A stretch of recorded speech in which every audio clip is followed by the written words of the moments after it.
It's FIF Sports, man. It's my man. We back, man. I salute to everybody pulling up in here early. I see y'all. Barnett Lee, I see you in here cooking, man. We hope the goal is to get, everybody in here to cook on the topic today. Salute to King James Clipped. Zach, I see you. Appreciate y'all getting here early. Look, I know y'all not used to seeing us live on a Tuesday. Look, I thought it was a good time. I had a topic for y'all that I wanted to go over. Also, I wanted to talk about, just like the last stream, I definitely want to touch on some current NBA. NBA yesterday was crazy. Laker game, OKC, entertaining. Wish Luka and SGA were playing, but it was still entertaining nonetheless. All the fights. What's the narrative that they say? There's no physicality in the league. Everybody likes each other, but on the same night, we had 3-4 different fights across multiple games, and it don't look like we looking at a lot of teams that like each other. The Pistons every single night is getting into something. The Houston Rockets are scrappy. The Phoenix Suns with Dylan Brooks seems like,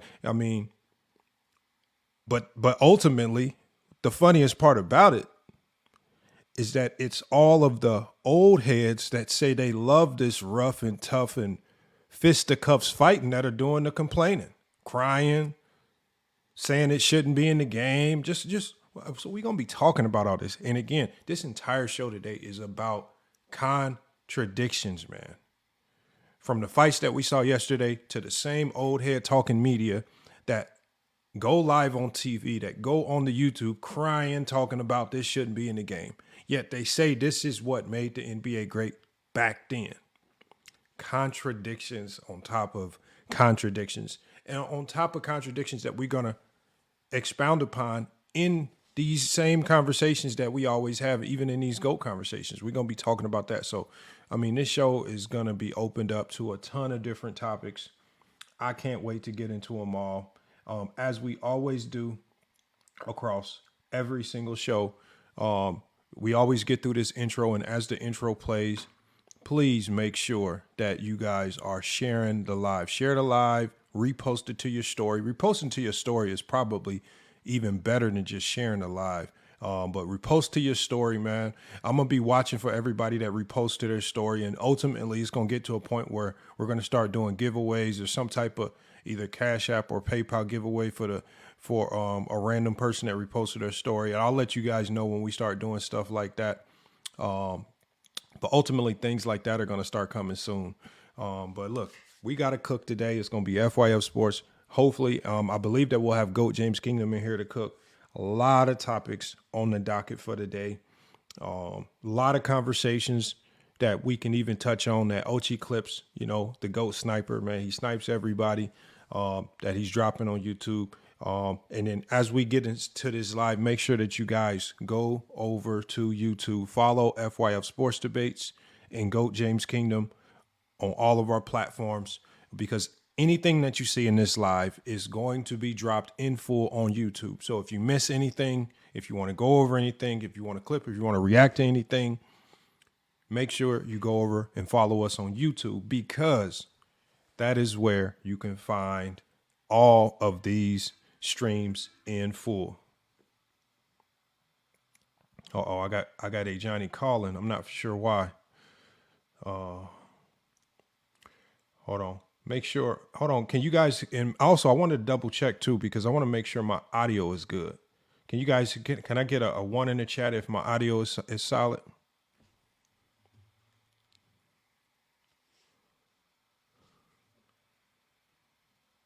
Okay, good. Because I know last stream, towards the end of the stream, something was going on with the audio. So look, as we going to smash through this intro, appreciate you guys for pulling up. Make sure you're sharing the live. Make sure you're reposting it to your story, doing all those good things. And, we about to get started. It's FYF Sports. It's GOAT James Kingdom TikTok Takeover, man. We back.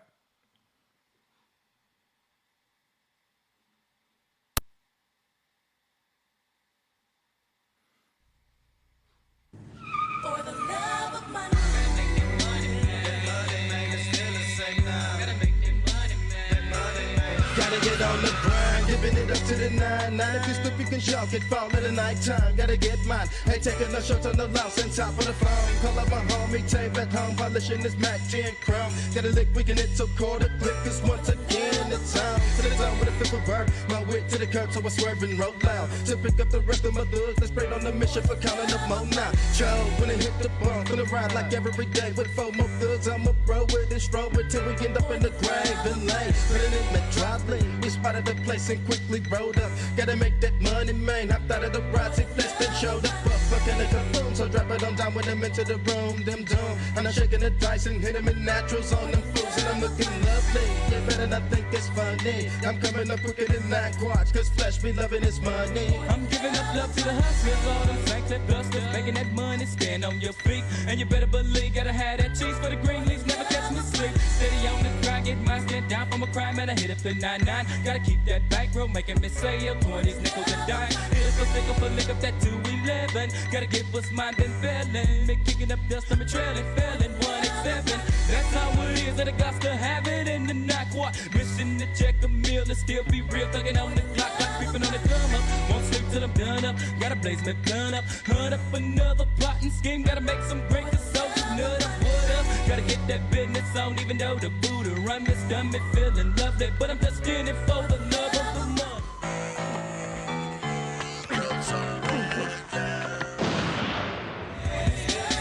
Standing on the corner, straight slanging rocks. Oh man, here comes a crooked ass cop. So I dash, I ducks, and I hide behind a tree, making sure the popos don't see me. Now my fat sack of rocks, hell yeah, I stuffed them. Police on my drawers, I had to pause, and yeah, I still don't trust them. Now my game is tight, tight as hell is my game. Easy E, CPT or Eric Wright, it's all the same. Now those might trip on how I stacks my grip. I got to have it, yeah, for the love of this stupid sucker.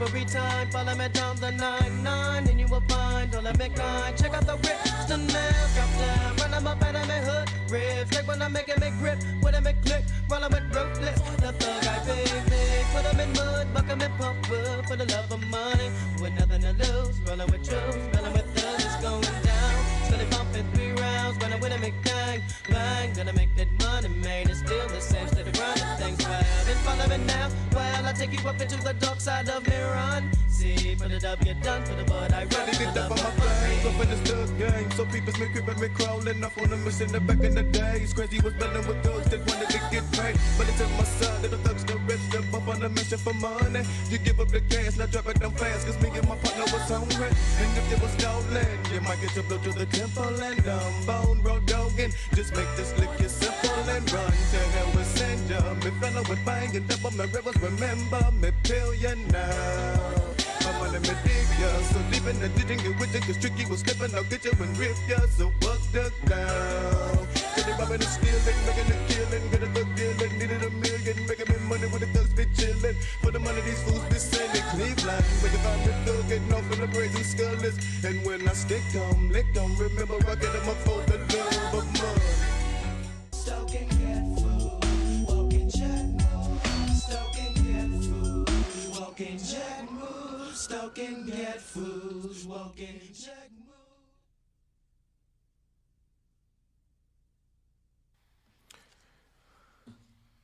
FYI Sportsman. Man, we back, man. Go James Kingdom. Hopefully we're going to have Go James Kingdom up here in a second, man. We got to talk about it today. A lot of good topics, man. Like I said, on the docket, man, everything today is going to be about the contradictions, man. And the contradictions started, man. All of these contradictions started yesterday. As I was watching all of these NBA games, right? I'm watching all of these NBA games. And all I'm seeing consistently, and inside the arc, I see you requested. I'm gonna bring you up. I'm gonna start bringing you guys up as soon as Go James Kingdom gets here. That's all. So make sure you guys stay in the chat, stick around. Go James Kingdom is gonna be here in a second. Make sure you sharing the video, sharing it to your story, reposting, doing whatever you got to do, because we got a good topic for you guys today. And I want to hear from all you guys, especially for the people that disagree. But it's about contradictions. Yesterday, all we saw in the NBA, we saw the Pistons melee, right? The Pistons and the Charlotte Hornets. Wild melee. Came very close to looking like Malice in the Palace. Luckily, they got that under control, right? We've been seeing the Houston Rockets all year. Super scrappy team, right? Always getting into dust-ups. Pistons have been like that all year. Just teams constantly getting into dust-ups. We saw this. We saw Donovan Mitchell talking about his little riff with Dylan Brooks and the Phoenix Suns. So we know how he's been all year, right? We've been watching this. Even with Draymond Green, people say who's buddy with LeBron James. But when they battled the Lakers, all we saw was Draymond Green body checks here, knocking Austin Reeves to the ground. It got testy even in that game. We talk about one of the biggest things that I don't like in these conversations are the myths. These myths and these lies, especially the myths and the lies about the game today. Everybody, especially there's so many people, a lot of these older guys, older people that most of them no longer truly watch the game. They watch the game, but they only watch to hate. They don't watch to be a fan. They don't watch to appreciate. They're only watching to find something to hate. How do I know this? Because every time, and I've been testing this theory. Every time after a Laker game, win or lose, if you guys have been noticing on my YouTube page, I will post about the game. And I will just watch the comments. And immediately in the comments, we'll have a lot of the very same regurgitated old heads will spam and say the same thing, whether it's a win or a loss, or LeBron James turnovers, or LeBron James plus minus, LeBron James shot inefficient. And it's just like, what are y'all watching? Is this what y'all watching the game for? Yesterday, I even posted the Lakers loss. I put J-Dub, 23 points, comeback, great game, right? What they say? What did they immediately say? How come you didn't post LeBron James turnovers and his plus minus? And I'm saying to myself, J-Dub was on the winning team, scored 23 points and had a negative plus minus and turnovers. I'm not watching the game for this stuff. But then they'll be the first ones. These are the same people that'll be the first ones to cry and complain when Johnny does his breakdown and he's critical of Michael Jordan. Be the first ones to cry and complain. And that's why I say all of these things that you see on the screen, right? How Michael Jordan fans, and it's really a lot of these things that connect to today's game and the complaints that they have about today's game. These are the same fan bases that create these very contradictory arguments about Michael Jordan and the GOAT debate. The rings argument is contradictory. How is it? We know how it's contradictory. Selective error criticism, right? Today's game is soft. The 60s game was outdated. The 90s was perfect. Selective error criticism. They statistical moving of the goalposts, especially when it comes to statistics. What statistics matter, what don't. Winning versus losing performances. We know how that goes. Modern graces versus the myth. We just talked about that, right? Early career losing seasons, only certain players can get a pass. Other players, they have to win championships from the time they touch down in the league to the time they finish. There's a super team double standard. Certain players, like a Michael Jordan, he can have the best team of the 90s. It's okay. Other people, when they get a super team, nothing now counts. Contradictions all around the board, right?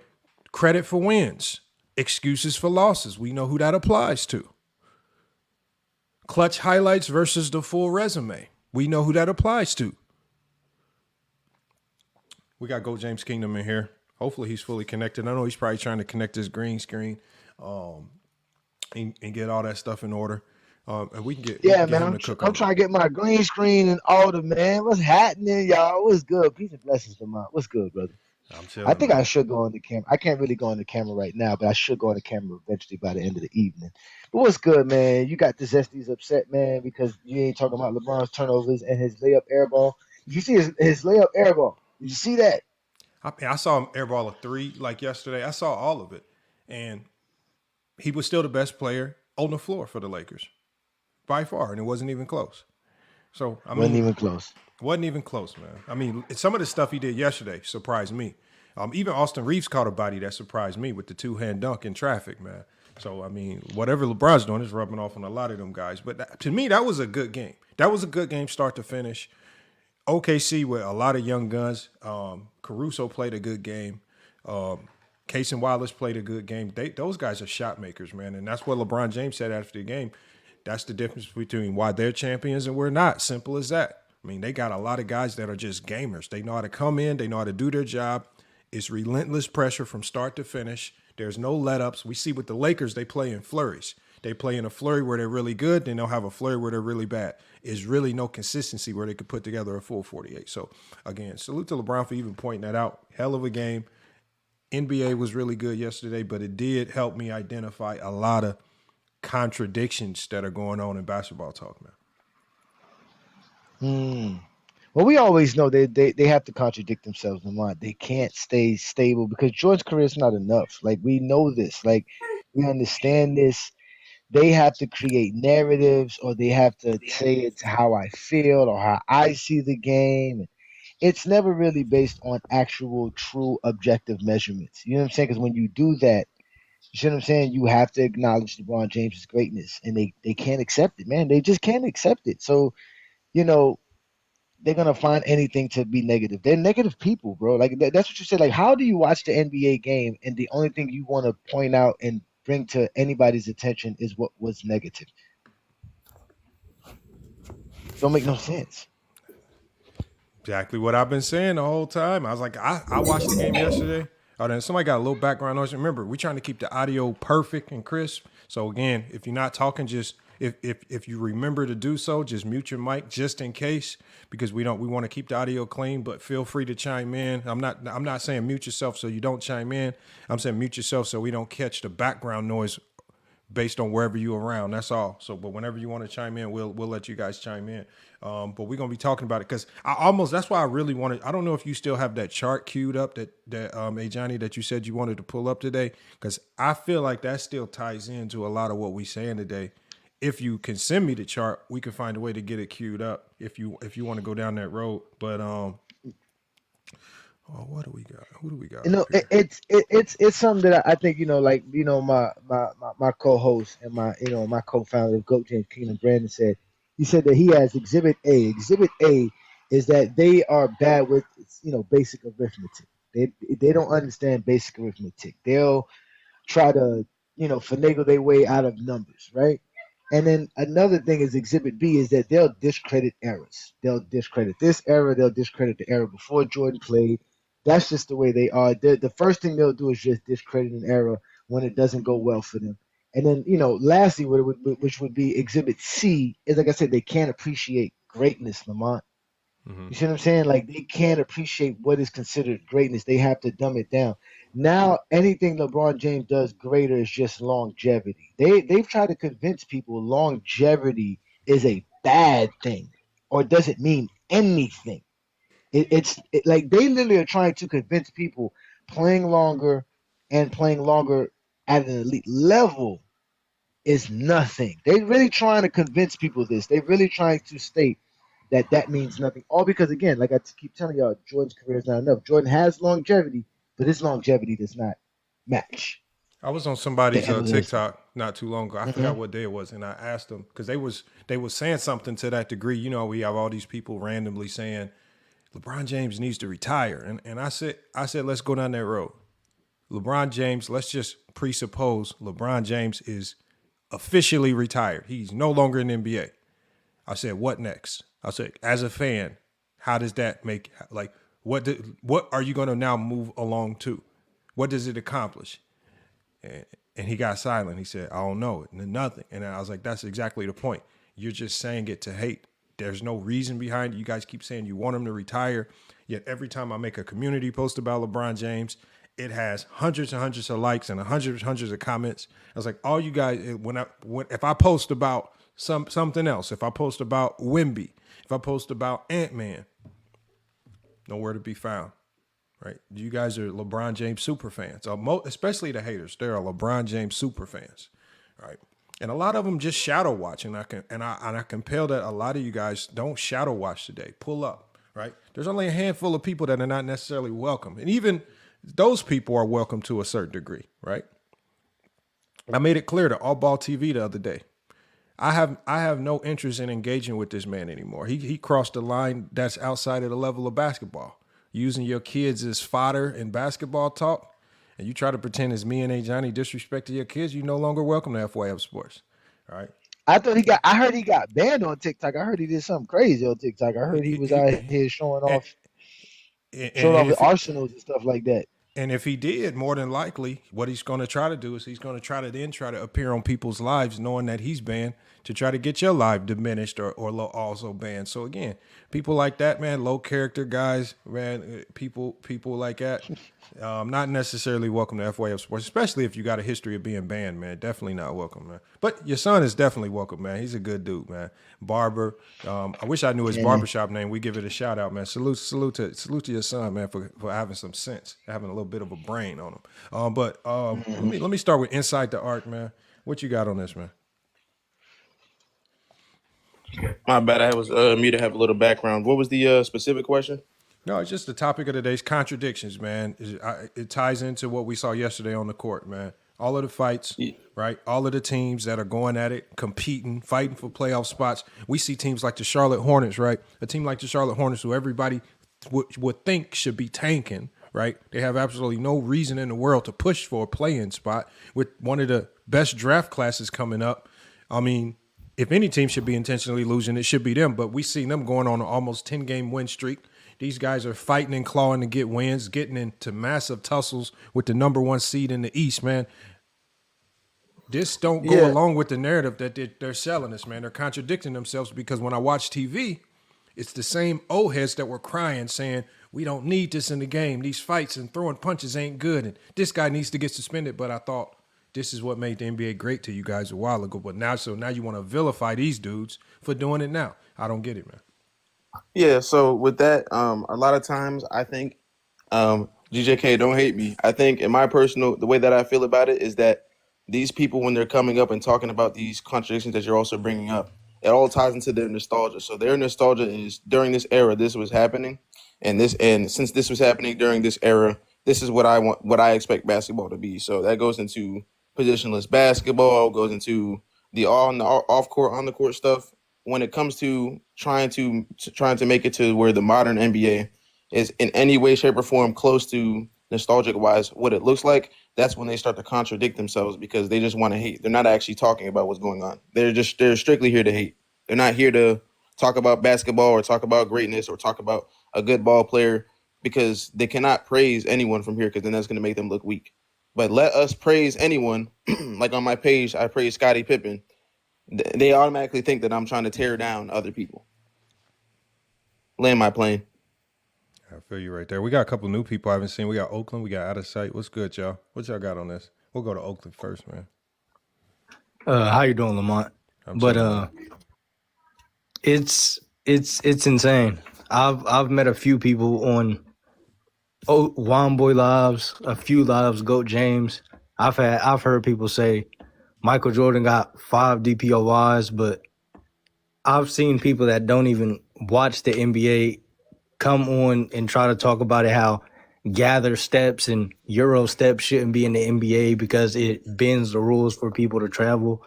But I don't really like to argue with, let's just say, unintelligent people about the current game of basketball because it's a back and forth argument. Your points aren't going to get across to them, and you're not going to listen to their points because it's obviously not true. It's simply just a back and forth debate.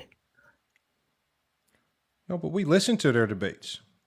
We listen to their arguments. But the only problem is that we can't make sense of them. That's the thing.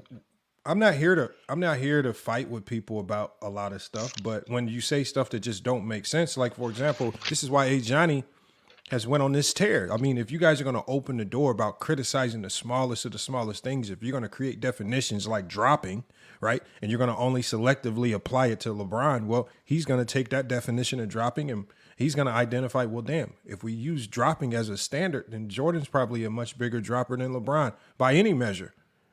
And then they get mad at Johnny for saying that. And then as you see by the criteria, what do they start doing? They'll move the goalpost. They'll pretend as if this is Johnny's criteria or narrative when it never was. He's just showing you how stupid your logic is. Right, 2011. If dropping made the LeBron James, who yes, his points per game went down, but he was dropping triple doubles. He was being the facilitator. Even Mark Cuban and the Dallas Mavericks said that LeBron James was making all the right plays. Yet they'll say he dropped, so he choked.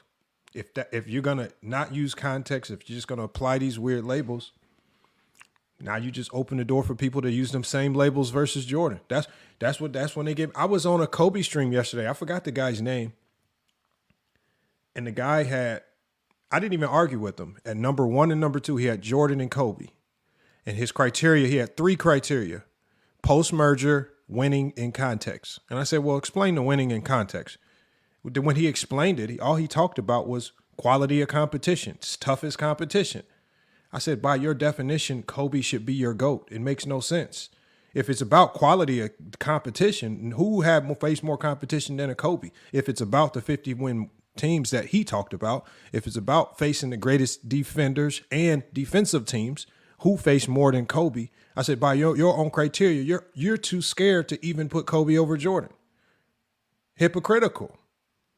Because they created a list that he wanted to showcase to people that he had LeBron not in the top 5. So he was trying to be snazzy, but he created flaws elsewhere that made no sense.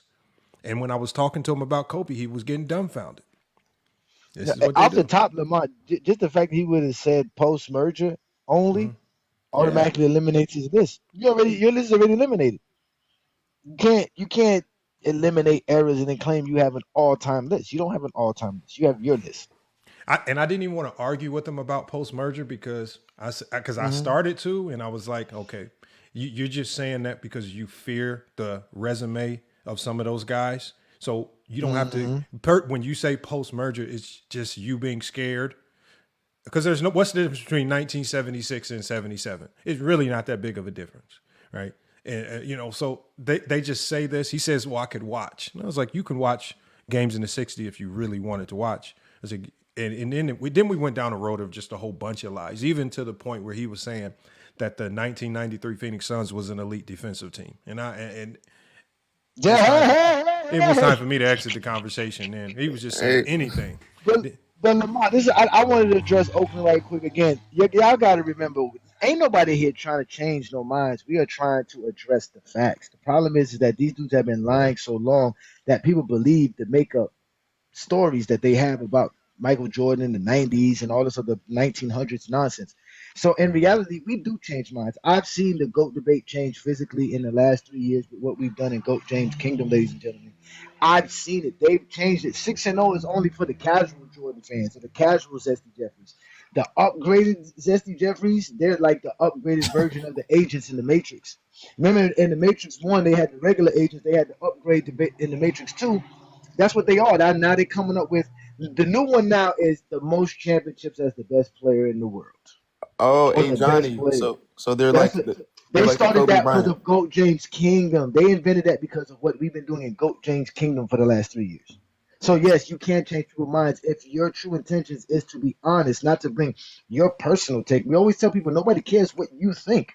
What do you know? And that's what we provided in GOAT James Kingdom. Facts about basketball. That changes things. Trust me. And it's been 12, 15, 18, 20 years of lies. Hey, Johnny, when you say upgraded agents, you talking about the Kobe Bryant to Michael Jordan, the 2.0? Yeah, something like that as well. Exactly. Upgrade. Exactly. They have to upgrade. That's why you hear them saying this silly nonsense. Lamar will tell you this. Lamar's been on YouTube for years. He's never heard this nonsense about the best player in the most championships. That's a TikTok thing. Why is that a TikTok thing? Because GOAT James Kingdom have ran all Zesty Jeffries to TikTok, and they've created this as their safe haven. Now, the most championships as the best player is their nonsense, which we have debunked now too as well. They don't even have that no more. they're coming up with new things. It's other stuff now.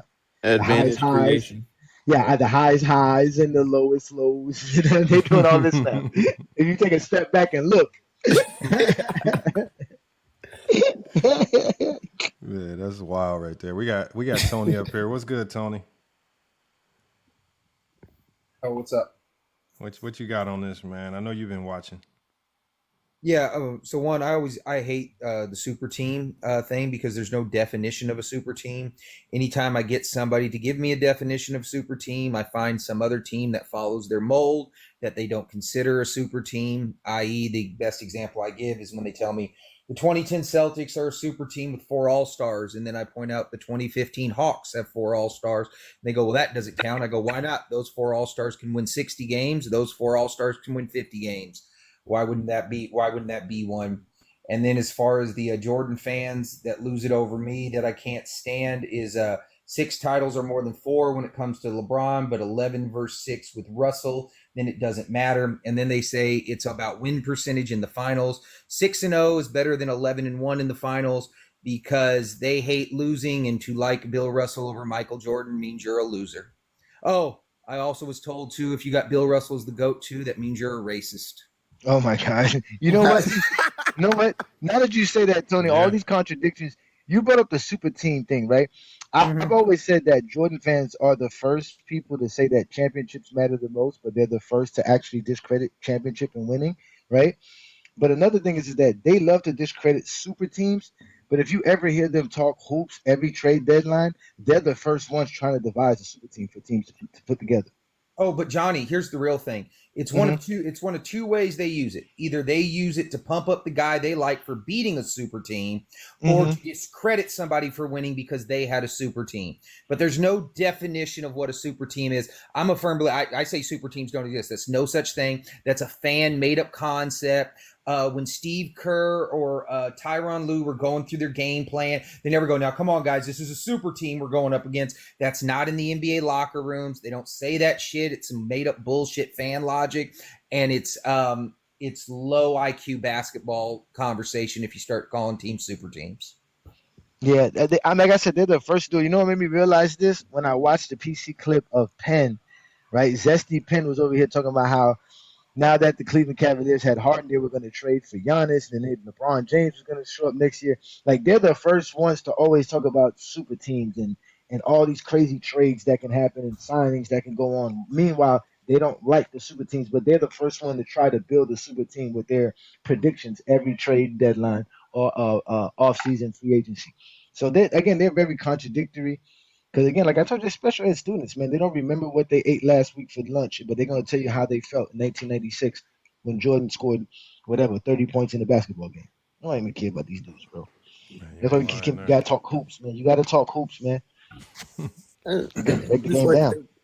They contradict themselves in so many different ways, because if we're talking about trying to prop someone up, like I said earlier, I can't even give credit to past players for what they did during their time, because they assume that I'm trying to tear someone else's legacy down. All I did was bring up what another player was doing on the floor and what the difference between scoring and playmaking is. And these people on TikTok genuinely think that I'm trying to tear someone down. I'm just giving credit to where credit's due. Now, you are tearing them down. Again, I already told people this. Me just saying LeBron's the GOAT is automatically disrespecting Jordan. So I got to just handle it. That's what you got to do. If you're not subscribed to their logic, you're their enemy. Like, you guys have to accept this. Like, there's no, hey guys, can we get along with them? There's no kumbaya with these dudes, bro. They don't want that. They can't accept it. So you have to just treat them like how I treat them, exactly how they are. Zesty Jeffries, identify them, catalog them, mark them, bury them. That's it, man. And you know, Tiger had a conversation with Mark the other day, and I couldn't believe how zesty Mark has gotten in the last 3 years. Listening to Mark made me realize, these zesties don't learn. So Tiger, can you tell us your experience with going on Mark's Live and him trying to explain the nonsense about why Jordan is better than LeBron? Yeah. Not that Jordan's the GOAT, just that Jordan's better than LeBron, because they can never explain why Jordan's the GOAT. Yeah. So first we're going over their peaks, and he first chose the peak of 89 to 91, which LeBron clearly gapped them in accomplishments. MJ doesn't beat him in a single accomplishment of Finals MVP or championship. But then after we did that, he said that doesn't count no more. He wants to do another peak, which was which I think 91, 93. But he had already suggested this was the one he was going with, but he changed it once again. And yeah, he just kept basically just changing stuff over and over again. And It's sad. It's yeah, really sad. Yeah, they're sad basketball fans, man. it was pretty bad. Who's Yeah, Mark? he's It's mini Glocks. He's mini Glock's twin. Oh yeah. Wait a second. Wait. Hey, Johnny, say that again? He's mini Glock's twin. Who's Mini Glock? Mez. Exactly. Yes. Mez? Wait. Don't tell me they're related, bro, for real. No, No. They're not related, but they're related. they're related in their related. logic. If this is the Yeah, that makes same sense. Mark, Yeah, that makes sense. hold on, I just want to let you know if this is the same Mark that I'm thinking of. I tried going year by year with Bill Russell, and he tried giving credit to Yes. Frank Ramsey in '59. And Frank Ramsey in '59, I forget what the exact number, but he's between 18 and 22 minutes off the bench. And he was trying to say by the numbers, it says Frank Ramsey because of win shares per 48. Yeah, because Frank of Ramsey is the God. best player on the 59 these silly stats that they be using. Yeah, exactly. He loves using advanced analytics. Again, Jordan's career is not enough. Yeah, exactly. Yeah, I Imagine just wanted to trying bring up regular Frank stats and Ramsey. accomplishments, but Yeah, imagine talking about Frank Ramsey, Lamar. And this is another thing I was just about to say, Lamar. How again, I know stuff like this get Warren Boy, New World, and upset that we give Justin so much attention when they show up here to have these conversations with us. But again, they help us break down those narratives that need to be broken down. Because if we have to hear it from them, we have to hear somebody tell us that JJ Redick tried to run a 1-3 and somebody didn't know how to run a 1-3-1. We had to have that conversation for us to be able to bring up the whiteboard and show them, bro, what are you talking about reversing a 1-3-1? You see what I'm trying to say? We have to have, right? Plato show up here for 3 hours, try to explain to us what advantage creation is, and just to come to find out that not only is Jordan an advantage creator, supposedly, but he cannot identify because he never passes out of the double team, right? Man. Oh my God. So this whole notion that we should just ignore them is wrong. That's why they avoid us, because we expose their logic, because they can't talk hoops. So we have to give them, a chance to come up here, but we know some of them are not gonna come. Because I heard No Ball Talk say this. He was like, bro, I'm never gonna give them a chance to do me like how they did Vision, which is hilarious to me. We should play that one, Lamar. If you really want to, we should play what we did to Vision a couple of years ago on our Go James Kingdom channel. Yeah, you gotta send me the link and I'll download it and queue it up. Hey, my all-time favorite Vision moment is, once again, I was going through the Russell thing. 65, he gives Sam Jones the credit for guarding the best player on the opposing team in the finals for Jerry West. That's why he gave him the finals MVP. Then we go to 64. It's Bill Russell on Wilt Chamberlain. Well, then guarding the best player on the other team no longer matters. Contradictions. When it helps their point, they do it. Once it goes against their point, we're using the same exact logic, then it doesn't matter. Hey, Lamont, hey, Johnny, I don't know if you all have seen this. It's on different. It's not really on TikTok so much, but it's on different platforms like maybe Instagram, like Threads. But there's Jordan fans literally creating AI videos. And there's LeBron fans that do this too, but the overwhelming majority of what I've seen is Jordan fans when they create an AI video of Larry Bird talking or Allen Iverson talking or Scotty Pippen talking, and they're literally bashing LeBron, and you bro, I have screenshots of old heads being like, yep, that's right, Larry. And Larry never said it. They're like, yep, that's right, AI. And AI never said it. They've done that of Gil, too. They've made one of Gilbert Arenas doing the same thing. They'll start with a clip. That's real. Yep. And that's real. And then like within like 5 seconds, it'll tailor into a whole bro, you hear never heard. Bro, the funniest thing is you'll hear their voice change. Larry will be like, yeah, and then I said to my, like, it's like the craziest switch off with tone, bro. It's like, I'm like, yo, you gotta be kidding me. And they're falling for it. They're like, yep, that's right, Larry legend. You heard it from Larry. All because Jordan's career is not enough. Lamar, I can't send it to you because I'm on my phone. So how am I supposed to send you this? Hold on, what's the name? It's on your YouTube page, right? That's on YouTube. Yes, it's just type in Vision or TikToker. When you type in TikToker or Vision, you're gonna see it. I think it's like a 2 or 3 part video. Wild Boy was showing it the other day. They were upset. All right, hold on. I'll get it. Shout out to Wild Boy. Y'all make sure to check out Wild Boy's live too, man. Wild Boy be going live showing film. Wild Boy don't talk basketball. He just showed the film. And they like to leave when we show film on One Boys Live. Someone tried to convince us on that live the other day, actually 2 days ago, that the 1993 Suns were a better basketball team than the 2014 Spurs. I don't know what this. I don't know what this. This most recent Infatuation. the infatuation with the '93 Suns is like. They're trying to identify, because I think the one thing that they understand is that none of Jordan's finals competition was significant. None of those teams are going to go down as one of the greatest NBA finals teams in NBA history. Like, they're all subpar competition. Outside of the injured Lakers, none of them won a championship. They were all losers. They all fell off really quickly, either before or after the fact. The only other team that won a championship in that stretch Jordan never faced, which was the Rockets, and that's because Hakeem Olajuwon himself is very inconsistent. So I think what they're now trying to do is, they thought they could run with the Sonics, because in the stream that I was talking to the guy, he was trying to convince people that the '96 Sonics was some elite defensive juggernaut that could stand toe to toe with the '96 Bulls, and I said, that's buffoonery. Then he tried to use the '93 Suns, and I said they were a very one-sided team, and as they typically do, they ran to defensive rating and said, oh, they were a good defense. They had the 9th best defensive rating, and I was like, if you think that defensive rating made them a great defensive team, and you 100% didn't watch the '93 Suns, they were not a good defensive team, but that's what it's come down to.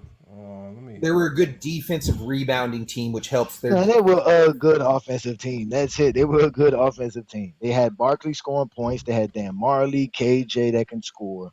That's what they were. They were a good offense. They had Danny Ainge.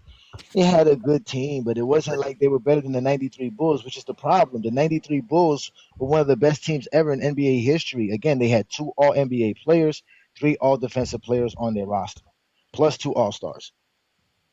Okay. Yeah. How long is it? Is this the 5-minute video? It shows Thanos. One says, Johnny turns into Thanos on I see Vision. one with And Thanos. other, I see one with Thanos. I that's see that one. that's the one where it says Johnny turns into Thanos on Can we talk about the Heat, and he tried to bring up Vorp. That was the funny one when Brandon catches him with the Vorp conversation. All right, hold on. One boy should know. One boy just took a coffee. Mez says that so much, bro. He says that so much. Hey, Lamont, I gotta tell you this. What's good? I bumped in what's his name? Who's that? The Bob dude, Big Shot Bo, whatever his name is. Oh yeah, I saw that. I saw y'all talking to him. I was watching. Yo, Hey, he he's said stupid, bro. He is stupid. That he dude was is like, stupid. he was like, hey man, he one of them FYF dudes. And I'm like, yeah, I'm one of them FY dudes, because you know what FYF stand for. Yeah, I'm one of those guys, man. Yeah, man. He's so mad. And like, to add to that before you go on, to add to the contradiction, like I done had so many with that Jordan without Pippen post. Oh man. I seen that. Hey, that one goes. Now let me go back I'm gonna to say it again. Jordan was trash without Pippen. Like, Lamont, I ain't really gonna say. I know y'all know I hate Jordan, but I'm really gonna go say that I gotta be the biggest Jordan hater. I gotta be, because I'm an advocate for great basketball. I think he is the epitome of bad basketball, and that's Jordan is I think Jordan is one of the worst basketball players that I've ever watched. Every time I watch, I see the lack of dedication of what Kobe, Kevin Durant, James Harden, and some of these other guys go through on a year-to-year basis for them to praise somebody who smoked. Now let me go back drank. to the exposure. First of Okay, go ahead. You know what I mean? Well, I'll let you go. Go ahead. No, I know. Yo, go ahead, man. why you do that? Why you say You know that? how I'm gonna because I know everybody here and I want them to hear me. Because I'm an FYF guy. You say FYF. Yeah, I just want to say this No, about Big that's Shot the- Bo, dog. No, but we don't have to talk about him That's crazy. specifically, man. I don't like giving him too No, I much. just want to use the example of what you said, the contradiction. He'll say something like, Russell's the best on 4 or 5 championships, right? I'm all right, which ones? Will you tell me which ones? He'll make a claim, and then anytime he Yeah, presses, when I ask you made gotta the Tony does claim. tell that. him. Tony, that's so true. You Tony, gotta that's tell so him true. what he's saying. Yeah, that's Every so time true. he says some shit, you gotta That's so tell true. him what the fuck he's saying. I can't stand Yeah, motherfuckers like yo, that. that sounds just like Big Shot Bo. He Bro. said to It me is yesterday, him. when you say something, I'm supposed to argue back too. I'm like, yo, that's not what I do. So you just want to argue because I got an argument? Come on, man. Come on, man. All right, look, man. I'm gonna Come go on, ahead and man. play this. This is Let's play. Yeah, play that. Let's DJ, play spin this. that shit. and so you Spin can let that. me you can just tell me when to stop it when you need to stop it. I'm just gonna let it rock out, but just chime in. I'm not gonna put the video up because I have to move too much around to do it.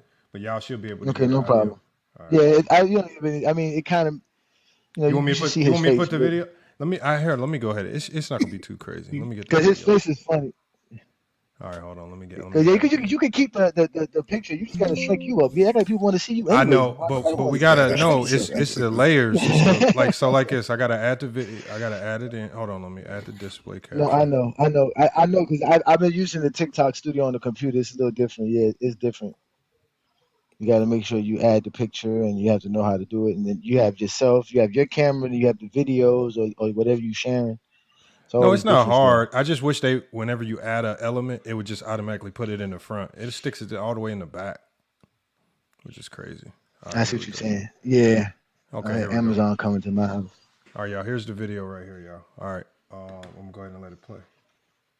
Now let me go back to you, the exposer. First of all, I did not say that Jordan had more longevity than LeBron James. That's not what I said from when I got on here. That's not I what said that's not Michael what Jordan. I said you said either. That's Yes, not you what I did. said Yes, you did. No, You I got didn't. this recorded. No, I Yes, you didn't. did. First of all, I okay. wait. Peace and blessings, y'all. Welcome to GOAT James Kingdom. Yes, we do record the show, and that's why we go live every Sunday, noon Eastern Standard Time, to talk the GOAT conversation and basketball. This man literally said that I said something that I never said at all, and this is what these MJ fans do when they're getting exposed on GOAT James Kingdom. Let's go ahead and see exactly what I said. Jordan has longevity. It's just that his longevity don't match up. That's your problem. You wanna act like Jordan don't have longevity because his longevity don't match up. He doesn't have longevity to LeBron. That's correct. But that's not what I said. Hey, hold on. Who am I talking to? Who am I talking to? Am I talking to the exposer or sports analyst? Right now. So there you have it. I did not say that he said Michael Jordan had longevity over LeBron James. I stated that he pretends like Michael Jordan doesn't have longevity because it doesn't match up to LeBron James. But this is what Vision did as he came onto our show. He accused me several times of saying things that I did not say because he was getting exposed. Vision is the final infinity stone that I needed to complete my task to show how delusional Michael Jordan fans are. These guys will try anything to say that Michael Jordan's the GOAT. I hope they remember you. Let's do this because you are so subjective and because you believe your biased take is actually an important take for this conversation to continue. I want you to explain. I want you to explain how a guy who can create his own shots makes it better for somebody who gives them an assist, which actually creates the shot for them. What does somebody creating their own shot have to do with an assist? If you pass this guy the ball, all right, let's say we hooping, right? Let's say we in the court. If I pass you the ball and I know you're gonna score, I'm pretty sure gonna get the assist, correct? No, an assist is a pass that leads to a score. So if I get the assist, that means my That's pass what I just has said. something- No, that means my pass has something to do with you scoring. That's what I just said. Okay, then so what did you creating your own shot have to do with me being able to pass you the ball? As you can see, he was not prepared to come on GOAT James Kingdom and answer these questions. He doesn't even understand what an assist is. He was trying to discredit LeBron James for his assist because he was saying that LeBron James were playing with guys who were shot creators, quote-unquote go-getters. Let's see how he responds to these questions. Because you got guys that can guarantee bucket. You got guys on your team that are a guaranteed bucket. That's what I'm telling you. Dwayne Wade is a guaranteed bucket. And here is another perfect example about how they do not know how to talk basketball. There is no such thing as a guaranteed bucket. In fact, Dwayne Wade shoots less than 50% for his career. He is not a guaranteed bucket. But this is how they like to talk and control the narrative so that they can sit here and talk about things that we're not even trying to discuss. No one mentioned Dwayne Wade, but he did. But now this is where the true exposure begins. Gary Wade's not a guaranteed bucket. He wasn't. Dwayne Wade shoots. Dwayne Wade is not a guarantee. One of the greatest scorers. One of the greatest scoring shooting guards. Did y'all not Dwayne watch Wade. the Twins? Dwayne Did y'all not watch the finals in Wade. 2006, man? Did y'all not see how the Heat were down everything in the finals, man? Hey, I'm learning something new from y'all right now. Listen, I'm learning. the 2006 Miami Heat was a great team because they had Shaquille O'Neal in his prime. It had nothing to do with Dwayne Wade. In his prime, man. Stop lying, dog. He was all NBA first team in 2005 and 6. That is still in your prime. He was averaging 22 and 10. That is still in your prime. Shaquille O'Neal is the reason why the Miami Heat were actual contenders. As a Miami Heat fan, I know this. These guys love to pretend like Shaquille O'Neal was just some guy sitting on the bench watching Dwayne Wade rock and destroy people. No, that's not the case. Shaquille O'Neal was a dominant factor for the Miami Heat in 2006. As a Miami Heat fan, I know this. Bro, did you really just say Dwayne Wade had? Did you really just say Dwayne Wade had nothing to do with the Miami Heat winning 06? Did you really just say that? The exposure. I said he had nothing to do with them being a title contender. Miami Heat. Why not? Why not? Because they had Shaquille O'Neal, and that is why. And there he goes, lying on me again. I did not say Dwayne Wade had nothing to do with the Heat winning the championship. And this is what they do. They put words in your mouth and try to control the narrative. I don't know why they're so desperate. But maybe it's me. Maybe I bring it out of them. But again, I am collecting stones. And now we will see and continue more of this exposure. I know what it's like to lose. Feel so desperately that you're right. Yet to fail, nonetheless. Listen to what I just say. I did not say Dwayne Wade had nothing to do with the Miami Heat winning a championship. I said he had nothing to do with them being a title contender, meaning he wasn't the leader of the Heat. Dwayne Wade benefited from a veteran lineup and a veteran head coach. Let me say something. As you can see, I am losing my patience as Vision is not really collecting the information provided in the conversation. And this is what they do, and this is why they get exposed by the exposer. I ask you, to what end? Dread it? Run from it? Destiny arrives all the same. And now it's here. Or should I say, I am. The birth of the exposure, y'all. Y'all seen the birth of the exposure right here, ladies. Like, he's not saying that they only won he say they won because of the team. But anyways, Gary Payton just talked about this. He was saying that he talked to Shaq. He told Shaq that he needs to take a step back because he could allow Dwayne Wade to score, because throughout the year, Shaq wanted things ran through him. And Gary Payton, that he said he could solve that there was a rift created between those two, like it was between Kobe and Shaq. So Shaq had to take a step back to allow Dwayne Wade to be who he was. And yeah, we know that Shaq was first team All NBA. Did Brandon create that and Mez stole it from him? He what? Did B. Lee create that and Mez stole it from him? Take a step back. Run it back. Run it back. No, I mean that was some. This is like almost 3 years ago. I know. That's what I'm saying. Hold on. Let me play Yeah. Shaq. So Shaq had to take a step back to allow Dwayne Wade to be who he was. And yeah, we know that Shaq was first team All NBA, but it was because of Shaq had to take a step back to just say, okay, Wade, you take more of the scoring lead and we're going to do everything else. So that was one of the reasons why they actually won the title, because Shaq had to actually take a step back. I'm the oldest one on this team now. I'm the oldest face. So I did like this. I started seeing Shaq be mad about we're not getting him the ball. And I just told Shaq, I said, Shaq, listen here. Look what young fella did last year. You see how he took over stuff, man. They lost in the Eastern Conference Finals. You guys lost in the Eastern Conference Finals. That's why Pat came and put all of us together. He wanted a championship. We're here now. We got to stop this, man. I said, man, we're going to make him be the first here. Period. You got to do this for me. And I told Shaq, I said, do this for me. Just let him be the first here. Let him go and do him. If we get you on the block, just get there and score.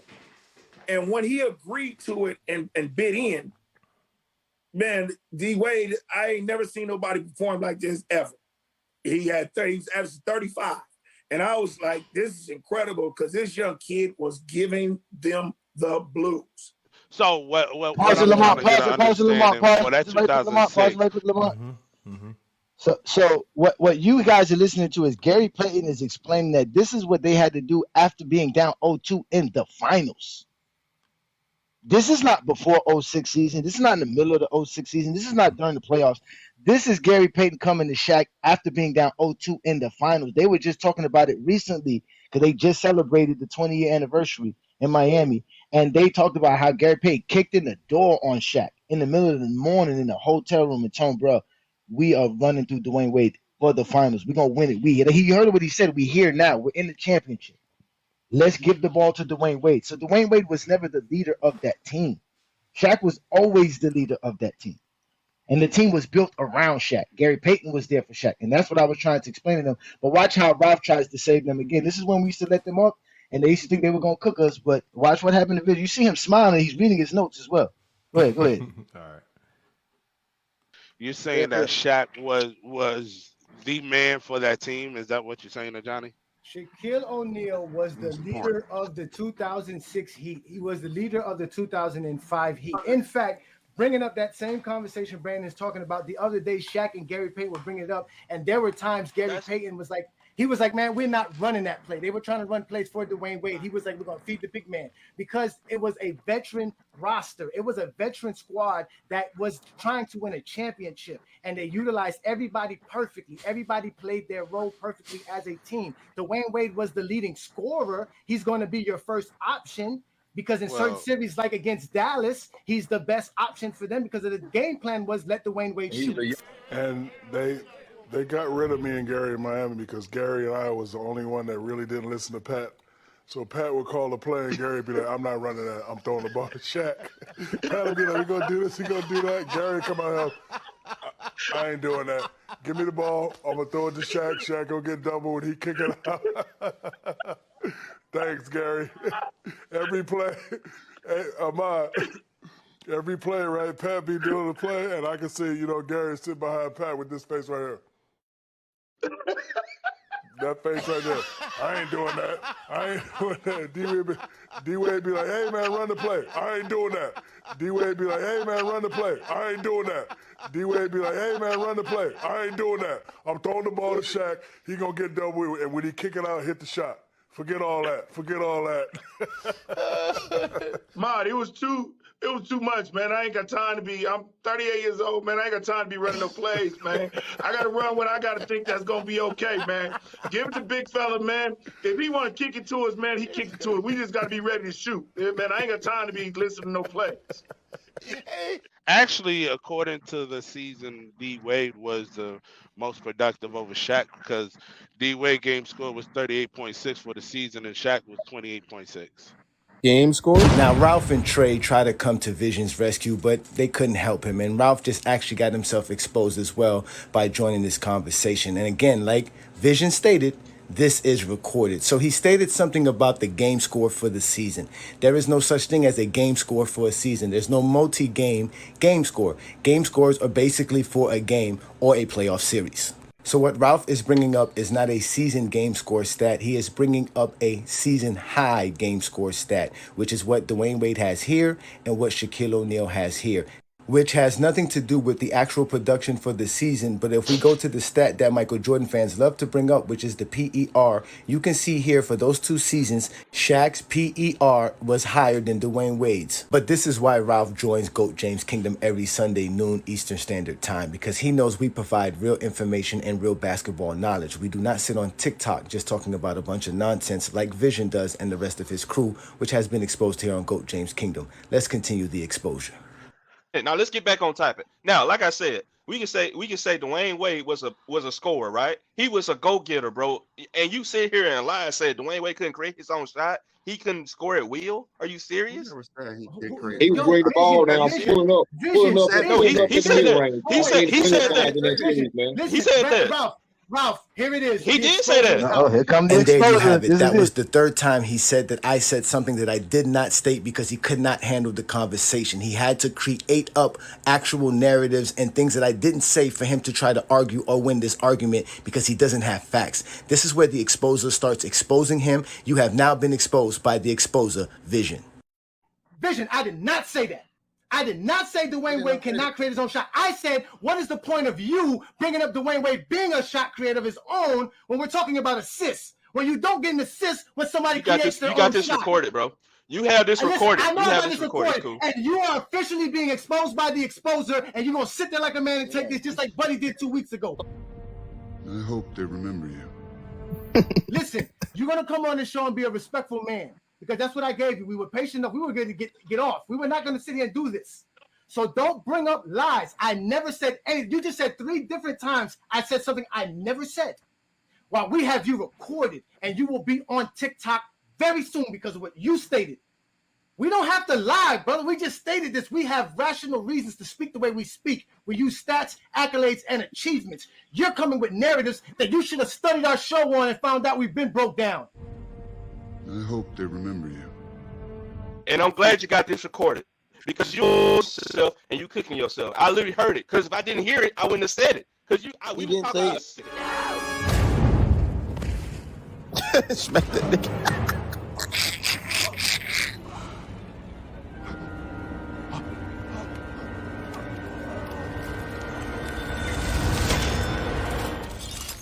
The Thanos Toss him to the clips side. are Toss him to the killing side. me, bro. The fuck out the way.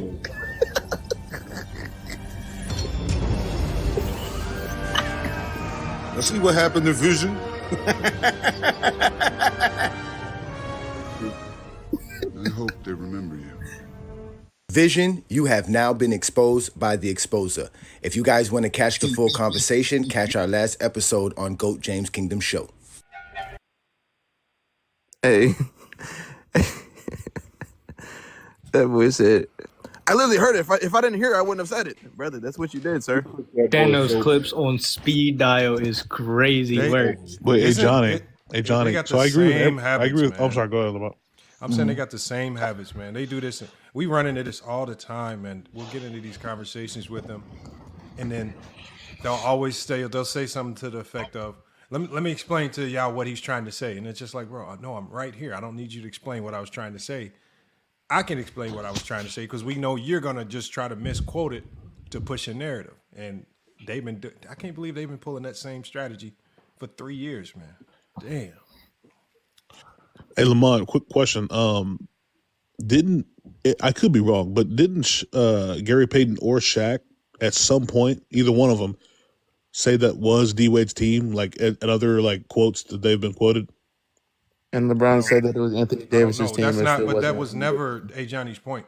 Johnny said Shaquille O'Neal made them a title contender.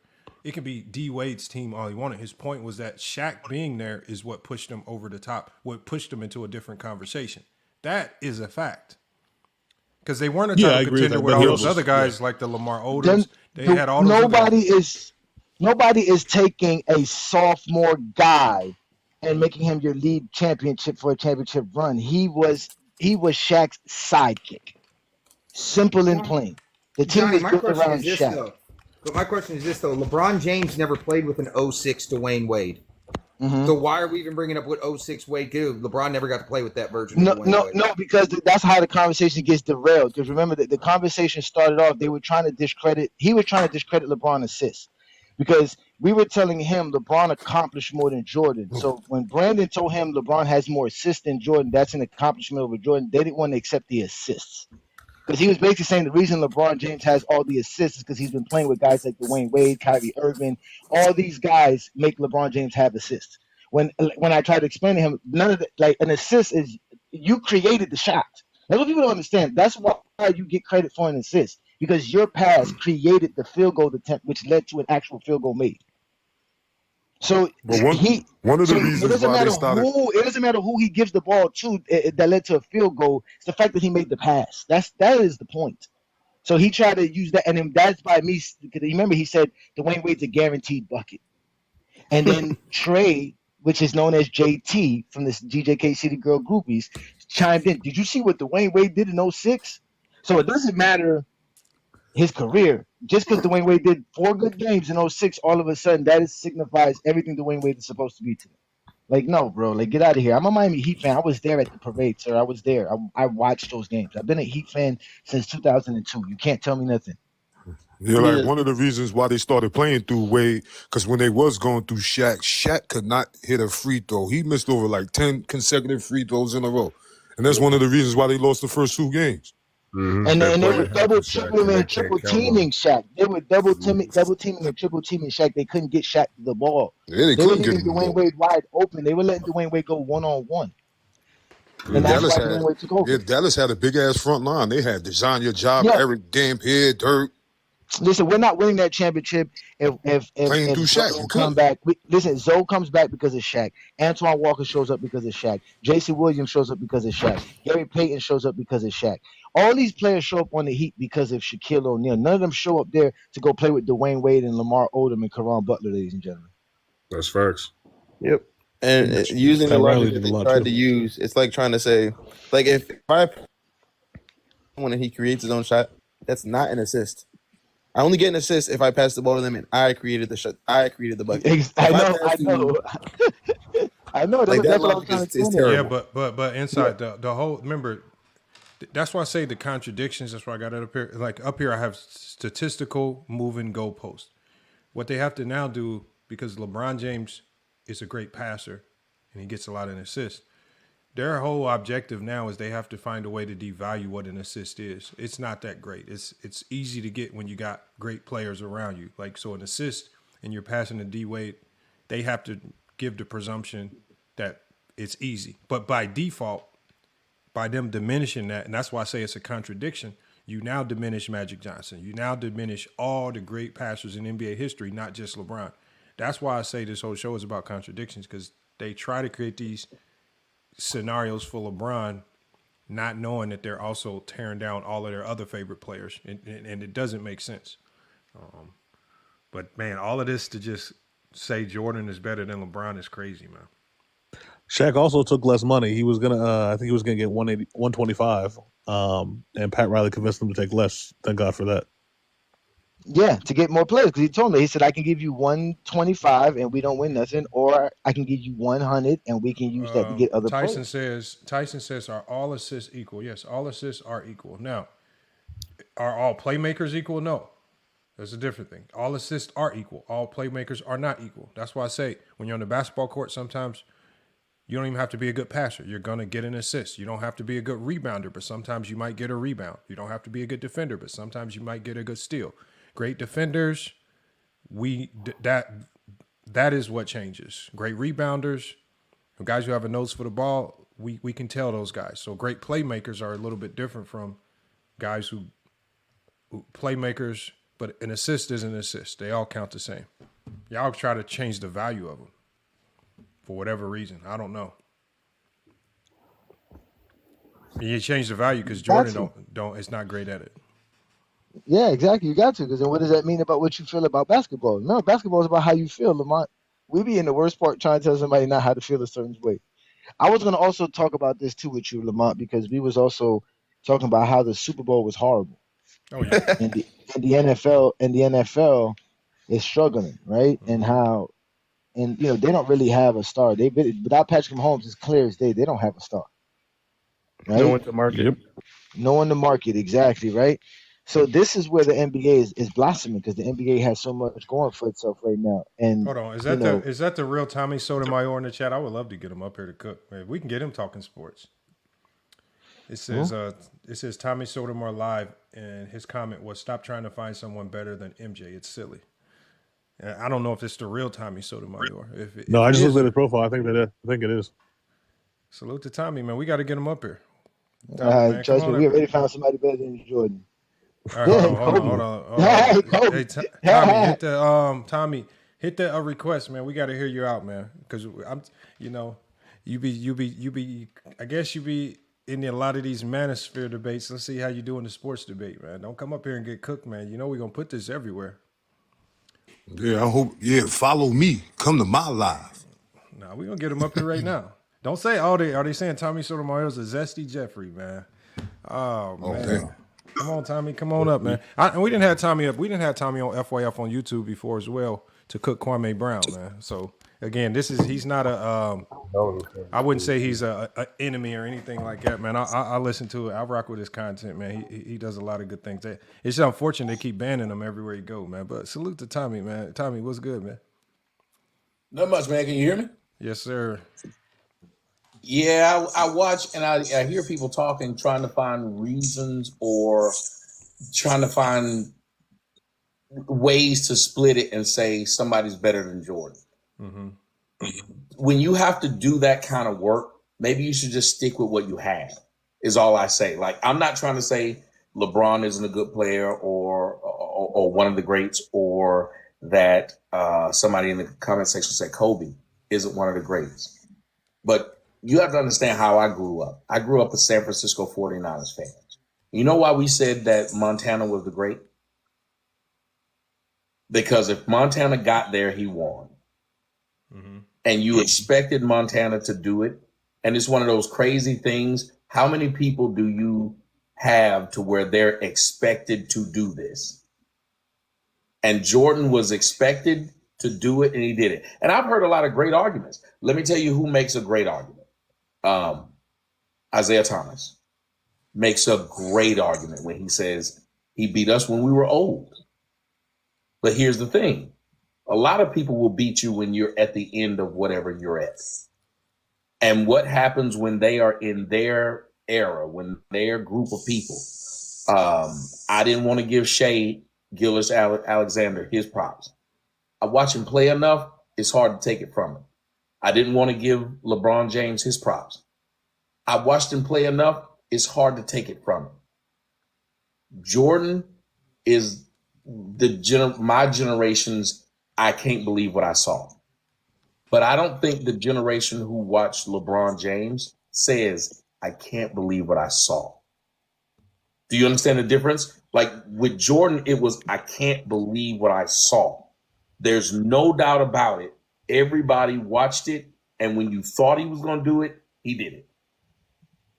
When you look at, and I'll leave it here. When you look at LeBron James, there's a lot of he didn't do it. When you watch Kobe, there's a lot of he didn't do it.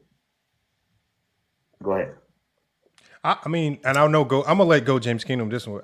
I was watching LeBron last night, and I said after when he dunked on Chet Holmgren, I said I can't believe he did this. I said that last night about LeBron, man. So LeBron been that's a silly notion. You know they don't watch basketball, so they didn't watch Jordan. They don't watch basketball today. But let me ask you this question here, Tommy. Have you ever heard of the notion of next year? The notion of next year? Yeah, you ever heard that before? That quote before? We'll get him next year. I've heard a lot of people say it. My 49ers said it. When was this? This past year, we were all hurt. Oh, that's the first time you heard it was just this past year in 2026?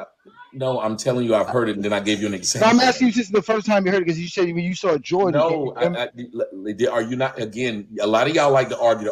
You hear exactly? Listen to my words. I said, I'm telling you, not only have I heard it, but I just recently said it. No, I'm asking. I don't care about recent. I want to ask you when was the first time you heard it, sir? Man, if you can't, that's my question to you. I said, not only have I heard it, unless you do not understand English.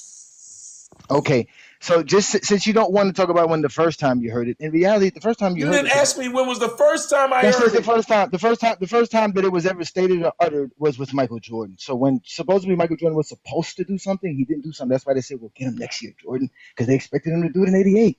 And when it wasn't happening in '88, they said, "We'll get him next year, Jordan." In 1989, it didn't happen. They said, Jordan, we'll get him next year, Jordan. Didn't happen in 1989. And they said, you'll get him next year, Jordan. It didn't happen in 1990. So again, that's a false premise about Jordan always was there to do what people thought he was going to do. It's a lie. Well, first off, no one thought he would do it then. Remember, when Jordan was doing it then, they said he could never overcome just being a scorer.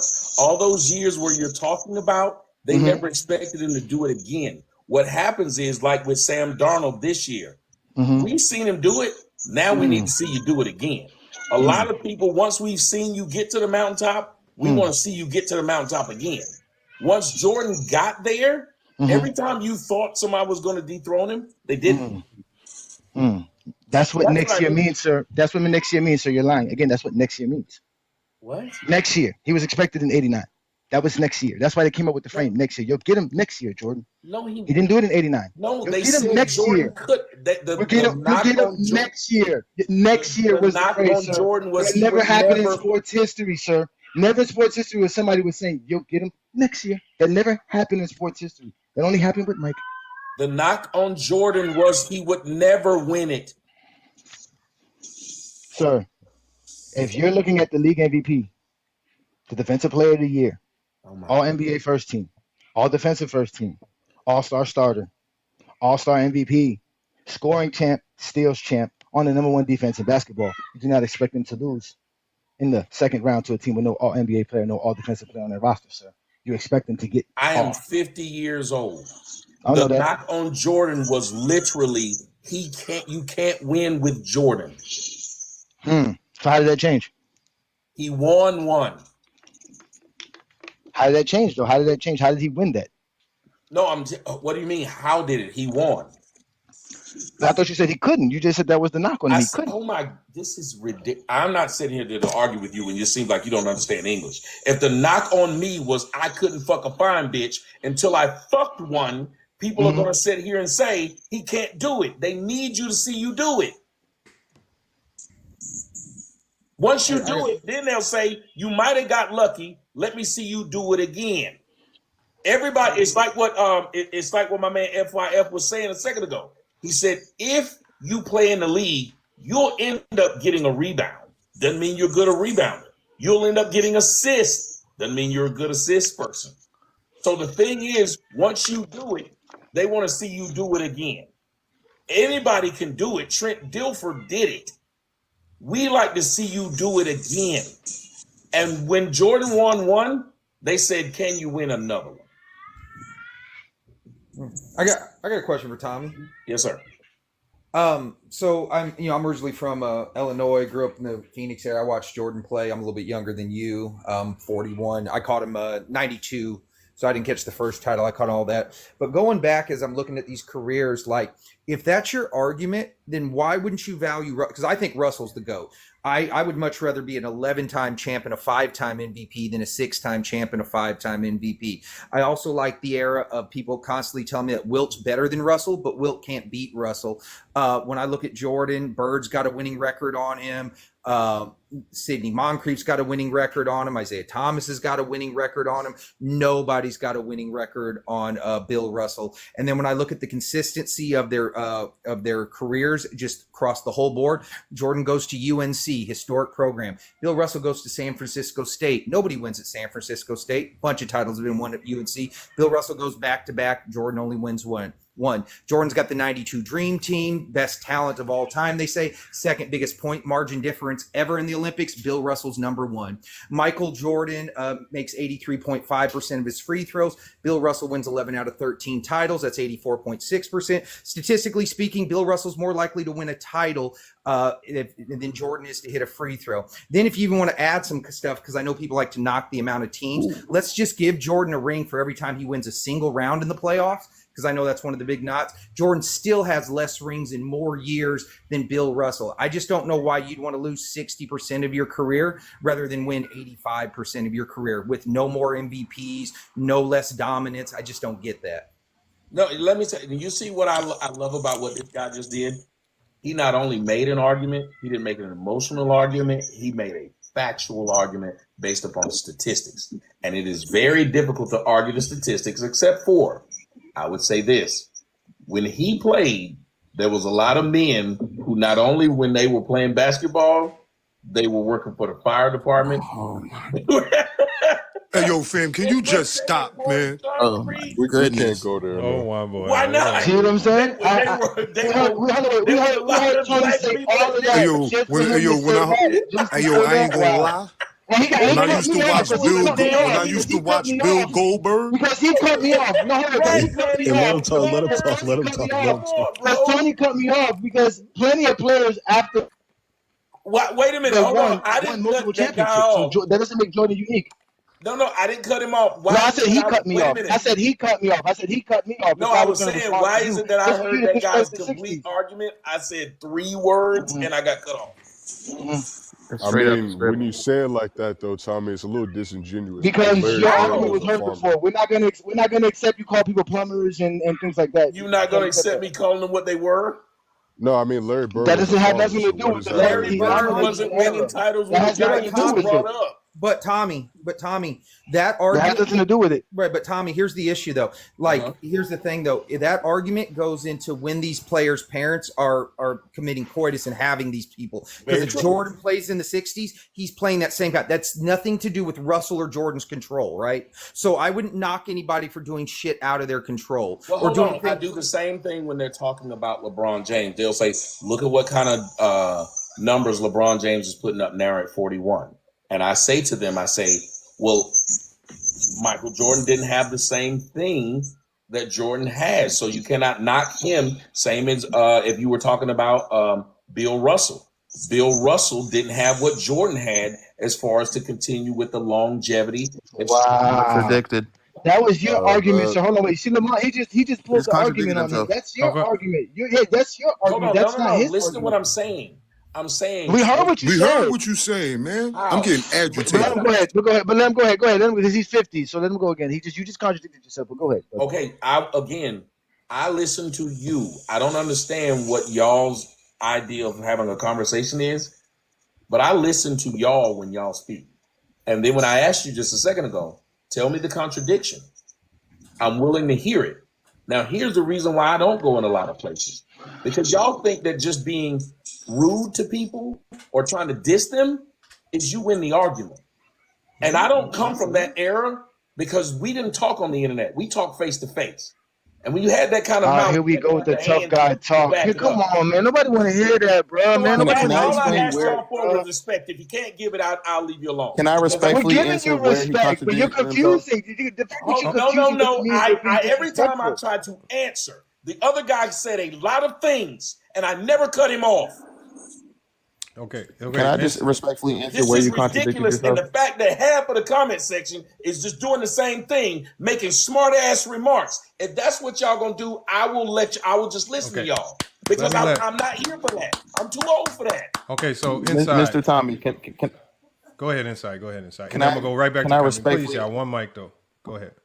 Perfect. I'm going to respectfully answer where you contradicted yourself. So when Mr. Tony made his case for why Bill Russell would be ahead of Michael Jordan using the same criteria that you used, you said that you talked about how he was playing against who he was playing against and stuff like that. But then you said you used the same argument for when people make an argument for LeBron, which is contradicting yourself because you used it when it was for your case when it came to Bill Russell, but when it comes to LeBron, you're using it against LeBron. So you completely switched up. No, I didn't use it against LeBron. I said, listen to what I said. I said each side has their different errors. So I try to judge them in their errors. But I also, when it came to what he was doing, it's like when they say Babe Ruth is the greatest. Most black folks would bring up the fact that he didn't play against blacks. Would they not, or am I lying? Bro, this is how y'all have conversations about Mr. Tommy, but oh my God, I didn't say nothing rude. Mr. Tommy, I'm being very respectful. But what you I did asked say a nice question, didn't cuss him out, and now y'all go, oh God. Y'all can have it, man. Y'all just want to be assholes. Mr. Tommy, I'm being very respectful. I haven't. So hold on. Are we really gonna act? Are we really gonna listen to that man? This is and why tried Lamar. to answer him, and y'all know for a fact, black folks bring up the fact that they didn't play against blacks, and the fact that y'all want to sit up here and not acknowledge that. Lamont. Man, you got on that off-white suit talking about blacks, man. Shut up. Man, we are not dumb, man. We are not dumb. We are not dumb. We're not dumb. We're not dumb. We're not dumb. Hey, Johnny. Hey, man, I This is didn't y'all listen, fault, man. because you know what, Lamont? To be honest with you, Lamont. Hold on, wait. This is. I should have cut Tony off when Tony cut me off. I should have told him again. Y'all should not.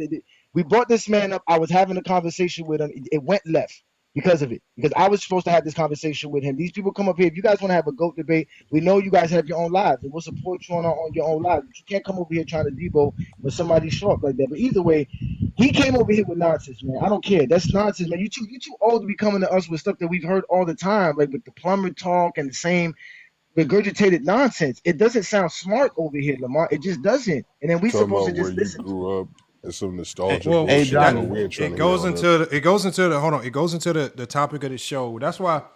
I mean, again, I wish I would just let. I mean, whether we agree or disagree, we got to try to get his whole premise out. But the main thing is, this whole show is about. It's hard to argue for Jordan without at some point contradicting yourself. And if you look on the screen here, it says selective error criticism. And I think Inside the Arc was right to call that out because Tommy pointed out some of the things that LeBron fans may or may not say about LeBron in his era. But then when it came time to address Bill Russell, because it's hard to combat Bill Russell's resume. The only way you can combat that resume as a Jordan fan is to try to diminish the era. And from what I heard, that is what Tommy did. I wish he would have I wish I would have allowed him to try to defend it to a certain degree. But from what I heard, Now that is what he said, Lamont, because he was trying to walk it back, but he was saying that LeBron was benefiting. hold on, Tommy. I want to get you back up here, Tommy, but y'all got to mute up when he's talking, man. Y'all we got to hear what he's saying. Like, I didn't know the conversation went left. Yeah, we let Tony go on his soliloquy about Bill Russell and turn the conversation about something else. The man was talking about Jordan. We got to get Tommy back up here, man. Which is what I was going to tell him. If it's about the fact that, because that's what I wanted to get to, because he said that when Jordan was expected to do it, he did it. So he's saying since Jordan did it in 91, he was expected to do it and he kept doing it. What other player can we say in history didn't do that? LeBron James was expected to win it. He won it. I'll make did a spot multiple for you. times. But no, the conversation y'all was between Goat James Kano and remember I am confrontational. I'm not up here to listen to no lies, Lamont. I'm not here to listen to no grown man tell me about his sob stories, some Al Bundy stories about when I grew up, where I came from. Like nobody cares where you came from. Nobody cares, bro. Nobody cares. Talking about this era I was at and what I grew up with. Nobody cares about that, bro. Stop that, man. Nobody cares, bro. So we'll see, man. Hopefully, call me emotional. I don't do know. these lives to hear you come. As I said, nonsense, y'all, man. As I've always said, I don't want to hear that, man. It's too hard to like. You have to take everybody's if you want us to accept Jordan's resume at face value without criticizing his competition, his era, which many people, even players from his own era, say it was watered down. The only way we can take Jordan's resume at face value is if you're willing to take Bill Russell's resume at face value. We can't go around, and that's why I've always agreed with Tony with this. We can't pick and choose what eras are better or worse. You have to take them at face value because just like he criticized the 60s, the 90s got just as many, if not more, criticisms. No, Lamont, the man literally, that's why I didn't want to get into it with him. You remember he started and he said that nobody ever looked at LeBron and was like, man, I ain't never seen that before. He literally said that out of his mouth, Lamont. I just had to. That's what I'm saying. So if we go about what I saw, because I'm 45. If I start telling you how I saw the game, are they going to just accept that? No, you know I'm going to get called a LeBron sexual. I'm going to get all the disrespect. Well, that's where you came from. You came up from. They're going to disrespect you in a way, and they're going to tell you it's not personal, but they make it personal. How are you going to tell me what I saw? I'm 47, and I've never seen anyone as good as 2018 LeBron. That's the best basketball player I've ever seen. It's not even close. Yes, you did disrespect me, sir, by saying that I never saw something, by stating something about how you felt about the game of basketball. Nobody came up here and asked you what you felt. We asked you what you know.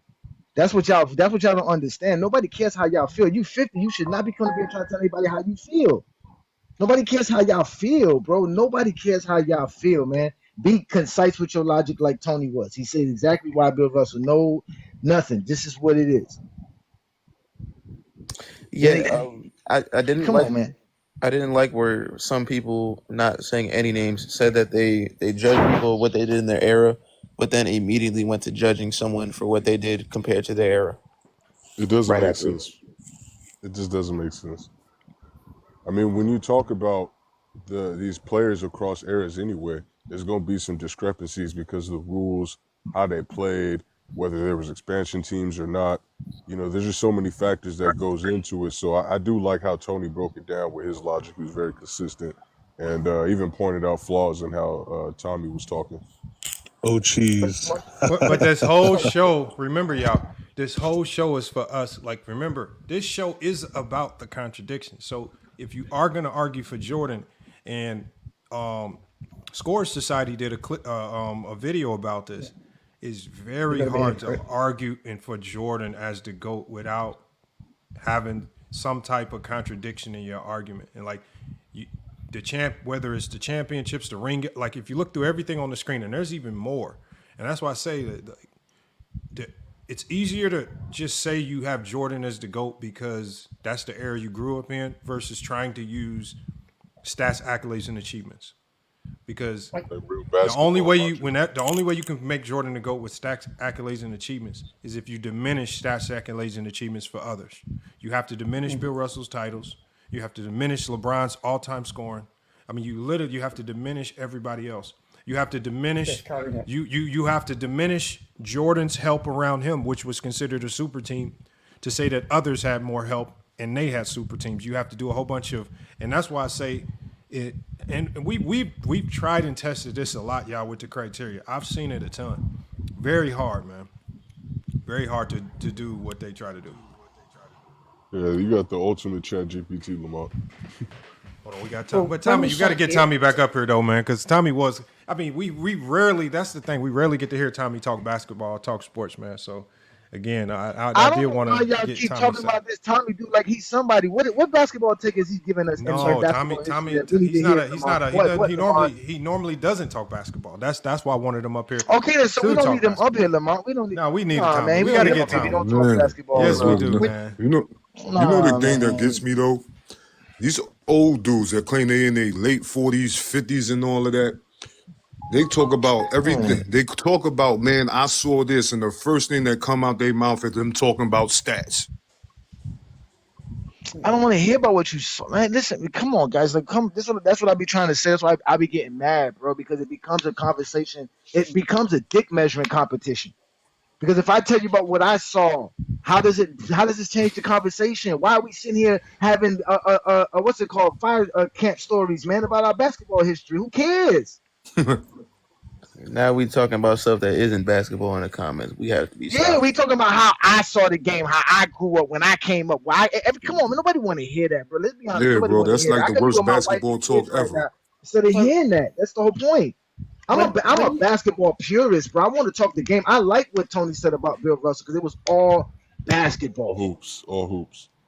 So when we say era, how long is an era? How many years are we saying an era is? 10 years? I thought era was 10. I thought era was 10, but it could be more depending on. But I thought across the board, I think most people can agree on 10.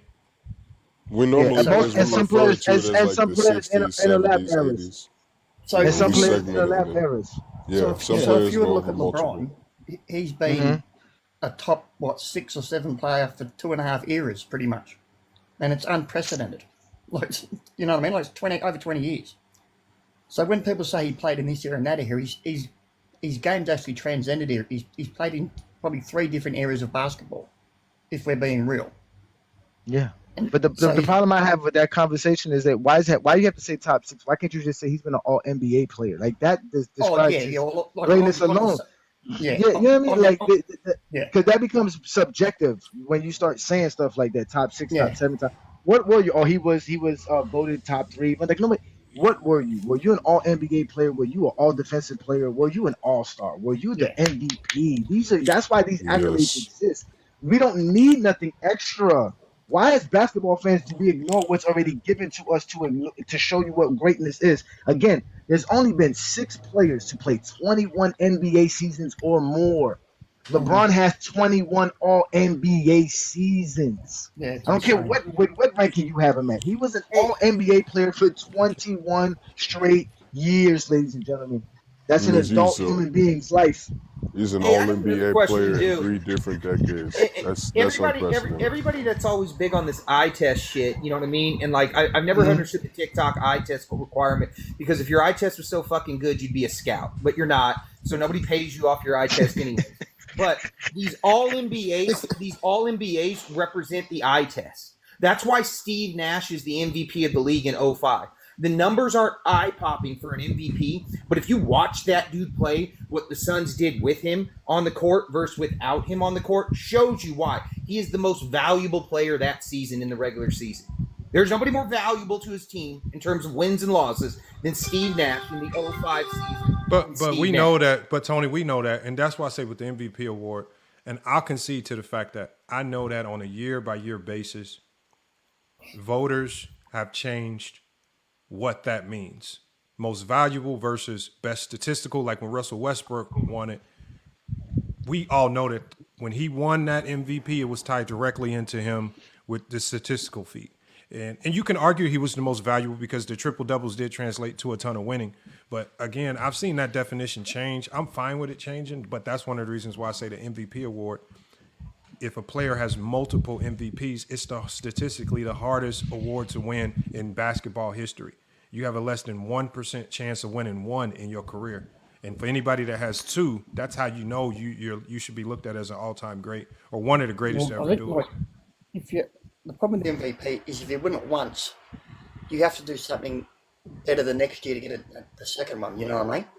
Well, that's because it's called voter fatigue. Yeah, you get voter fatigue. Yeah, that's the thing. Like, The back-to-back MVPs is tough. I ain't gonna lie. Yeah, but that's why they all count. They all matter. That's why I argue someone like Bob Pettit is the second greatest power forward of all time. Name a power forward that has two MVPs, averages 26 and 16 for his career. Because if you average 26 and 16 for your career, either Bob Pettit or Wilt Chamberlain, and then it's led your team to a title. Yeah, I mean, there's hardly any. So, and then I see people that got him like 7th on the power forward list of all time. I'm like, you guys have no respect for Bob Pettit's game and what he accomplished. I mean, I got Bob Pettit in my top 20. I mean, we can only, but it's hard. Like, I don't knock people. Like, it's hard for me to knock someone that doesn't value Bob Pettit highly. I mean, again, I can, for guys in the 60s, it's the only thing I can really take at face value is their resume. And it's just hard for me to hold everyone to the standard of going back and watching and digging through all these 60 stats.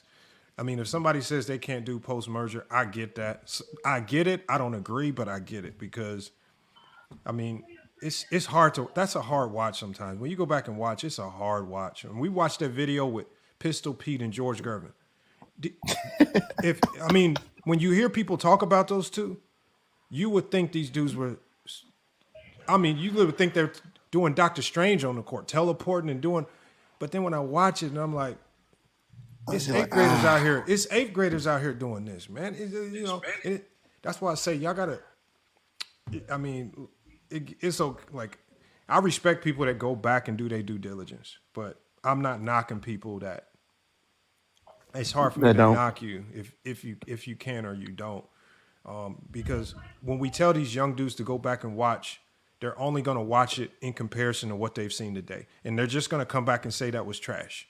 So unless you want to hear a whole bunch of young people coming back saying it was trash, just tell them to take this, tell them to go with a Johnny's formula. Stats, accolades, and achievements. Because if you tell them to start going back and watch, you tell them to start doing too much digging, they're going to be like, there's no way I can rank a Bob Pettit. There's no way I can rank a Pistol Pete. That's all they're going to say. So and that's why I say, hey, Johnny, that formula is probably one of the best if you want it to be universal across all eras. Because, I mean, we can pull up Bob Pettit film right now. Bob Pettit ended up being. Everybody's going to laugh. Yeah, I mean, we can watch Bob Pettit film. Yeah, it's not going to be pretty. No, I'm not saying it's going to be pretty, but it's effective, and that's what won, and things like that, and that's all I judge somebody off of. But when I do watch old film, I do love the fact that they don't bitch after every single call. It's amazing. It's amazing watching basketball players not bitch about every call. Yeah, but we don't know that. No, that's the thing. We don't know. There's no mics on the court. How do we know they weren't cussing him out, calling his mama everything in the book? We don't know. They didn't have no hot mics. That's the thing. You can't tell me in a competitive sport like that. You can't tell me in a competitive sport like that these competitive players wasn't saying all types of crazy stuff to them refs. That don't make sense to me. That don't make sense. Even in tennis today, I be seeing them cuss out the line judge. I be seeing women stop play to cuss out the line judge, man. Every sport, this has always happened, man. Lamar, they want you to let Tommy back up so he can be zesty, man. Let the zesty Jeffries get a taste of zestiness because obviously they need somebody to talk zesty. We all gotta shut up so Tommy can come up here and speak. I don't know why y'all brought Tommy up here. Obviously, he doesn't have the GOAT debate. That's not what he do. He's not prepared for what happens here. Y'all don't understand this. This is UFC, ladies and gentlemen. This is not for the weak. This is not for just play. You just want to show up here and say, hey guys, this is who I am. But since y'all want to hear Tommy speak, I'll mute myself. I'll go inside and let y'all can listen to Tommy speak for the next 30 minutes. But the conversation is because remember, Go James, you are here specifically for the GOAT conversation, and especially if somebody says, especially Tommy came in with a damning allegation. He doesn't know why people try to make up arguments to say other people are better than MJ. That is a conversation tailor-made for GOAT James Kingdom. That's why we want you to have that conversation, y'all. So as much as y'all want to chime in with the Bill Russell and all these other talk, the conversation is for GOAT James Kingdom, y'all. That's why we have him here. FYI. Here we go with this talk online stuff. He said Lamont get up so I can come up. See Lamont, see what I'm saying, Lamont? Then it becomes I'm acting tough. I'm not acting tough. So now you're gonna swing on me because I don't understand you. No, because you're gonna say something. No, Tommy, that's just how GOAT James Kingdom come on, man. That's just how he is. He's not. That's just him. Like if you know GOAT James Kingdom, this is just him. He talks like it's the ever. He talked like that to me. I mean, that's just him. I just so now I'm gonna get swung on because if we were face to face and you said some stupid stuff like, yo, I don't know who ever saw LeBron and say, yo, LeBron never did nothing I ain't never seen, and I would look at you like, yo, what? So now you're gonna swing on me because you said that and I'm confused because I got a perplexion in my mind. I didn't say nothing. I didn't call you any kind of out your name or nothing. They was out here saying that you, Tommy, you getting mad because of the comments. Y'all be getting mad because y'all associate with. Again, it's not my fault. You got caught coming out the gay bar, and now people just associate you with gay people, man. There's no way. I'm a proud LeBron fan, bro. I'm a proud LeBron fan. I'm gonna stand behind LeBron fans all the time, bro. If you want to be a Jordan fan, be a Jordan fan. Just say that. Be like, I like Jordan because that's what I grew up watching. Just say that. Nobody's gonna argue with you. The Coke looks so good, bro. This is just my point of view. I think it's disingenuous and a bit unfair just to limit the GOAT conversation to Jordan and LeBron. Because it's not. Like Tony it's not said, Jordan versus LeBron. That's the thing. It's never been. I know that's what I'm saying. But that's the main GOAT debate, isn't it? But it's disingenuous and it's unfair to guys like Russell. LeBron is the GOAT debate, Tim. Kareem and LeBron Magic, is the GOAT debate. Yeah, LeBron is the GOAT. I'm sorry. I don't mean to cut you off. I'm sorry to cut you off. No, you right. talk about Kareem right now. Watch how nobody listens. Go ahead. Tell us about Kareem. Go ahead. We'd love to hear this. Go ahead. Tell us about Kareem. Go ahead. Go ahead. No, well, tell us I just Kareem. think Go ahead. No, I'm not saying he's a GOAT, but I think he has an argument. But it just seems every argument he's Jordan LeBron. The Kareem's just been forgotten. Chilltown, hit that link, like Chilltown. We need you up here, Chill. Nobody cares, Tim. Nobody cares. The only way somebody's going to care if you talk about Kareem being the GOAT is compare him to LeBron James. LeBron James is the GOAT debate. I think my personal opinion, I think LeBron James is the GOAT, but it shouldn't just be Jordan in that conversation because I remember when Jordan was put in the GOAT conversation, he didn't have as many rings as Kareem, he didn't have as many MVPs, he didn't have the stats, and yet people were saying he was better, he was the GOAT over Kareem then. So we just forgot about Kareem's entire career and put Jordan as the GOAT when he'd only achieved half as much. I don't think that was, and I think that was a media push narrative because Kareem wasn't really good with the media. The NBA tried to push Jordan, so I think that was a big part of it. But people just forget about guys like Kareem and Magic and Russell. And I don't think that's fair on them players because they contributed as much to the NBA as what Jordan and LeBron have. Like, without... There was no debate. There was no debate then. When somebody said Jordan was GOAT, nobody cared. Nobody cares when people say Jordan's the GOAT. People only care when they talk about LeBron. LeBron is the GOAT debate. The GOAT debate started with LeBron, so that's why you have to have LeBron. The only reason they talk about Jordan because they didn't see Kareem. They didn't see Magic. They didn't see Russell. They didn't see none of those guys. They barely saw Jordan. Well, that's true too. But I mean, so what they're saying is the NBA started in 1990 and that was it. Nothing before the that. NBA started in 84. It started in 84. Right. If we got Chill, we can kick somebody off. Yeah, if we got Chill in the backstage, we'll get him up here. Chill, I saw him pop in there. Chill would be Chill because Chill's he's been around long enough to hear a lot of these contradictions as well, and he gets hated on a lot for the way he talks about LeBron. Let's bring up Hamburger because Hamburger's always commenting. Let's let Hamburger get it taken. Hamburger's always commenting. Yeah, I've had Chill on my pod a lot. You know what I mean? Like me and actually, that's how I ended up getting my show originally. I went on Chill's pod. Yeah, because on Chilltown Hoops, you can talk hoops. I was trying to let what's his name back up. If y'all want to come back, I'll let other people up. I haven't seen Tommy Yeah, request I up. just If don't have Tommy time requests for it, up, I'll bro. let him up though. I don't mind. Yeah, mine and Chill's interview with Tim Hardaway's on Chilltown Hoops and all that on YouTube. So If y'all don't understand why I am the way I am, obviously I just showed y'all how I dealt with Vision 2.5 years ago. Remember, we were just two dudes who just wanted to talk about how great LeBron James was. And this is what it led to. That's why I said that was the birth of the exposure, because the disrespect has to stop somewhere. Like, no one cares how y'all dudes feel, because now I never want to hear how LeBron fans feel. Then we get all the Diddy talks, and we get disrespected as men. Then it becomes if you was in my face, are you gonna call me a LeBron sexual? Right? If you understand what I'm trying to say, like, are you gonna talk to me like a weirdo because I tell you LeBron's the GOAT? That's what I'm saying. These dudes are criminals. They're criminals. They quick to want to get into a fight. They quick want to get into some Nigga said, let's talk about money. Exactly. So now how we going to? Hey, John. Okay, They got 8 houses. let's talk. Wait. Let's talk about money. I've been an electronic mechanical technician for over 17 years of my life. Please tell me where can I apply for a job at, sir? Since you want to talk about money, because I know for a fact you ain't gonna help me getting all the money. Because I'm that's what I do for a living. That's what I can do. Tell me where I could apply for a job at. Hey, Since y'all want to talk about crazy, making money. bro. I was doing a live the other day, and I told some dude Kobe Bryant was 11th, and within 2 to 3 sentences, he was going to essay my mother, my daughter, everybody in the Damn. Yeah, come on. I've heard everything in the book. That's why I don't have no Going sympathy hard for for these Kobe. dudes, bro, at all. I'm sorry. Again, Tommy, they came up here and told you wore the colors. I saw you walking in with them colors, so I had to address you as a person with them colors on. That's all I know. Kobe fans do get emotional, man. They're bad. They get real emotional. Yeah. New World, I see you coming up, New World. We're gonna get you back in here. There's just a lot of people. Yeah, I'm about to eat some food. You could drop me down. You can drop me down. It's contradictory, Lamar, because you know what he did also? He used his argument as Tony's argument to debunk the argument, right? So when he was trying to say that the 60 had plumbers and all that other stuff, and Tony was trying to say you can't fault them for that era, he turned around and said, yeah, exactly. That's like what I do with LeBron. LeBron could do all that because Jordan didn't get a chance to do all that. So I don't hold that against Jordan because he can't do what LeBron did. But that was your argument. Because you're basically holding that against Bill Russell. You're basically saying that Jordan had a chance to do what Bill Russell did. He would have more championships. Let me explain the joke to Tommy. Tommy, he wasn't talking about sexuality. That's not what he was talking about. When he made the joke about the gay bar, Yes. it was a correlation to it's a common correlation that we use over here about if you talk like typical Michael Jordan fans, that's the only thing. Like there's a band of Jordan fans on TikTok that all move, talk, and act a certain way.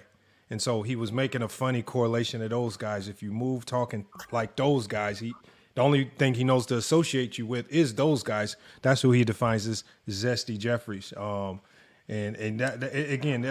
That's just the way he talks. He makes the funny correlations to it. It's not literal, man. We got to get Tommy up here. Another hit put out on me now, Lamar. Now I got to worry about another hit on my head. Now I got to worry about another bounty on my head. Another bounty on my head, bro. All because Michael Jordan career is not enough.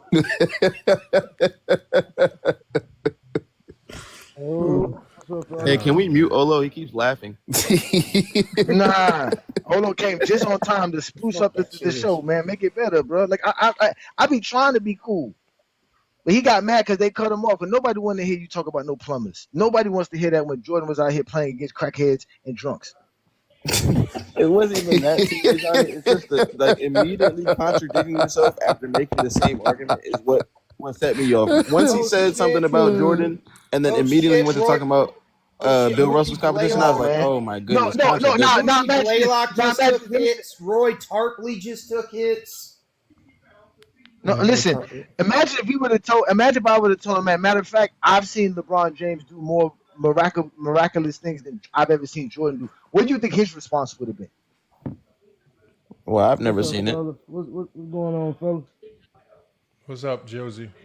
What's good? What's good, Joe Easy? I guess we can get off of Tommy, man. Sorry about that, Tommy, man. No disrespect to you, old man. I'm only 5 years younger than you. You're not even that much older than me.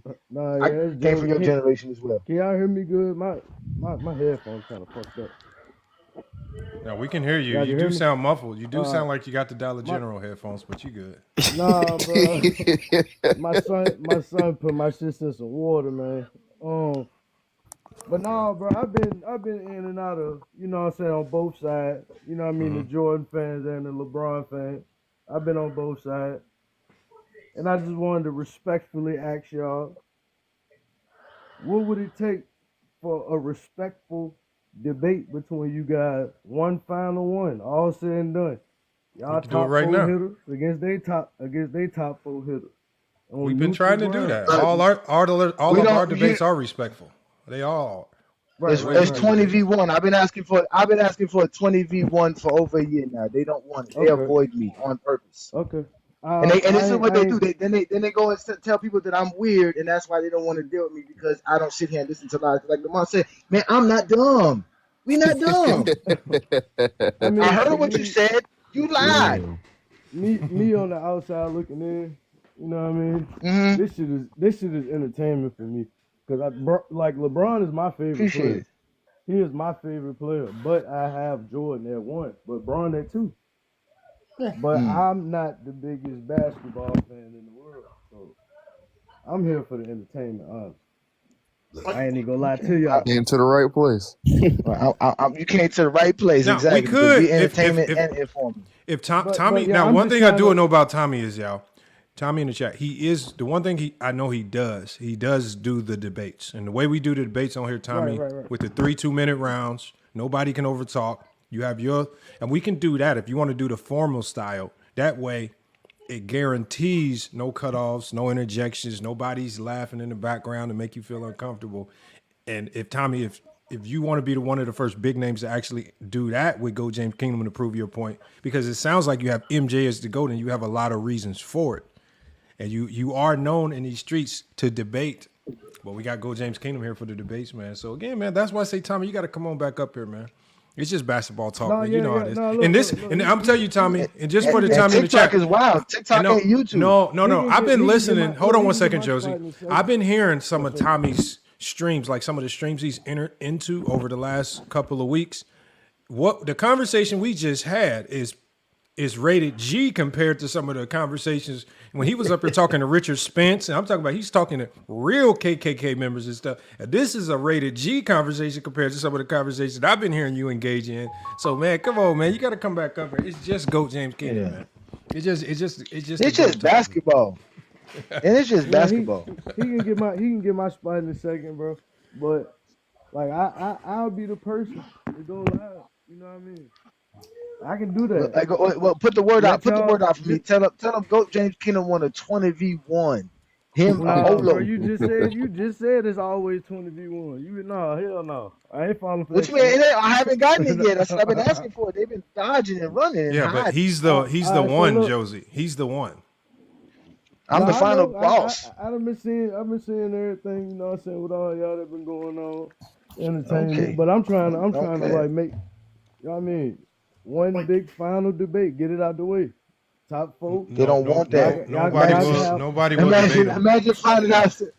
Imagine finding out Santa Claus ain't real. Now, Josie, I tried, like, for example, Josie, I reached out to a guy by the name of Crunch. He's a big time LeBron James hater to do the head-to-head debate.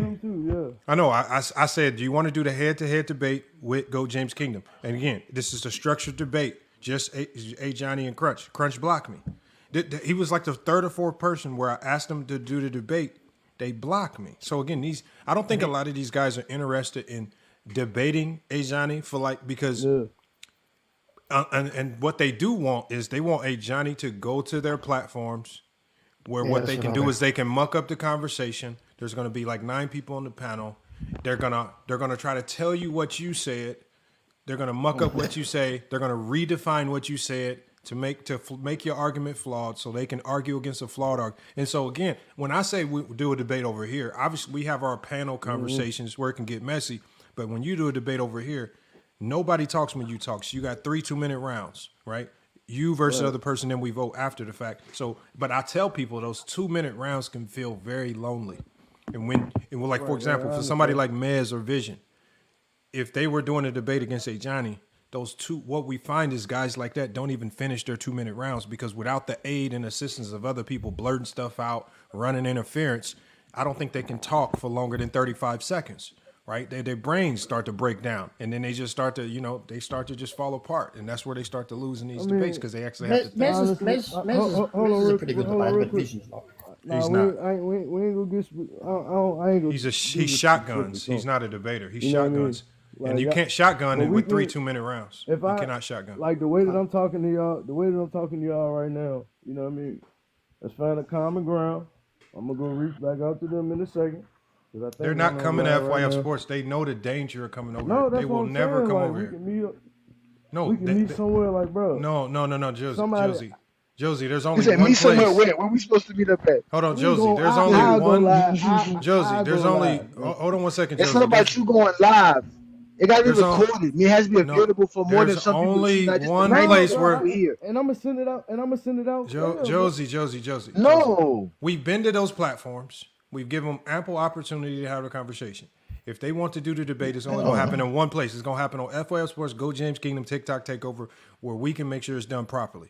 Outside of that, the days of us taking our platform to some of these other low-budget channels is over with. I'm not going over there to entertain these guys. Any longer. Hold on. I've already been there. I've already been there, done that. In my situation, I understand. I've heard you. I've already, Josie. We've already. Y'all take. Hold on, Rook. I'm trying. No, to hold on, understand. Josie. You saying a lot. I've heard what you had to say. You can go get them. I've been to All Boss channel. I've been to some of their channels. We've seen how it went. Vision It's not a channel. real debate. So Jake. at the end of the day, Yeah. if they want a real And debate it's not available. if they want to debate the way you say, done fairly, in a real debate style, they need to come over here. Because the one thing you will see is we went over there to their platforms. You never see them come over here. So at the end of the day, and now it's their turn to come make their way over here to FYF Sports and stand in the fire where they have to now talk for themselves and not talk amongst a whole bunch of madness. So again, that's it. I mean, there's no arguing. They don't want it. Lamar, they don't want it recorded. They don't want it recorded. There's nobody's gonna host it but FYF Sports and Go James. Listen, ladies and gentlemen, listen. When we're done with this goes on YouTube, and Lamar gets over 10,000 people watching it on YouTube. That's what y'all understand. That's what they don't want. It ain't just the 95 people watching us now. Not just the 100 people who watch us today. It'll be over 10,000 people watching it. That's what they don't want. I respect what everybody got going on. You know what I'm saying?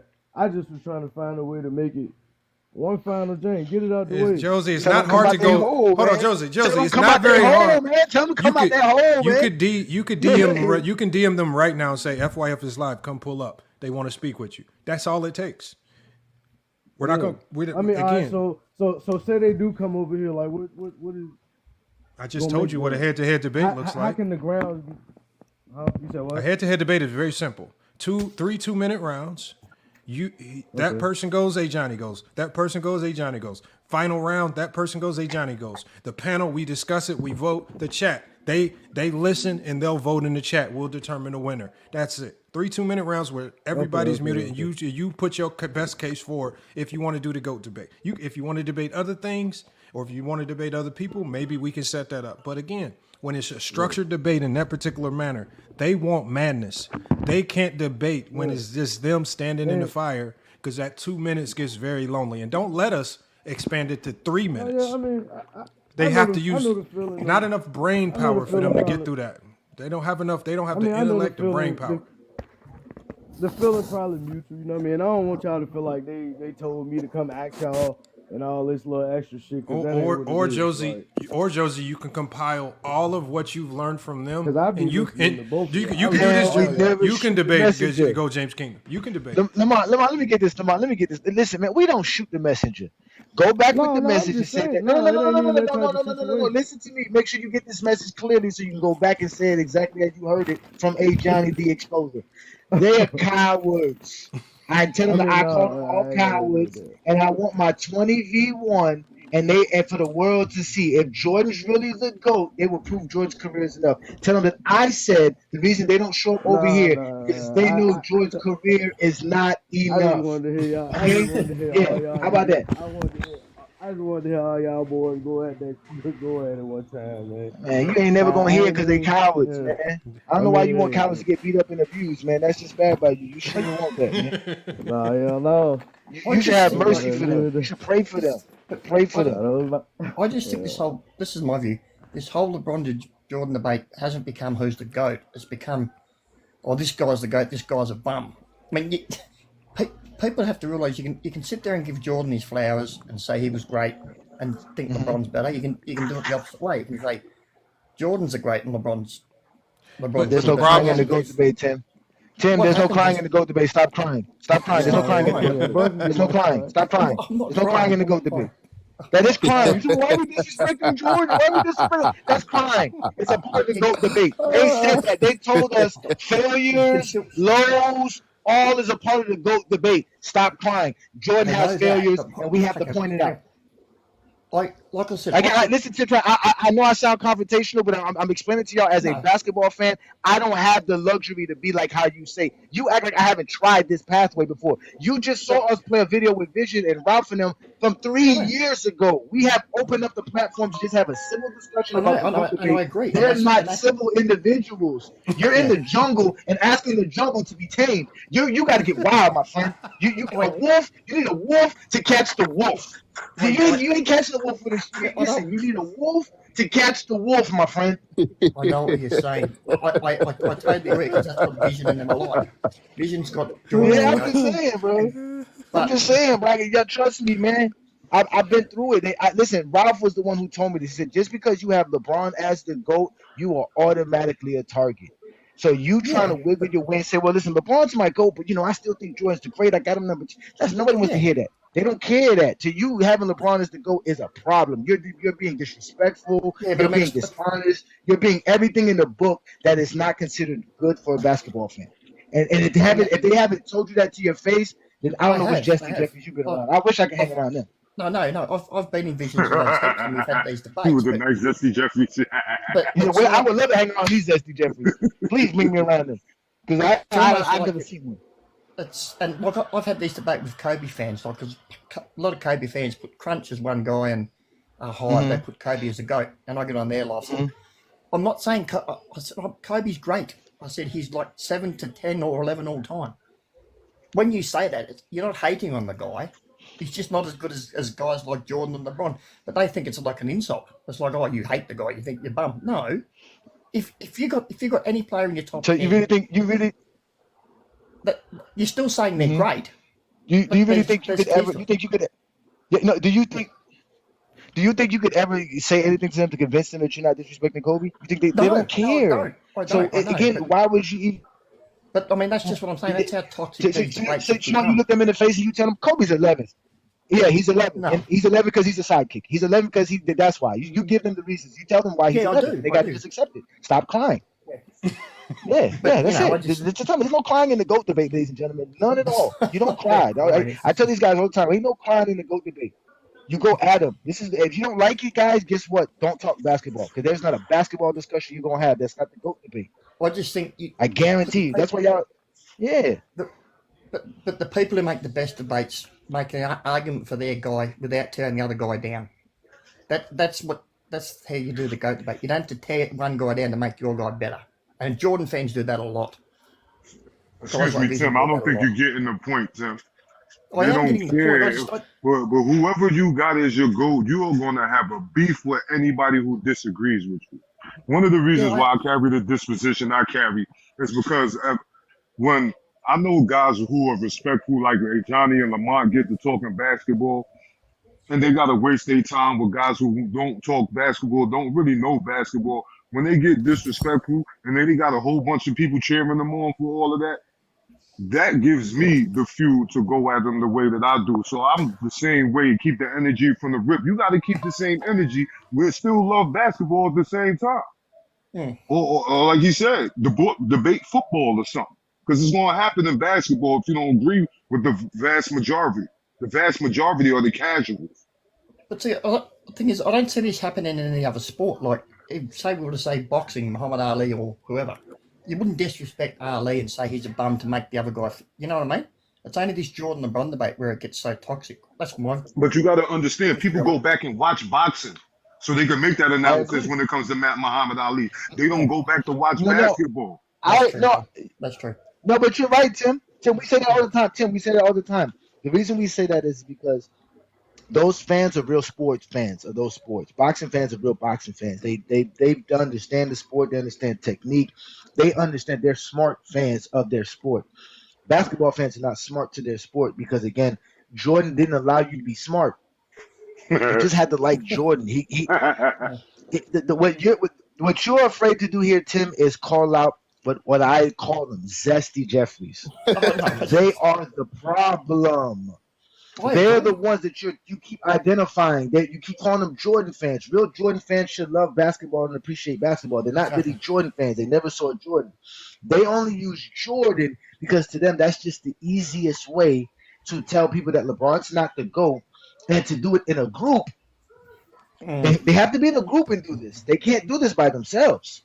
This is a way to be cool. This is a way to actually relive their high school lunch table moments when they used to be like, yo, look at my J's today. Look at how I wore my J's today. That's what they're trying to do at 35, 45, 50. Yeah. Still trying to live something they supposedly lived 30, 40 years ago. That's how pathetic their lives have been. That's why I call them Justin Jefferson. Who sits here and still reminisces about something 30 years ago? That's what Al Bundy used to do because he hated his life. That's why he used to always tell you about the 4 touchdowns he had at halftime. Because his entire life was miserable. When you have a good life, you never think about something 30 years ago. When you got good time memories that you made just last year. You don't think about something that happened 30 years ago. That's what I be trying to explain. So you have to identify these dudes. For one, they're not real basketball fans. They're Nike and ESPN dudes. They started watching basketball on SportsCenter on ESPN and by wearing Nike sneakers. That's it. And they think Kobe and Jordan is the greatest way to play basketball. They think scoring is the greatest aspect of the game. Nothing's better than that. They don't respect rebounding, passing. They don't respect nothing if it doesn't make Michael Jordan or Kobe great. And if you as a real basketball fan comes here and start talking about rebounding, oh, forget about it. You don't even want to know. Forget making LeBron. Just say rebounding is important. Tony will tell you. Just say rebounding. Watch how upset they get. So you're like Eddie Murphy. You're gonna be like Eddie Murphy in life. You better not even fix your list and say watch. You better not even whistle. So and that's what I've done here in Go James Kingdom. I have told you I have identified, cataloged, and marked all zesty Jeffries so that when y'all find one, you see one, you send them to Go James Kingdom and we bury them. Because they're parasites in basketball discourse. And LeBron fans are y'all saviors. So become a LeBron fan because we're about to save the world. The basketball world is about to change. But like I said, it would be a really good debate, respectful debate, if you could just have get to the common ground where they're both great. You just think this one's better for whatever reason. They don't want to do that. Tim, you know what I'm always curious of, Tim, is especially with me, FYF. We've been trying to be so courteous and respectful to them for the longest. And everybody, remember Ace 30, and A Johnny had to ultimately just call out Ace 30 for this. He said, look, y'all come over here with these Martin Luther King, I have a dream speeches are what we supposed to do. But y'all never go into the trenches and tell them idiots what they supposed to do. I've never heard anybody go up on Vision's panel and say, hey, guys, you guys are just being ultra disrespectful. Like, y'all always come over here and tell us this, and we're the ones that give all these players the most fair opportunity. Hey, Johnny is the one that talks about how great Wilt Chamberlain is. Even has him number 2 all-time in NBA history. You just heard Tony talking about a Bill Russell. We gave no pushback. We actually said he had a great take. You can't go over to those other channels and make those types of takes. When I went over there and told them about how great Scotty Pippen was, they wanted to boot me, kick me. They wanted to say, no, Pippen was a bum. He wasn't this. And it's just like, why do you guys not? They're the ones actually disrespecting all the eras of basketball. We're not doing that. We can actually have real conversations about all these players. Why does everybody tell us to do these things? We already do it. We don't do Kobe sidekick talk. Kobe's 5 championships are 5 championships. That's not us. They're the ones that had to pretend that Kobe's a sidekick just to keep him below Jordan. I mean, come on, man. Yeah. I mean, that's why I say tell them that, because we've been talking like this for a while. Yeah, I do. I get in their live sometimes. I even reached out to Tony. The way I heard Tony talking about Bill Russell, I said, man, like, look, I want you to have a show on FYF Sports, because we need somebody to be able to constantly have that conversation about Bill Russell on the network. So again, I don't know why people tell us this. Like, we know this, but we can't get them over here to do a real debate. They want us to go over there into madness where they can control everything and then ultimately control the content, right? And if it wasn't for Ochi clips, right, a lot of this stuff, you know, would just be going into oblivion. Now they blocking Ochi. They're banning him. They're kicking him out. Yeah. So, King Shot, you got a echo, I think. But no. But hold on, we got Tommy. Tommy, come on back up, Tommy. We got you, man. We'll get you right. Because I was having a good conversation. Yeah. And to be honest, Lamont, bro, you are really nice about the 90s, because I go back and watch the 90s all the time to see if, because you know me, I'm very young. So I go back to watch the 90s, see what it's all about. And I'm watching guys throw half-court passes to the low post. I'm watching guys back down, post up from the three-point line. I'm like, bro, this is not good quality basketball, bro. This is not, bro. I'm watching guys like Craig Elo average 8 points, three assists, 2 rebounds for the entire career, and they be like, "Oh, that's good competition." Hey, these 90s babies be like, "Oh, Michael Jordan is the best player of all time." No, you didn't even watch Michael Jordan. What happens is that Joe Oldhead told you that Michael Jordan was good, and they trying to make us new gens go for that. And you know, all those white guys like SV9 going for that. Nigga, I'm not going for that, bro. I'm not going for that, bro. I'm not, and they got a different tactic, bro. They got like a different tactic for like white guys and black youngsters. White guys, they think they can manipulate them and control them, but with black guys, this is what they do. This is what they do for people my skin color. They try to make me crash out. They try to make us new gens crash out. Like they try to make me and Dream crash out last night, and then they came in. Let's talk about it. And then we had a good intellectual conversation about how the Jordan benefited from the 90s. He did. He benefited from the legal defense. You beat your man, that's an open lane to the basket. You beat your man, open lane to the basket. They cannot double you without you having the ball. So you throw the pass to the center, nigga. That's easy buckets. This is why the Simmons are so dominant. Not because they were skilled, not because Hakeem Dream Shake was skilled. Nigga, I can do the Dream Shake. I got it. Dream Shake. You want me to do the Dream Shake? Hit that junk real quick, YB. Hit that junk real quick. I will do the Dream Shake on camera. You gotta do the Dream Shake. Do the Dream Shake. Hit that junk right now, YB. You did on camera, bro.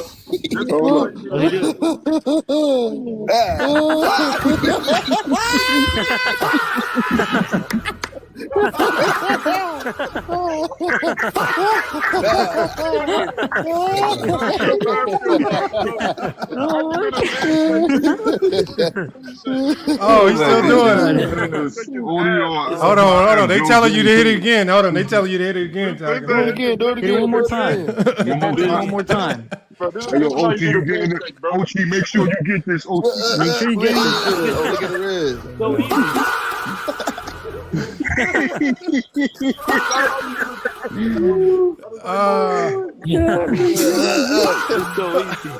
Ass, dog. The 90s is ass.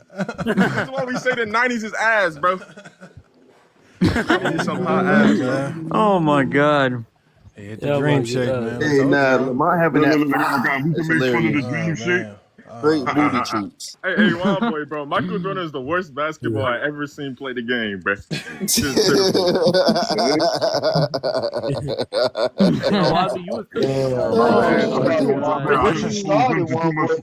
We don't expose none of these young dudes to too much film, man. They are not trying to hear it. Once you bring up the film, they start leaving. Yeah, but what's everything changes because what you say should be what we see. We don't see what you say, we're not gonna take your word for it. And then this is bottom line. I've been saying for years, I've been saying for years, stop telling these young dudes to go What's good, File? Peace and blessings. Stop. Yeah, File, what's good? What you got on this, man? Man, that nigga YB is goofy. That nigga 6'6" doing that shit, by the way. Hey, I ain't gonna lie, bro. I'm a LeBron guy. But when I hop in these lives, bro, It be grown man. That's what gets me. It be grown man. You ask them a question, they come up on the panel with another question. First of all, That'd be then when you That'd like, be killing me the most. That'd be killing me. yeah, bro, like, come on, stop, come up here acting confused, y'all. Like, y'all grown man. Hey Johnny, Y'all grown man. didn't we literally just had this conversation? I said the number one thing, this is the number one identifier, one of the number one identifiers of a Zesty Jeffries, right? They're gonna join a panel after listening for about 1 to 2 hours. And the first thing they're gonna do is they're gonna, hey guys, what's the topic for this? What are you guys talking about? They're gonna play dumb like they don't know what, like who joins a random TikTok? Like you just joining a random TikTok, you don't know what the hell they talking about. You just joined. Hey, FYF, you know what's funny? You'll have the prompt on the screen. They had a prompt on the screen and everything. Hey, look, like One Boy, like I feel like One Boy Lives is the greatest experiment ever because One Boy will literally have a clear prompt with nothing to do with Bron. These niggas come up here, but what did Bron do about? No. The best one was big when Big Shot. What's his name? Bob came up. Bob came up and did exactly that. The prompt is dead on the screen. Jordan accomplished nothing without Pippen. He came up there and said, "Hey guys, what we talking about today? What's the topic?" It's like right here.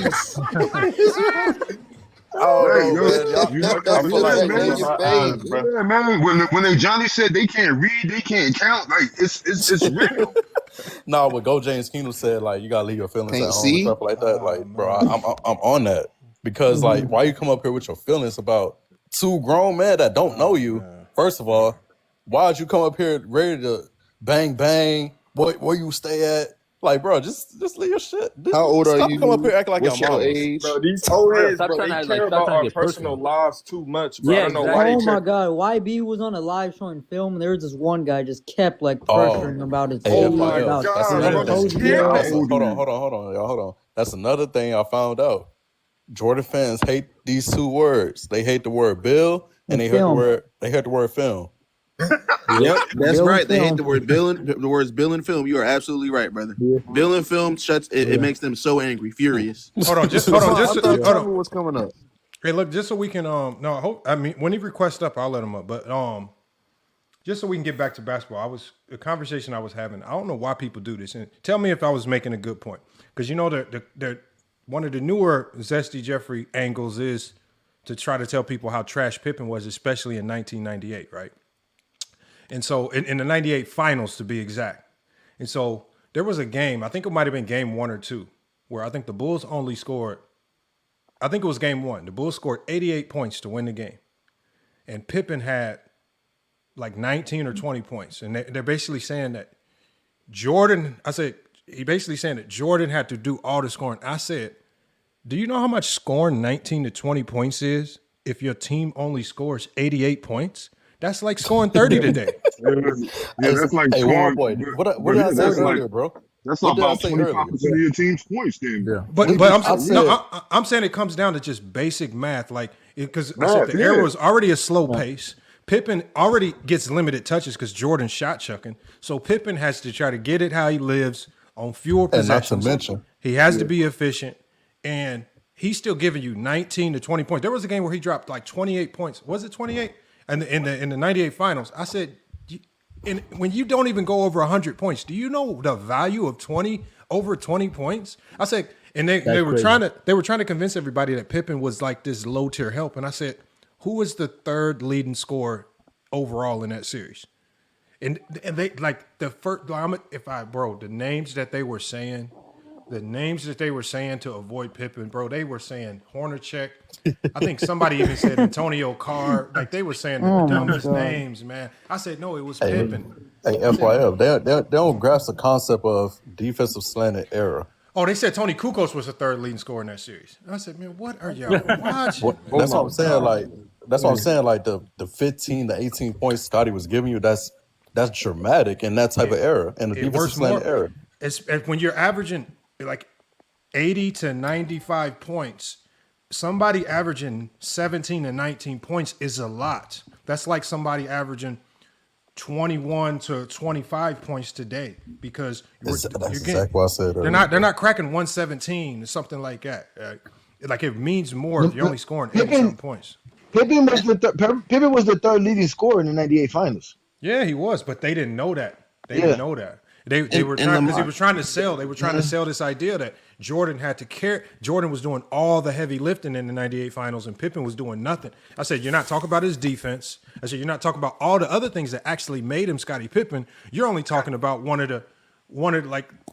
Pippen, you got you got defense, playmaking, and then scoring. So you're going down to his third best attribute just to say he was trash. You're skipping over the defense and playmaking because you got no way to measure it because you actually have to watch the film and you actually have to understand the game to break it down.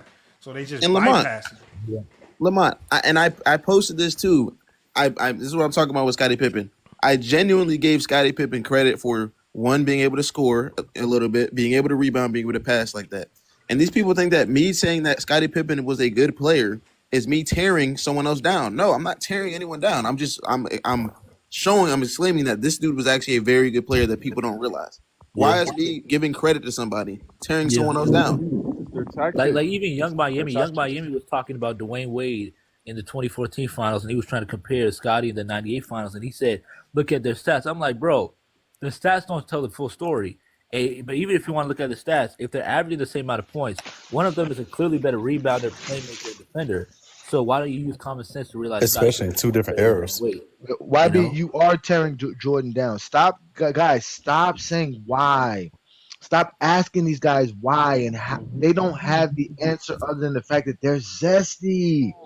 How else are they supposed to accept Michael Jordan having a great teammate when all they've ever been told and want to believe is that Jordan didn't have it to be as great as he is? Because what does that say about Jordan if Scottie Pippen's great? So yes, you're not tearing Jordan down. You're tearing their perception. That whole team was supposed to win. That's the thing. They were supposed to win. Hey Johnny, you going in and out? You're not tearing Jordan down. You're tearing down their perception. I'm going in and out. Yeah, that's crazy. I just went inside the house to make sure I had better internet. So, but again, you are tearing Jordan down. It's all right. Let them. They'll grow out of it. They'll drink some Hennessy the next day and have more hair on their chest, but they'll be better men for it. What my boy Tommy at, man? That girl came up here with the LeBron draft night fit on and shit, man. For real. It's like they have to discredit. This is their tactic. They uplift all of LeBron's teammates, right? They discredit all of Michael Jordan's teammates. They didn't discredit the entire era. They say the 90s hand checking. Bro, hand checking, bro? Are you serious? They say hand checking is what made it better because you can put the hand on the hip. Are you serious? I seen clips of Jordan doing a basic jab crossover. Anything an 8th grader can do today and blow by his man. And they're talking about hand checking, bro. This is what they talk about. They say this is the elite defensive error because of hand checking, bro. Anybody knows. I'll be telling people, and I tell all the people that talk about hand checking. I said, just go to any high-level basketball run today with, college players, good, just quality, high-quality players. And I said, I want you to go out there, and I want you to hand check away. And I promise you, you're gonna be on somebody's TikTok. You're gonna be on somebody's reel. You're gonna get embarrassed. Because when you hand check, you just identify where your weight is shifted. They're going to embarrass you. That's why it don't work today because guys are too good. That's why Jordan, when he was trying to hand check Iverson, you see he had that one hand out. He can't hand check because Iverson's facing up. Then no, you're not going to hand check me. You actually have to defend. You can't hand check face up. You can't. Yeah. And so now Jordan's ankles is going one way and the other. He can't defend. But Jordan was getting cooked all throughout the 90s. Jordan was getting cooked by lesser players than Allen Iverson. Right? Jordan couldn't stay in front of nobody. Listen. Grant Hill's giving them the blues. Everybody, bro. I can go to worse players, man. It's worse players, man. It's worse players. Rex Chapman is one of them. Gary Payton. Lamont, when we watch the film, like one boy said, when we watch the film, we don't see no hand checking. We don't see nobody hand checking. We don't see it. I never actually seen it with my own eyes. No, the only time you see hand checking, you only see hand checking when you're dealing with point guards that don't have a face-up dribble. So when Magic Johnson will come down the Walt court, Jackson. the only thing he can do, Magic Johnson, the only thing Magic can do when Pippen's guarding him, he has to turn his back. And so sometimes some defenders would put that arm on him to try to shift him. It only works against people that don't really have a great handle.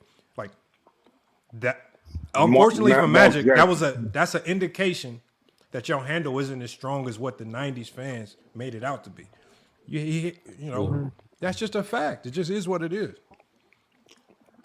And it's okay. Yeah, that's what they have. He benefited off his size a lot. Like, I ain't gonna lie, bro. I'm 27 years old, bro. Growing up, these niggas made Jordan seem like a fucking myth. This nigga seem like a god, bro. Bro. Like, I thought Jordan was a god, bro. I thought he was, bro. Really? I thought he was. I thought he was. I thought he had a 50-inch I've only started vertical. realizing it now. my my favorite player of all time is Derrick Rose. I seen this nigga with a headband start smack my nigga Derrick Rose shit off the backboard. I'm like, who the fuck is this nigga, man? I was always a fan of Westbrook, bro. Hey, watch the cussing, y'all. We gotta watch. We gotta limit. I'm sorry. Please. Yeah, I was always. Someone told me what Kareem's. Someone told me what Kareem's resume was like when I was like middle school, and I was like, dang, he might actually be the GOAT, man. These Jordan lies, they've been going on too long. Someone just broke down Wilt's resume. I was like, whoa. Bro, the campfire stories. That's what it is, bro. The old head campfire stories, bro. That's what this. I feel like the 90s is the only era that's protected. The best example is when Chill went viral. And salute to Chill, because we rock with Chill. But when Chill said on players, he was on that show where he was talking to all those fans. When he told them young dudes, y'all say these guys aren't athletic. I saw Kenny Smith go between his legs and throw the ball off the backboard and dunk it backwards. He said that was in the 90s, bro. They went back and pulled this clip. It's the sorriest dunk they've ever seen, bro. He went viral because of that. That's why I say y'all got to stop doing it. That's why I say Chill. You got to slow down, man. They done made him go viral off that, man. I can't do that dunk, bro. Hey, what's that one guy? He threw the ball. He threw the ball in the air. Sorry, look at that. Listen. Wow, that's even worse, dunk, bro. I can do that same dunk. It's not that crazy, bro. Robbie, stop showing this, bro. Come on, YB, man. You're 6'6". You better do that. Hey, imagine me in the 90s, bro. I think I glazed myself too much. Bro. You're 6'6", bro. I know, right? But I think I glazed myself too much. I think if I was in the 90s, bro, I think I'll be like a Grant Hill in the 90s, bro. Hell, what? If you bulked up, if you bulked up. All right, hold on, y'all. Let's just lock in and get back on topic, man, because we done got away from the topic, man. I'm gonna let it. Johnny, did you still want to go over that chart, or do you got something else you want to cook on? Is Johnny with us? I know he was having connection issues. I'm back. Hold on. All right, yeah. No, we're gonna lock back in on the topic, y'all. What's the one again? Let me go to who just got up here. No, let me go to Womboy, because Womboy been really cooking lately. Biggest contradictions you've been hearing, Womboy, that you've heard over the last couple of weeks since you've been going live. Man. Damn, where do I start? It's a lot. The team game. Do the team game that they always had to be. Well, damn, your name ain't One Boy, dog. Well, but the thing is, it's a kid named Rasheen, and I hope he's listening. He came to my live yesterday talking about, yo, y'all niggas be this, that, and the third. Excuse my language. Y'all this, that, and the third. Nobody watches this basketball, today's game, and this, that, and the third. I said, all right, I put him on mute.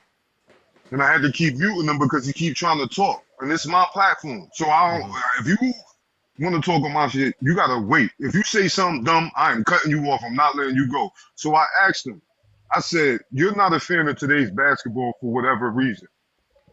Everybody up here is a fan of today's basketball. Why are you up here with us? And he couldn't answer. He said, I'm start spitting narratives. Like, if you ain't a fan of today's basketball, stay away from us. And then One Boy, he went with the narratives thing. He called what you had on the screen narratives, and what you had on the screen was legitimately just fact. Yeah. Jordan without Pippen was trash.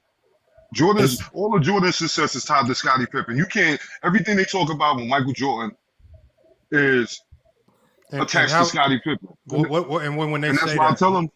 when they say that, one boy, what's the contradiction? What do you think? What are they contradicting when they make that argument though?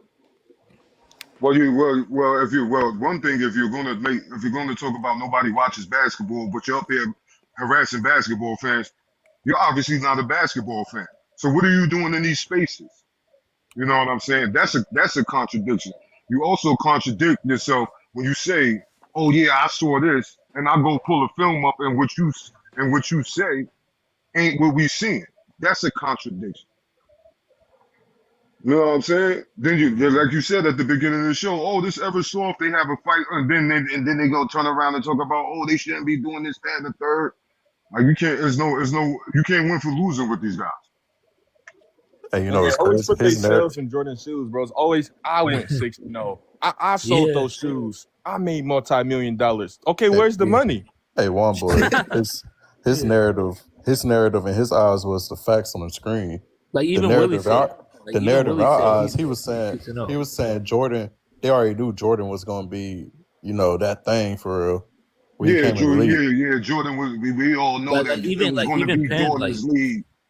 Like even Penn on Players' Choice saying some BS today about you have to win rings in order for you to be respected as this guy or be the standard. And even Chill corrected him. He said we called Jordan the GOAT in '88. No. Here's the biggest misconception. One of the biggest misconceptions is this, and I hear people say this a lot because all throughout my comments on YouTube, all I see is people putting 4 and 6s, and people don't understand that in the NBA, because you know how people try to say 4 and 6. So if you're in school, that's 4 out of 10. That's an F.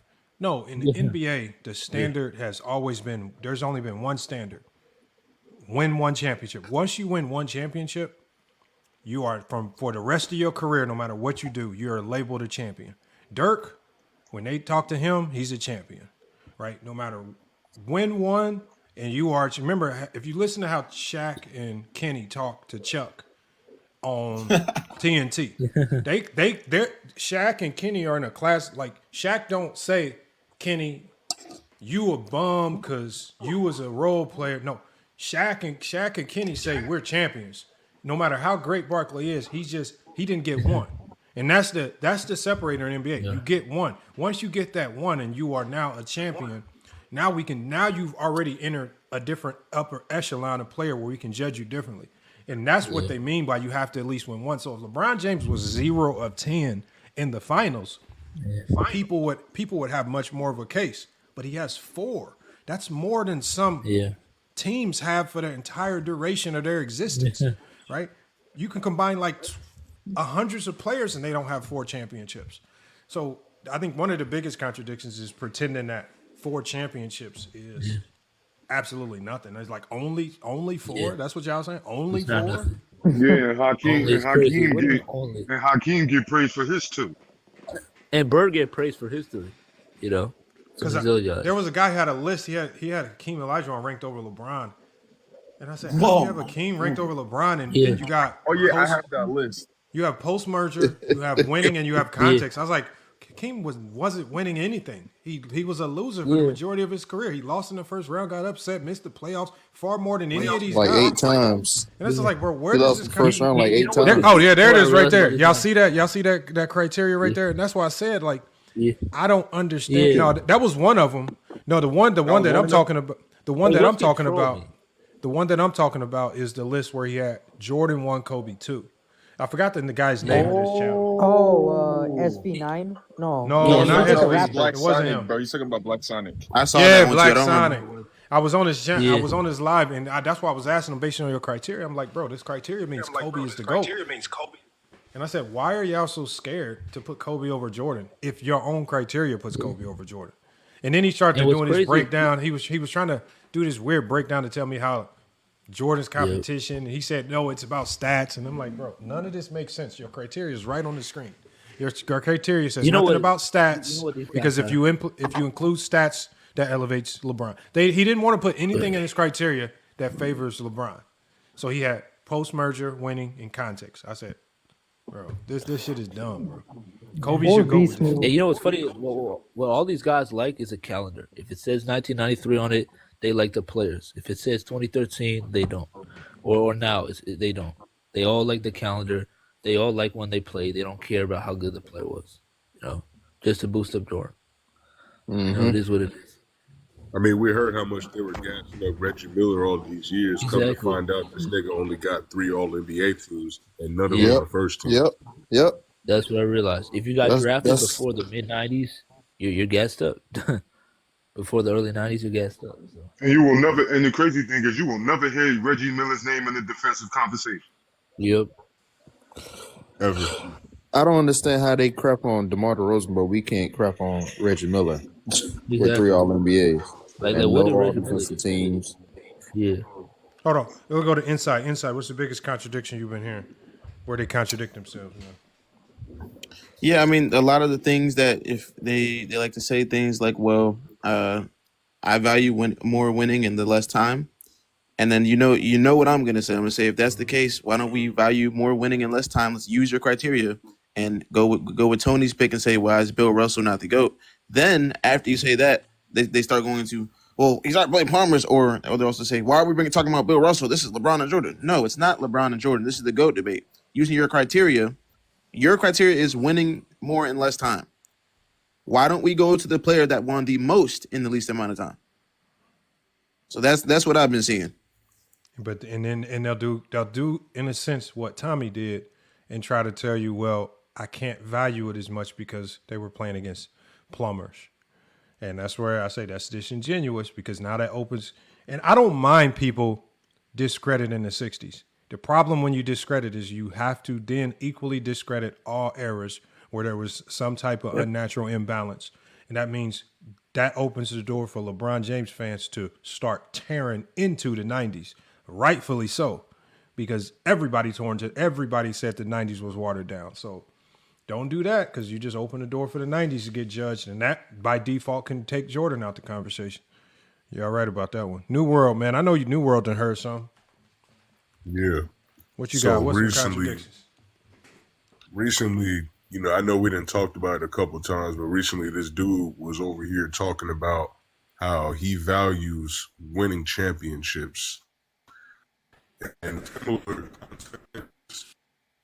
but it was as the best. You're going in and out, bro. Yeah, Scotty. New World. Something's going on with your mic. Am I going in and out? Hold on, let me fix it. I can't take this picture Johnny got on the screen, man. This is a wild picture, man. I don't know where y'all finding these. Somebody had that. I got that picture saved too. I got that picture saved too. I don't know where y'all be finding these pictures. Somebody on the Facebook group. Somebody only said in Go James Kingdom, Lamont. Only in Go James Kingdom, man. Come to Go James Kingdom. You'll find all kind of stuff, man. Yo, listen. I seen that. I took the screenshot. I didn't get to really post it yet. But the caption said, old heads talking about Jordan the GOAT. And that's the picture. Man, that look like Randy Watson from Coming to America. Oh man, that'd be funny as hell. I put it to this, Lamont. Yeah, our Facebook group is crazy. He looks like every NWA member. Well, Facebook is crazy in general. Facebook is just crazy in general. It's just a crazy site in general, man. But to be honest with you, Lamont, the contradictions is because, again, they've tailor-made the conversation for LeBron and Jordan. They have such blind vision that they don't really notice how it, like you said, discredit other players that they want to do. You know, how they want to put other players up there like Magic. If you value scoring and you don't value assists, how is Magic in your top 10? Mm-hmm. Right? Yeah. Right? So there's a lot of players that if they were just great basketball scorers of the game, they should be in the top 10, right? But they don't put those guys in your top 10, right? And then again, we all know they are like I said, they're the first to tell you winning matters, but are the first to discredit winning at every turn. They'll discredit Bill Russell's championships. They'll discredit the bubble championship. They'll discredit the in-season tournament championship. They'll discredit the conference championship. They'll discredit all of this winning. Just because, again, Jordan's career is not enough. And like Lamont was saying, they can't help themselves because, like how – you see how when he came up here, how Tommy came up here and told us about himself and how he saw the game, and we're just supposed to accept it. But if you told him the opposite, but that's how you view the game, they don't respond in that same gesture like, okay, well, that's just you. I can understand it. I really don't understand it, but it's cool. I respect it. They can't respect other people's views if it doesn't align with them, or unless it aligns with making sure LeBron's nowhere near Jordan. Because that's when you'll see him. Like he said, if somebody has Akeem in front of Jordan. I mean, Akeem in front of LeBron. Nobody's gonna argue that. Y'all just gonna let that happen, right? Just silly stuff that they be doing, putting Bird in front of LeBron, right? Saying LeBron is 6th, 7th, 8th on the list, right? Come on, man. Guys like Zesty Fitness Rant saying LeBron's not top 20. Yeah. They just love the calendar. They just love the calendar. And that's then and that's the funniest thing, because somebody that's aligned themselves with that circuit, because they're accepting to anybody right now. They'll take on some Epstein followers just to get more viewers. Is Dart and those guys over there? They take anybody over there. And so Viz is somebody that proclaims he's trying to cook people. What's an easier take to cook than somebody proclaiming that LeBron James isn't top 20? Like, if it's about basketball talk, if it's about truly wanting to talk basketball, why don't you cook all bad takes, right? I get that you want to get back at Johnny, because obviously Johnny's done some wild things to embarrass you. But if it's about cooking bad takes, cook the obvious bad takes. Sports and Fitness and Rants has you cannot be fearful of what that might look like. But I mean, that's what happens, like you say, when you join a circus. You'd have to agree with everything in the circus to be a part of that circus. But Lamar, why am I the one doing the wild things and we in the jungle? How come I'm the one? Everybody's swinging from the trees, but because I'm swinging from different trees, now I'm the wild one. Everybody's doing it. Yours is normal. What I'm saying is your takes are normal. The problem is they have personal beef with you. They have personal beef with you. Fault. So they then try to do is they'll try to proclaim that they're cooking anything that you do. But what I'm saying is, if it's about truly cooking bad basketball takes, when it's hard to cook Johnny, because a lot of his takes are backed by stats, facts, and accolades and numbers. I said, why don't you just cook the obvious bad take? Sports and Fitness Rant says LeBron James is not top 20. That's an obvious take that you could cook. But do you want to do it at the risk of getting shunned by this new community that has embraced you, this community of Epstein followers? Yeah, that's their allies, Lamar. KKK followers. That's what they are.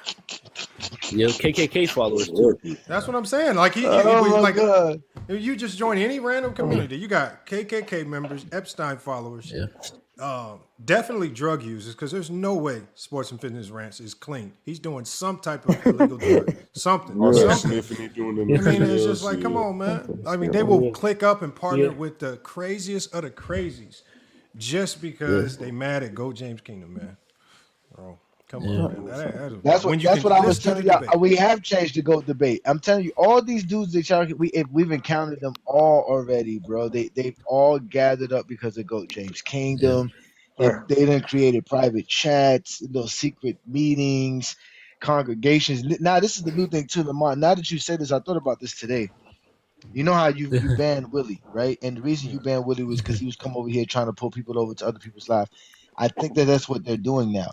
When you and I go live, they make sure one of them go live to try to. Is my camera frozen? Somebody, Olo said that's why Vision's always live when you guys are live. It's not exactly. He goes live when we go live, just for the sake of going live. I have noticed try to draw people away from us. Yeah. Remember, they used to send Willie. Remember, as soon as that happened, that's why I thought it was weird. Willie would always come in here and say, why don't y'all debate Vision? Yeah, he'd be like, Vision live, go over there and debate Vision. But he would always say that when we were live. And he would always come over and say that, like, and as soon as he would say that, then it's just like, bro, you just running free marketing. Like, you see us live. They have an agenda to always try to, like, because today's live has, it was impromptu. I don't base anything around when anybody else goes live. I don't care. But I have noticed that. I mean, it's a very weak tactic because it still helps us out to a certain degree. Like, it's going to be hard to stop what we doing over here. But but that's why I say Willie, I would respect Willie just like Big Assassin. I respect Big Assassin because he comes up. He doesn't stay in the chat talking about go over here. He'll just come up and do it himself. Yeah, Willie's when lost you, too many battles to Go James Kingdom. He's just lost too much. Oh yeah. He made yeah, himself but the thing look about bad. Big Assassin, He's like a punching when bag. Big Assassin Punching is bag. over there when Big Assassin is over there in them spaces with them dudes, he is disrespectful. Because I was over there when I heard him how he was talking about me when I went over there and fried vision that morning. But when he come over, oh, it's all respect, dog. You know what I'm saying? You could have came over back to the crib. You could have came over and watched the game. You know I had the satellite in the yard. You know, Yeah. that's Yeah, crazy. Willie's like a punching bag, man. He's like, you Yeah, know Willie what I mean? TMZ. Him, Willie Cheese, Big Assassin, them dudes are older than everybody on TikTok. They're living their second childhood through these guys that talk basketball because they can't talk ball. I'm not going to be. I don't care if you're 50 years old. I don't need you to talk basketball. I don't need to promote your live. I could do that on my own. They can't do that on their own. Yeah. Nobody pulling up the cheese live. He going to peeking in everybody else shit. Same thing with Willie, Big Assassin. And hey, Johnny, did you notice with Willie? I don't know if he was doing it on your channel, but he definitely did it on my YouTube channel a lot. He would do the same thing in my YouTube comments. It would be literally the same thing, and I'm seeing it so much, and I'm saying to myself, why do you keep talking about Vision and Mez so much in my comments? Like, you've already seen me go over to those platforms. I've been over there already.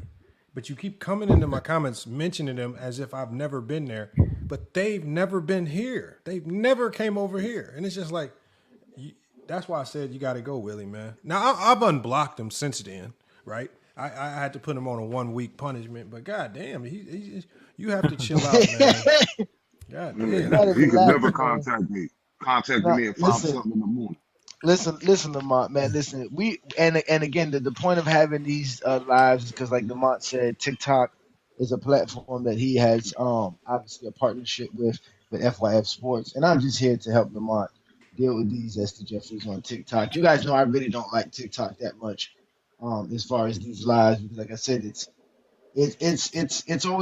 been a lot of years where y'all just been reckless on TikTok. I'm surprised that we've been able to do what we've been able to do here, because when you go to these other lives, it is really reckless. Dudes over talking each other, yelling and screaming. Even when you have those other lives where you have those platforms where it's more cordial, it's usually non-basketball. It's usually them talking politics or religion. But whenever it's basketball, it's always the same thing: yelling and screaming, people cutting each other off. And it depends on whose live you're on. There's a whole crew of them, bro. Like, there's literally, like I said, you saw me say that in the video that I get with Vision. It's been like that for some time, ladies and gentlemen. It's been like that for some time. Even YB just said in the chat, Jordan Oldhead's got a negative finals record against Johnny. Yeah. Damn, that's crazy. That is crazy. That is crazy. Somebody said they got to get the Avengers for me. I told y'all I'm Thanos. Someone said they got a 1-9 record. I want to know who got the win. Who got the one win against the Johnny? I don't know. Herm, because Herm cheated. Herm be cheating. Yeah. Yeah, you cut the live off before they get the 24 hours. He didn't even let the joint sit for 24 hours. He didn't let that one go past 25. Shout out to Hollywood Herm. We haven't seen him in a while. He's still hating on LeBron. He's still doing his 100 days of hating on LeBron. He's getting nowhere. He's the only way. You got to tell Herm the only way it's going to work. He has to join a coalition He has to go join that coalition where they accept anybody. He can't. Because some of them. Yeah, because some of them have realized what I've said about them, and they start realizing like, I can't be with them. Like I can't get caught coming out the gay bar. I really can't. Because that's the only way to be cool with them anymore. Before they used to just be out in the street, but now the only way you could really be with them and be cool with them is if you enter the gay bar. They don't trust you if you're not in the gay bar. Man, that's funny, man. Hold on, Dream. You've been around, Dream. What's the craziest contradiction you've heard? Crazy contradiction. The six rings. They be fucking themselves up with that because they have to argue Bill Russell. I feel like I be around more Bron fans now than Jordan. I haven't heard I haven't heard too many crazy shit recently. Not recently. I've been trying to make arguments like but it's tough. It's tough. We done converted another one. No, I'm not converted yet, but I'm not arguing for Jordan no more. I'm over that. I'm not. I'm not making Jordan go. You know that you got to go. You know you have to go to the rehab center every so often. We know it's cool. You're all right. It's okay. I almost relapsed the other day. Yeah, almost. Don't worry. That's why you got to make sure Boy goes live all the time. King Solomon Shot goes live. Oh, look, hold on. We got it. Hold on. You know, we gotta get inside. We gotta get inside to go live. Hold on. We got Cheese here. We got Cheese. Are you willing to do? And I know it's impromptu. Hold on. I know it. Man. I know Cheese. I know it's impromptu. And I know you might not have your notes order, but we have to have at least somebody debate Go James Kingdom every show. Are you willing to do the head-to-head debate with Go James Kingdom, man? Live on FYF Sports right now. 3 2-minute rounds, no interruptions. No interruptions. I was just gonna. You can cook. No, I was gonna tell you, Lamar, because I was gonna tell you, like, if we had to judge the Zesty Jeffries by like Mike Tyson Punch Out, Willie would definitely be Glass Joe, but I think Cheese would be Glass Joe. Like that would be like his level of Cheese gonna be King Hippo. Nah, King Hippo is too far up. Remember, you gotta get past Tiger, you gotta get past Piston Honda, you gotta get past the Don Flamingo. Hold on, but look, let's just he's Don Flamingo. He's Don Flamingo. That's who he is. We gotta let Cheese know. The main thing is we just let Cheese know he's welcome. But the thing is, he's welcome. The thing is, I just need like those debates when we finally get him to do the real debate in the real format, and it's not just helter skelter with randoms running interference every time somebody's getting cooked. When you got to go, when it's 3 2-minute rounds, and you have to really cook and showcase your basketball knowledge. Cheese is older. He has gray in his beard. Zesty Jeffries say that's a sign of wisdom. He should be able to hold his own. He should be able to do this right now. Sign of wisdom is crazy. That's what they say. Man, he's a messenger. He's a messenger. Bro, at this stage, Go James Kingdom, at this stage, we got to get whatever we can because the one thing I'm settled on now is Mez ain't coming. He will never grace. Mez ain't coming. They will not. All Ball is definitely not coming. He's not welcome. Vision, I'm surprised Mark and Ralph ain't never hit this up. Mark and Ralph ain't never. Bro, no, because they know now that it will be a structured debate, and they've already seen people get barbecued in that format. So again, we got him here. Let's see if he can do it. Come on, y'all. No, he's here all the time. Lamar, he's doing the same thing he's always doing. Reconnaissance. He's his shit. No, they were saying crazy shit on his live this morning. He invited me up. And then someone started crying about me recording. He said, "You recorded me?" And I was like, "Yes." That's why he said, "Yeah." He said, "Yes."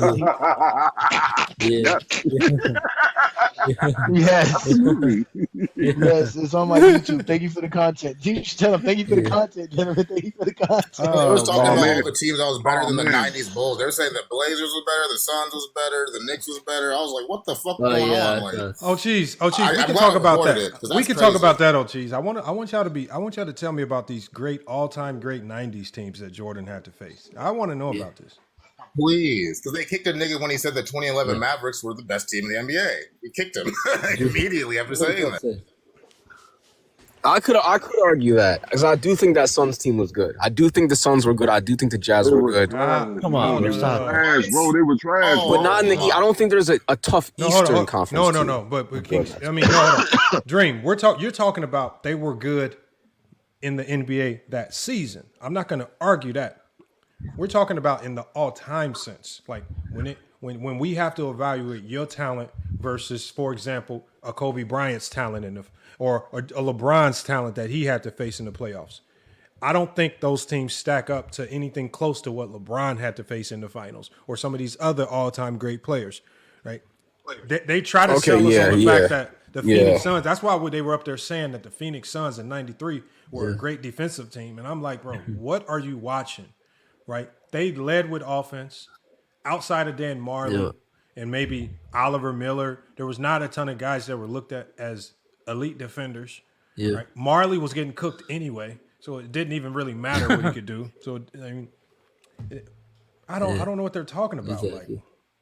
They were an offensive team. I don't know what these dudes are talking about. Well, we gotta remember they're very defensive about their takes because they've been sitting in private group chats designing this and analyzing this to come out and say it. So just when you hear it and you just easily expose it, they get upset. They can't accept it. And they work very hard to tell you these lies, ladies and gentlemen. And Dream, I don't know if you heard that conversation when they were talking about. They were basically saying the '98 Bulls weren't elite. Y'all remember this conversation that they were having? Yeah, that was and I'm saying you are right if you're saying in the grand sense of all of the great champions in NBA history, are they elite? No. But in 98, in that version of the NBA, you can't name two teams, let alone one team that was better than that Bulls team. No matter how trash you think the bench was, scoring production, that was the best that the NBA had to offer at that time. There was nobody that could compete with that. That's the problem. So when they make that take, all they're doing is shitting on their own era. Because if that's the best, everybody else is below that. Like if that is horrible, if that's not elite, then but for sure everybody else in the league is below that. That means there are no elite teams in the NBA in 1998. And that's the era that Jordan's winning championships in. No elite teams in the league. That's what you're trying to sell us. Lamar, can I play the clip?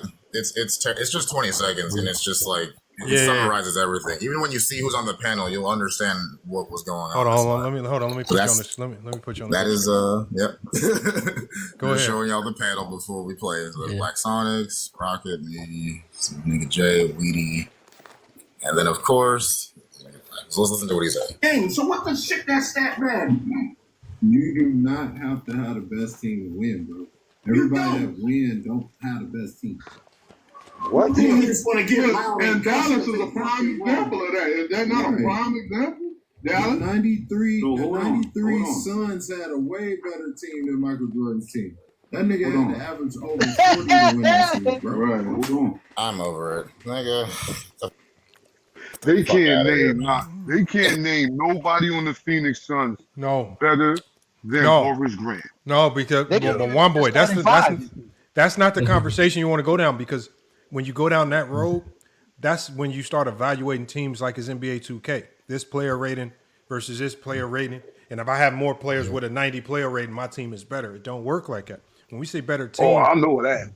I know you know that. I'm saying that's the type of argument they want you to go down, because remember, they're the ones that have to run the basketball reference and tell you game score and TRT. They're gonna look at the points and all I'm that like, shit. bro, man, like, man, are y'all crazy? Are you really telling us that they talk like nerds, man? The 93 Suns is better than the 93 Bulls? Way better. He said way better. Hey, yo, The crazy part about them? The contradiction. They love to say that XYZ. No, I'm saying if that's the case, when you watch games 1 and 2, because think about this. The Suns was the better team, and they went into the finals with home court advantage, right? That should significantly give you a humongous edge.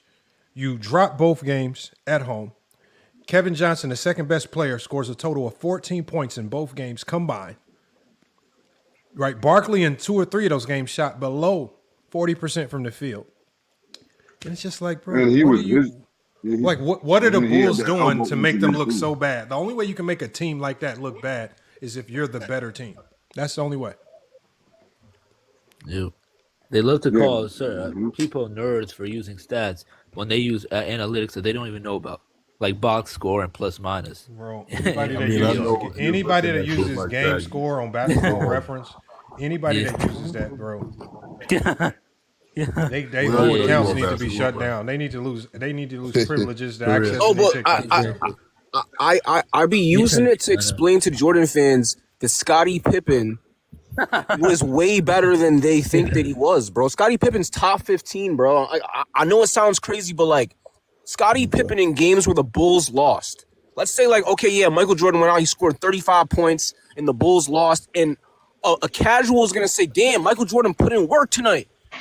How does Scottie Pippen have a higher game score in every single loss than Michael Jordan? That means he was doing more work on the floor than the best player on the floor. And that's my GOAT. So Scottie Pippen's gotta be top 15. And nobody who's in the top 10 all time, nobody who's in the GOAT conversation has another top 15 player on their team besides Shaq.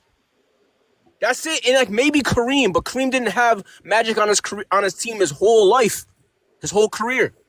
So I'm telling you, more respect needs to be given to Scottie Pippen. 1 and 2. Yeah, that's it. That's the whole conversation. More respect needs to be given to Scottie Pippen. How is game score? How is game score calculated? What is that? What is it? Yeah. It's just your statistical production in terms of turnover. Turnovers is a negative, free throws, positives, everything on the court. Your just statistical production. That's it. Well, what do you mean? Like they add it up? Like what is it? How is it calculated? Yes, it's a specific formula. It's a specific formula.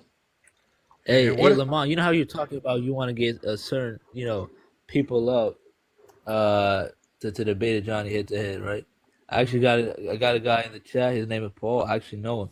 He is willing to do it if it's a straight up debate. If it's a good debate, all our debates are straight up. All our debates are straight up. Yeah, that's what I'm saying. Tell Paul to request up. I'll explain the rules to him of the debate. Paul, request up. Yeah, somebody tell me how they calculate game score?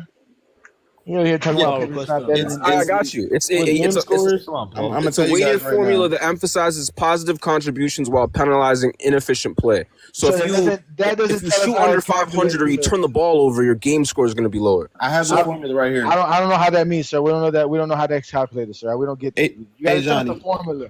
Oh, it's Johnny. points. The formula is as follows. Points is essentially taking your points is 0.4 and then field goal is -7. So all it does is it rewards scoring efficiently, rebounding, playmaking, defense, and it penalizes missed shots, turnovers, and fouls. So it provides subjective values to stats you already have, correct? Exactly. Okay, nobody cares. Nobody cares about that. Exactly. I have stats. I don't need the game score to know if somebody. So hold on. That means this stat. It almost feels like that this stat penalizes players that are playmakers. Yes, because playmakers are naturally going to have more turnovers, higher turnovers. Yeah. So it doesn't encompass assist to turnover ratio. Like does it? Because that should offset turnovers if you judge it fairly. Like if Bron has 5 turnovers but he has 11 assists or 10 assists, that's where you judge playmakers. So it seems like it penalizes playmakers and it only help scores, because especially efficient scores, like at the rim scores, like a Jordan, getting into the paint, scoring at the rim. Shaq. Yeah, but that's why LeBron's diff, because LeBron is playmaking at a high rate. His game score is high, and it does penalize turnovers. But it's like LeBron is playmaking at a rate where it's like he's not turning the ball over that much. Same with Scottie Pippen, though. Scottie Pippen is playmaking without turning the ball over and scoring. All right. Oh, Paul's up. Let me mute up. Fuck? Like, hold on, we got Paul up here. Paul, what debate did you want to have, man? I want to make sure you at least want to have the right debate. What's good, Paul? Well, I just came in when this guy was saying that Scottie Pippen should be top 15, which is crazy. Okay, like nobody can make an argument. No, my first question before we get to Scottie Pippen, did you want to have the debate with Go James Kingdom on LeBron versus MJ? Oh yeah, we can. Yeah, sure. Are you sure you're ready? I mean, no, I don't care. I'm not. It's not like I did homework and prepared for this. Oh, come on, Lamont. Stop. Why you be bringing little puppies over here, man? Let him have this debate with Dream about Pippen, man. Go ahead. Talk about Pippen. We want to hear this Pippen conversation. I mean, I'm not scared. I'm not scared. Pippen's top 15 in my book because I value two-way play. I value the fact that he won 6 championships Dream. and never That's lost. That's not how we do debates, Dream. If we're going to do the debate, we're going to do it the right way. All right, so Paul, if your debate, in Dream, are you making an allegation that Pippen is top 15 in NBA history? Yes. Yes. And then Paul, you disagree? Yeah. Okay. So Paul, the way we do the debates here, Paul, is 3 2-minute rounds. 3 2-minute rounds. Okay. We put you on the big screen. You can break the rounds. You can use the rounds to explain any aspect of the debate that you want. I recommend that you use the last round for rebuttals, but you don't have to use it for rebuttals. Now, the only catch to all this is we have something called a challenge flag. If you hear something that the other person says that is factually or objectively incorrect, and then you can throw a challenge flag. We can check it.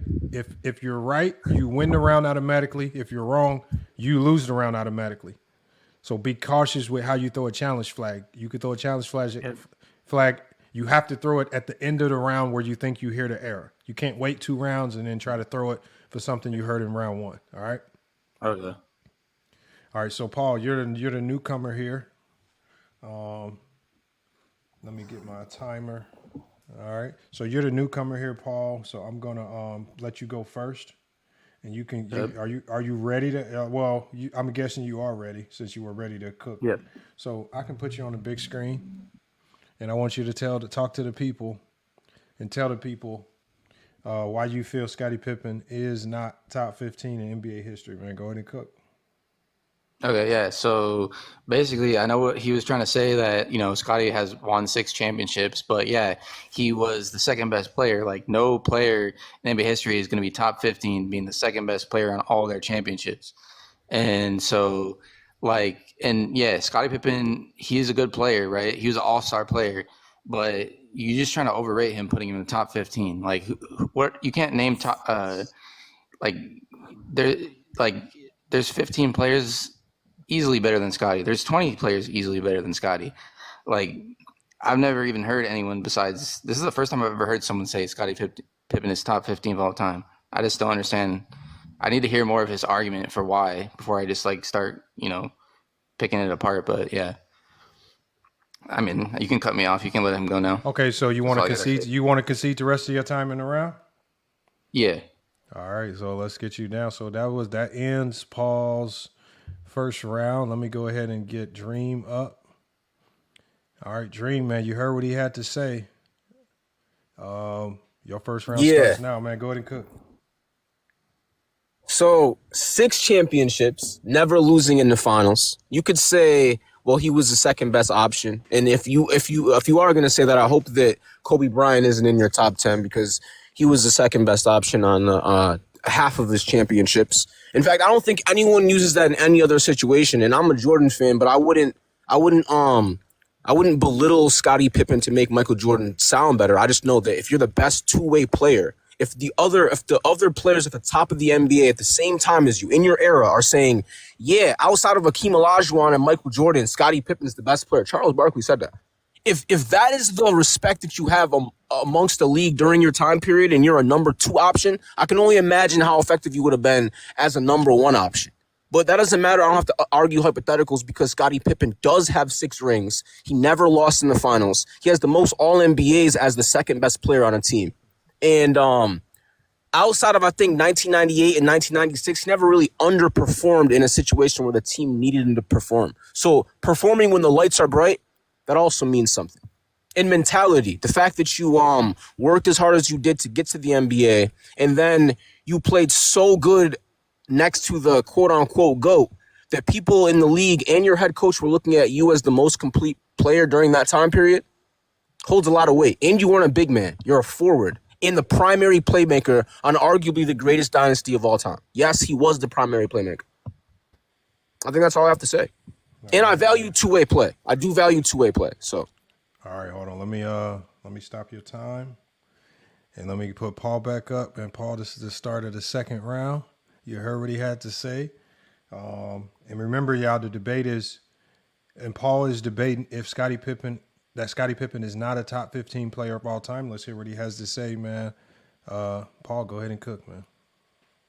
Yes. So there's just two main points I want to address. The first was, you're confusing the best players with they said Scottie Pippen was the best all around player. That doesn't mean they were saying he was the best player.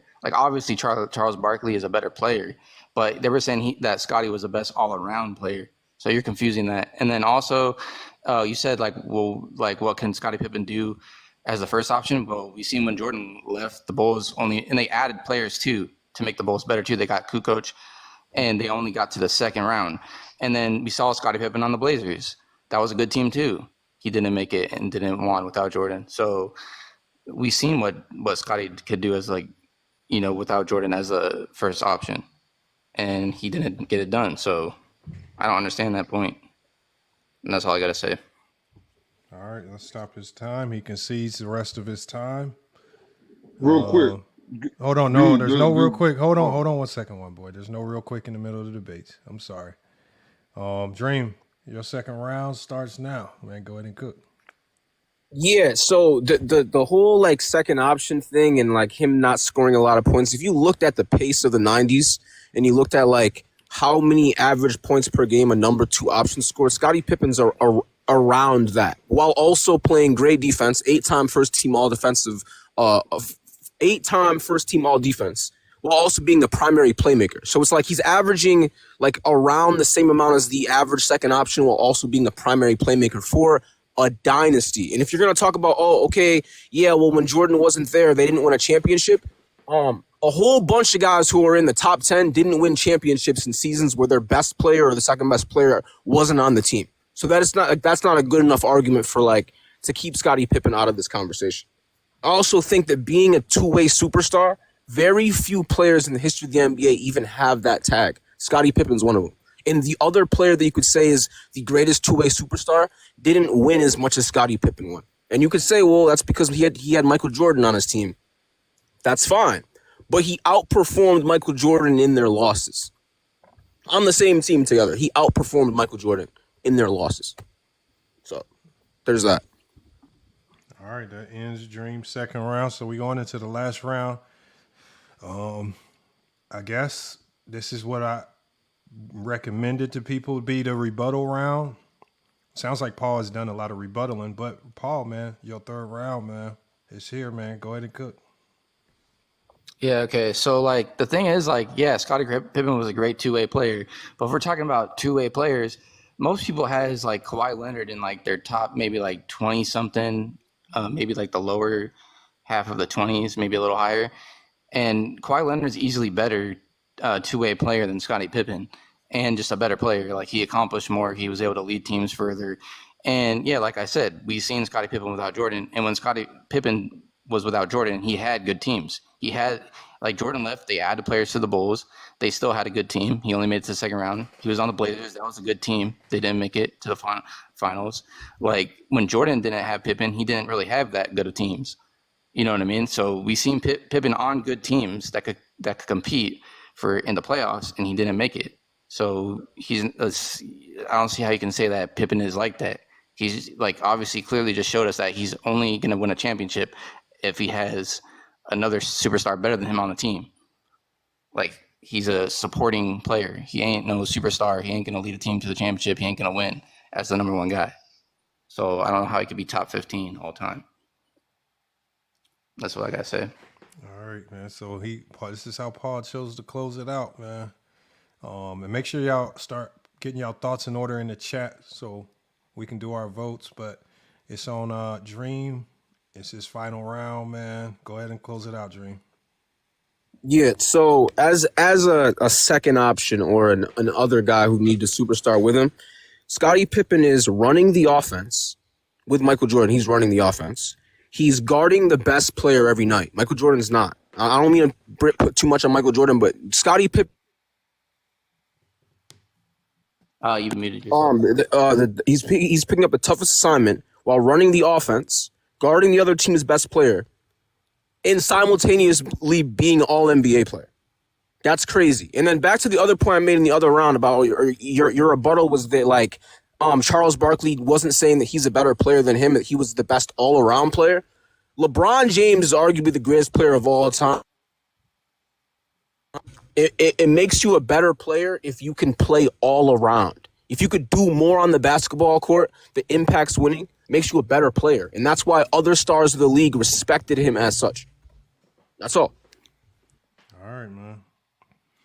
There we have it right there. Hold on, real quick. The year without Jordan, 22 points per game, 8 rebounds a game, 5 assists a game, third in MVP voting. It's over with, man. You can't shut it down and come back, man. Once you shut it down, man. All right, man. Look, we're going to go with what emoji should we use for Dream, y'all? In the chat. Moon? The moon? Moon emoji. All right. Put a moon emoji in the chat if you feel Dream won. And what we're using for Paul? Earth. Earth. And an earth emoji for Paul. Moon, a moon for... Why they put a dookie emoji in the chat?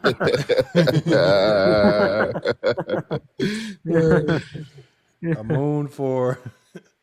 moon for Dream and an earth for Paul, man. And then while we do that, man, I'm going to start with Inside, man. Inside, man. Who you got winning this and why?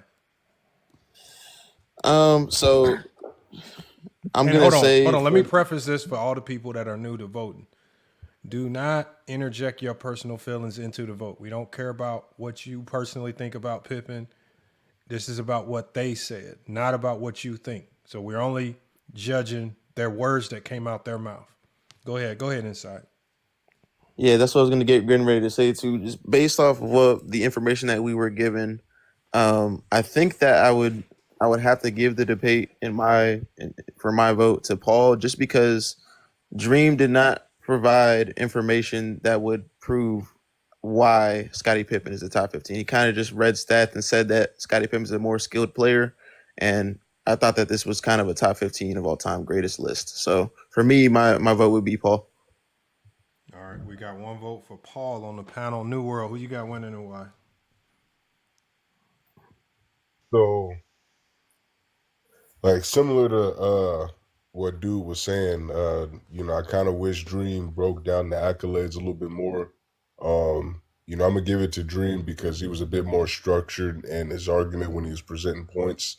Paul kind of just had rebuttals, like he didn't really state a case for why Scottie Pippen shouldn't be in the top 15, like using facts. Like he was more using like his opinion or why he thinks that Scottie Pippen shouldn't be in the top 15 versus using facts to actually say why he's not. So, kind of both of you guys not using too many, too many actual basketball reasons as to why they should be in the top 15 or why they shouldn't be in the top 15. But I think Dream gave a little bit more facts to his argument.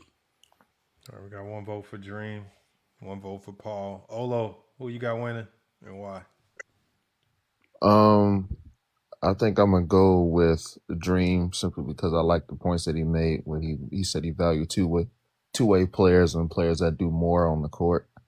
I do agree with Noor. I thought he should have broke down more of his career and accomplishments and achievements and accolades. Since we're talking about the top 15, we're talking about rankings here.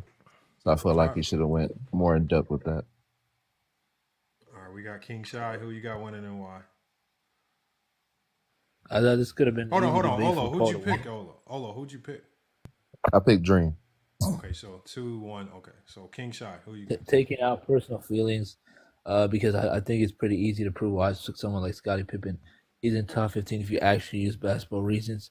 But I have to give it to Dream because Dream actually came with more structured points. He brought up the two-way play argument the season without Michael Jordan in '94. He brought up what Scottie Pippen did for the Bulls as a playmaker and defender. He came up with actual real basketball points more so than Paul. So I got to give it to Dream. And one boy, who you got? I got Dream on this one, and it's not the simple fact that it's not the simple fact that he made too many strong points in his argument. But what I kept hearing from Paul is what everybody else says about Scottie Pippen. He's going out of his way to compare Kawhi Leonard. Like the debate, you should not be using other players to be talking about the person that you're arguing against. So you're going more off of what other people say as opposed to what you should be going off, which is your actual basketball knowledge that you go research on your own. You just research what everybody else researched. That was kind of weak. So I'm going with Dream on that one. All right, go James. Go James Kingdom. What you got? I'm here. Oh yeah. Actually, this was actually a good debate because I think both gentlemen stated their points on their own behalf, right? Dream was saying that Scotty's in his top 15, and he explained why Scotty was in his top 15. And Paul basically was explaining how Scotty should not be in nobody's top 15. So I'm gonna have to go to it by round because I believe both guys made good arguments. The first round I have to give it to Dream, not because he made the better argument, because like Lamont said, you left a lot to desire by not taking up the to say, hey, this is why Scotty should be top 15. I mean, shouldn't be top 15. You were waiting to really respond to him. So I think that's the only reason why I didn't give you round one, but you did win round two because you came with your argument. You heard what he had to say, and you came with it, Paul. But then on the third round, which is the rebuttal round, you kind of tailored off to the comparison of just Scottie Pippen not being better than Jordan. So you were kind of just hurting Scottie Pippen because he played alongside Michael Jordan, not just on the premise of why he just can't be top 15. You just basically said he's Michael Jordan's teammate. He can't be top 15. There's nobody, nobody can be a top 15 next to Michael Jordan. So I think he rebutted you a little bit more about all the stuff that you were saying. Now, again, he did have the last round, so he was able to rebut the last, things that you said. So that's why I give it to Dream. So it was close. It was 2-1, but I give it to Dream. Okay. But y'all both did good, man. That was shout out to y'all, man. Shout out to you. Yeah. To do this on the fly, too, Paul. Shout out to you for doing this on the fly, man. I appreciate you, man. And my thoughts is, I'm curious. I was waiting to hear, because the only way you can make sense of this is if you have to find intelligent ways to discredit Scottie Pippen's resume. And no matter how you feel about how Scottie Pippen attained his resume, as I always say, is his resume. The first team All-NBAs, the All-NBA first teams, the championships, right? All of these things are the makeup of Pippen. You can't, I mean, I don't think you did a good enough job telling me why none of that mattered.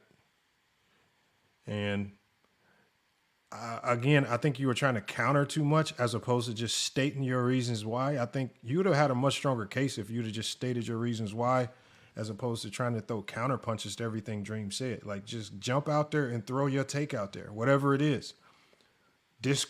Find whatever your best way to discredit 6-0 to go discredit it. I think sometimes y'all start to realize mid-argument how nonsensical this is, trying to discredit a player's resume because it's a player's resume. And I think you were fighting a losing battle. Now, again, I think there was a better case. I think there was a way to argue this where you could have won, because I don't think Scottie Pippen's a top 15 player in NBA history.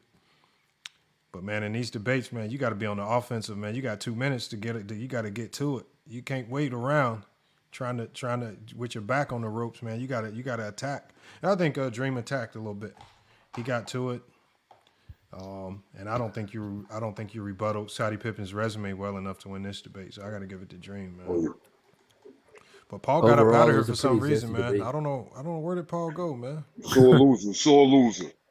But the whole time while I'm thinking this debate is going on, I'm thinking like, yo, this is a dumb debate to have anyway, because now he only want to worry about where somebody ranking with Scottie Pippen at. Like, I want to argue why, because you got Scottie Pippen ranked too high. That is the dumbest argument or debate to have. Well, hold on. We asked him to do that debate. He didn't come up here saying I want to debate that. We said no. He did come up. Remember the first thing he said when he joined the panel? He did say he wanted. He declined the Jordan debate. He went straight to. He wanted to argue Scottie Pippen. I declined the Jordan debate. He was there. Come on, man. Come on. Y'all got to stop bringing up these little. Oh yeah. Y'all got to stop trying me, man. Come on, man. Stop me, man. Stop trying me, man. I'm actually gonna get ready to go take a shower to go to bed, man. I can sit around here and argue with some dude who can't even explain Scottie Pippen correctly. Want to argue Jordan in the GOAT debate? Come on, man. Y'all gonna stop abusing these SDs, man. But again, I think if they both proved their points, like you said, we're not supposed to judge them for why their points are what they are, just how they proved it. He did state some good things why Scottie Pippen shouldn't be, but like I said, he harped too much on the idea that Scottie was the sidekick. Instead of just saying, well, he could have ended it by saying, man, these are the 15 players that are better than him. Like, y'all, that's just ended right there. But remember, they don't have a criteria that goes that far. They can't formulate 15 greatest players of all time, which is the craziest part. So it's not that easy to come up with 15 guys by criteria. They just can't do it. You know? No. What happens if you have a good criteria, you can. Yeah. But if you got a jumbled up criteria like they do, then by the time you get to 12, 15, you're gonna have, you're not going to agree with your list. You're not going to agree. Exactly. They're not going to agree with their list. They're going to hate their list, and they're going to get mad. So that's why they don't do it. They haven't done it. And then the Scotty thing with Portland, like Scotty didn't go over there to be the best player on the team. He went over there to be the leader of the team. So I'm like, you don't even know what happened in Portland. Talking about that though, Lamont, I had challenged these guys 2 to 3 years ago. Actually, it's about to get on up to 3 years on the criteria. I told them to come up with any criteria. It didn't matter if it was objective or not. Any criteria that would make Jordan the GOAT with a point system. They never did it. Like they instead of around, they just sat around here and just redesigned talking about advanced stats. They never just said like, yo, all right, here is what we value. We're gonna give it a number, and we're gonna show you how it makes Jordan the GOAT compared to whatever 20 players, whatever you got, 30 players, 50 players, whatever you wanted to do, 10 players. They never did it. None of them ever did it. None of them, not one of them. Not challenged to all of them. I sent it to every last one of them. They never accepted it. Man, Paul was supposed to do his exit speech. Man, Paul got up out of here before that exit speech. No, Paul know it. Play the music, Lamont. He left, man. Nah, Paul got up out of here. put Dream Does. Let's put Dream Does. Let's put Dream Does up here. Let's get his victory speech. Dream Does. Why I got to do it? Argument for Dream, yeah. Wait, Dream. You said you could easily. What do you mean you could easily? Hold on, Dream. You got to give your victory speech, man. Talk to the people. My victory speech, Paul. You gotta just know more ball. Stop living in other people's words. You're just saying other people's narratives about Scottie Pippen. It makes me feel like you don't know too much about Scottie Pippen. I didn't get into two-way dominance. I didn't get into scalability. I didn't get into playoff impact. I didn't really get into defensive greatness. I barely got into championship equity. I really just said he had 6 rings. I didn't even dive into that. You could have won this one, but you didn't because you don't know ball. It's back to the drawing board. Hit the fire. Hit the fire.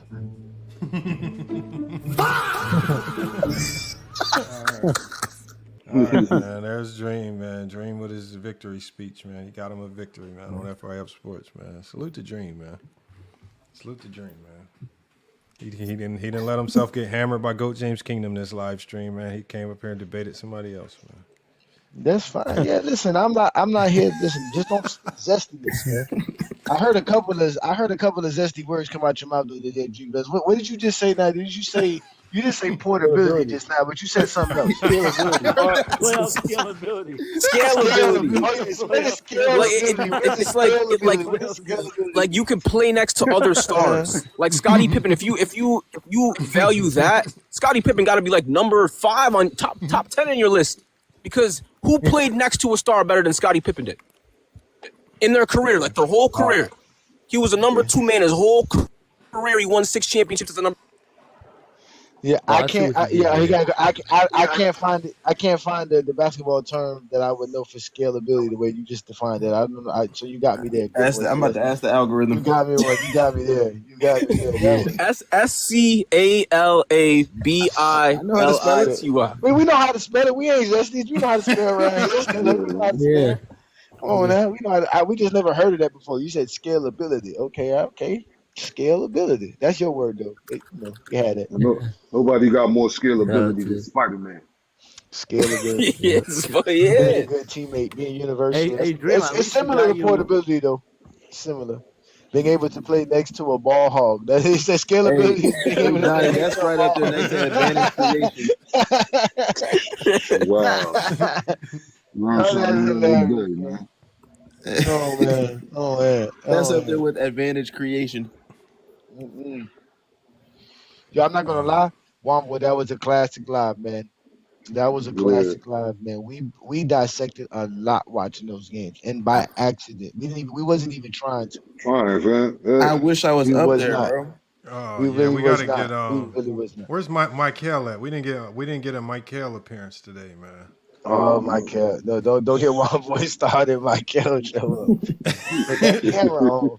Hold on, he had to crash out. Camera on. Oh yeah, Michael. I don't know. Oh, I thought one boy had to crash out on Michael.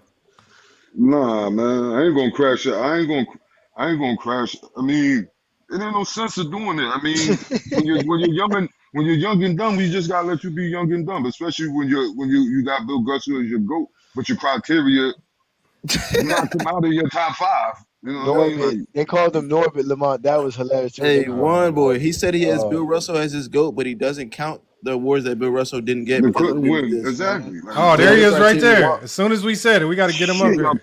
There you go. Perfect timing. Actually, Lamont, listen, you don't have to end the live because I have to go. Because these people need you, Lamont. They need your live. This is important for TikTok, man.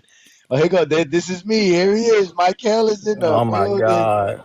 No, we gotta bring him up. We gotta bring him up. Yeah, let me drop so I can see him. But yo, Listen, ladies and gentlemen, man, y'all make sure to follow Lamont, man. Become a part of that fan club, man, so we can keep doing this, man. This is what we're trying to do: is set up TikTok to be what it is. Yeah, let me step away so y'all can get Michael up here, man. This is gonna be good, man. I appreciate this, Lamont. I'm gonna be listening though. I gotta get ready for bed though, man. All right, man. I got you, man. This is gonna be good. All right, man. Appreciate y'all, man. Hey, Michael, when you get on here, you gotta say 3 words, right? How Nah, you doing? How gotta you do- doing? Hold on. Let me get Wait, you. you know what it is. You know what it is. You know what it is. Hold on, Michael, man. You gotta talk to the people, man.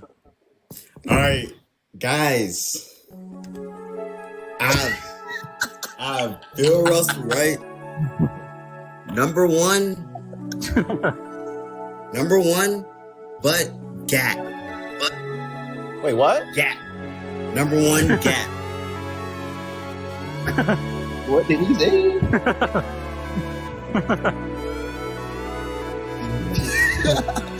God, he just flexed. Bill Russell, number one, gap. Ratio? And that stands. That stands. Hit the pose one more time. Whoa. Wait a minute. Whoa. Oh man. Salute There you go, Michael. Michael, man. Appreciate him. All right, Always so what pulling y'all up, man. talk about, FIL? We was talking about today. Yeah. We was talking about contradictions. What is the craziest Michael Jordan fan contradictions that you've heard since you've been, going live? What's the take that they bring up that just then they walk into contradictions 5 minutes later that you hear? You hear it a lot. You got Bill Russell as your GOAT. You should know a lot of it. Yeah. They'll be like, LeBron And played. Michael Rumble. Yo, what up, Solomon? Oh, They'll be like, I was about to- remember when you were talking about the 90s and they always left the air attacks Bill Russell for the 60s, but they don't want to apply the same logic that Jordan. Is Shy running that's a good one right there. interference? Shy is running interference. And then No, they'll I bring was up telling Jordan myself. has more MVPs and awards. Look at Bill Russell. It's contradicting because then you have to put Bill Russell over on Michael Jordan. Yep. The Bill Russell's One of my nasty. biggest. My fault. No, go ahead. What was you about to say? One of my biggest contradictions that I hear too is some people have certain players ranked higher than others, but then their criteria by default makes that player lower. Like, for example, when you have someone that's considered one of the best players of all time and your criteria is not counting some of the awards that he doesn't have, it kind of takes them out of that top spot. That was like, for example, when Mez, because Mez, I was trying to get him to give me his criteria. I started the process of getting most of it out of him. I got most of it, but he said the strongest, like the most weighted portion of his criteria is analytics. And then I said, which analytics? And he said all of them. I said, okay. So I said, how is Kobe in your top 10? If analytics weigh heavily, there's no way Kobe's in your top 10. And that's, to me, is the contradictions that you use, because you want the analytics because you have those certain analytics that you want to use for Jordan over LeBron. But those same analytics don't help Kobe to place him in your top 10, right? And that's the contradiction to me. Like, you guys, they hate LeBron so much that they only formulate criteria to try to find ways to keep Jordan over LeBron. They don't care how dumb the rest of it looks, right? And that's the unfortunate reality of what basketball conversations have come down to. It's just hate for LeBron. Like, and I'm telling you right now, like, I was just looking at some of the comments on my YouTube page, and hate for LeBron, y'all, I see why a lot of people are like turning into King Speech Row and like completely flipping their identity to be LeBron James haters, because there are so many people out there that hate LeBron for absolutely no reason. It's crazy, man. It is crazy. So, It's a whole economy on hate. Yeah. Like, even another contradiction, like these guys, like this, and Michael knows this person, Angelo, right? Angelo always loves to bring up the fact that Kareem has losing seasons when he was winning MVPs. And the issue with the contradiction is these people, they never hold Michael Jordan accountable for 3 consecutive losing seasons, but they criticize Kareem for having 2 losing seasons in his prime. I mean, two seasons where he missed the playoffs in his prime. It's always a contradiction with the two. And they don't want to apply the same logic for all these guys. You know, that's the issue. Yeah, Solomon, you're right about that. Like, it's just, yeah, these Jordan fans, like, yeah, they'll do anything to, put Jordan over people. They'll, like, bring up, like, yeah, like, Kareem missing the playoffs, but not, Jordan missing the playoffs. Like, they just completely forget, like, his, first 6 years of his career. Like, his first, 6 years, 7 years of his career. And like LeBron at least took his team to the finals at 22. So, like, come on, man. Well, they have to make yeah. I don't know. I guess it's just become weird conversation. I'm low key cooking though. LeBron took his team. It seems like the only success you can have as an NBA player is winning the championship. That's the only success you can have. You know, and that's the sad reality of how they talk basketball. Like, and by their own I know you criteria, forgot, you gotta win a championship as the best player. Hey, y'all funny in the comments. Y'all funny. Yeah. No, you gotta win it. No, but that's new. That's new world. They remember, they're sitting around because now that they know that we are fact checking criteria, now they're sitting around basically saying, how can we create criteria that aligns with this logic that might also work with ChatGPT? That's their new objective now, to create a criteria that can get ChatGPT to agree with them. Right? This is not boss, Lamont's ChatGPT. But they think they can outsmart it though. That's why I tell them, like, if you really want Jordan to be the GOAT, you have to be so detailed that it sounds it sounds fake and favorable only to Jordan. See, they want it to sound clean and like it's open to everybody else. But the only way you can really make some of this criteria frame Jordan is that you almost simply got to say, just make Jordan the GOAT, regardless, no matter what I say. That's really the only way, because none of their criteria, you can't use analytics. They try to bring analytics. You can't say championships as the best player because LeBron has it. And ChatGPT doesn't know how to weigh that. So you have to basically say you have to have the most championships as the best player. But then when you say that, now you have to find a way, how do I combat Bill Russell? Because ChatGPT only knows to put Bill Russell. So the thing is, they're battling so many fights, and that's why I say it's a contradictory argument. They have to try to put criteria in to fight Bill Russell. They have to put criteria in to fight LeBron and all his stats. They have to put criteria in to fight Wilt Chamberlain and his statistical greatness, because you can't do too much of a peak, right? Or because Kareem might win out there. So they're fighting a whole bunch of losing battles because they are so obsessed with just fighting LeBron all the time. That's the problem with them. Yo. Hey, speaking of which, man, I mean, like Paul, you got your top 10 too, right? Yo, what up? I didn't mean to drop earlier. My phone died. Hey, because Paul, I know you got a top 10.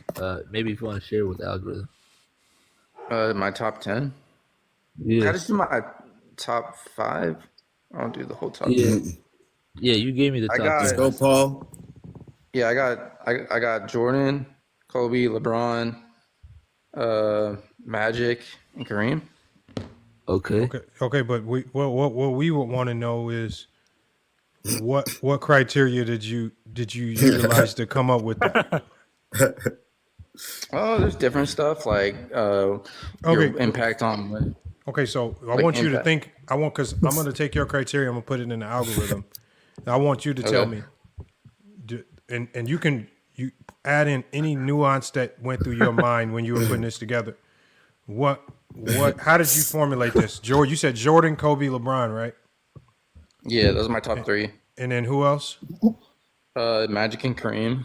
Okay, Magic and Kareem. So, and this is being very interesting. So what criteria? You said impact on winning? Yeah. Okay. Two-way. You said two-way what? like two-way dominance, like being like the two-way player. Okay. I got longevity on there. It's probably not as high as some people value, but I got it on my criteria. How much do you weigh it? How much do you weigh it? And how much do you weigh each of these categories while I'm asking you? Make sure you let us know that. Impact and winning in two-way are probably like my top two. Okay, hold on. Two-way. Wow. Hold on.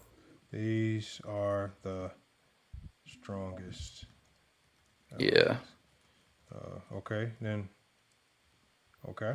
And then longevity, right? Longevity, that's probably like maybe like third or fourth. I mean, I also factor in like I as far as like individual talent, like skills, I put scoring highest because to me the most important thing is putting the ball in the basket. With scoring as the most important. Okay. What else? Do you need more?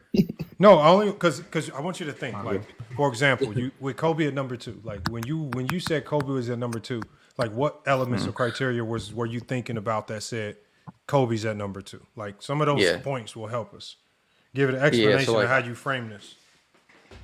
Yeah, so obviously, like for Kobe, obviously I can't be putting him for like some accolades like MVPs and Final MVPs because he doesn't have as much. But for me, like I said, impact on winning and like two-way play and scoring, those would be like probably the top 3. Okay, impact. Kobe. So far I got impact on winning, two-way dominance. Scoring. Those are the 2 strongest criteria. Then you have longevity, talent and skill with scoring as the most important. Is there anything else that you want to incorporate? Analytics, accolades, stats, championships. Well, I guess championships would go with like impact on winning, but yeah. Okay, hold on. I gotta put that in there. So what is impact on winning encompass? He just shut. Like your ability to impact your team into winning, basically. Like your impact on your team winning. Okay. Games. Does it encompass championships? Yeah, like that's the result. Like you on winning, like just in general. But yeah, the result is like winning a championship. But yeah, just like winning in general though. Okay. Because like it factors in things that necessarily don't show up on the stat sheet. Just like like all the different like what do you call them, intangibles and stuff like that. Okay, so I got to tell it that. Hold on. So yeah, intangibles. Yeah. What type of intangibles were you thinking of when you said like leadership, like effort, playing through injury, Mamba mentality. Yeah. Yeah, no. Yeah, I mean mentality. Okay, mentality. Just like things that it shows up on the stat sheet, basically. Things.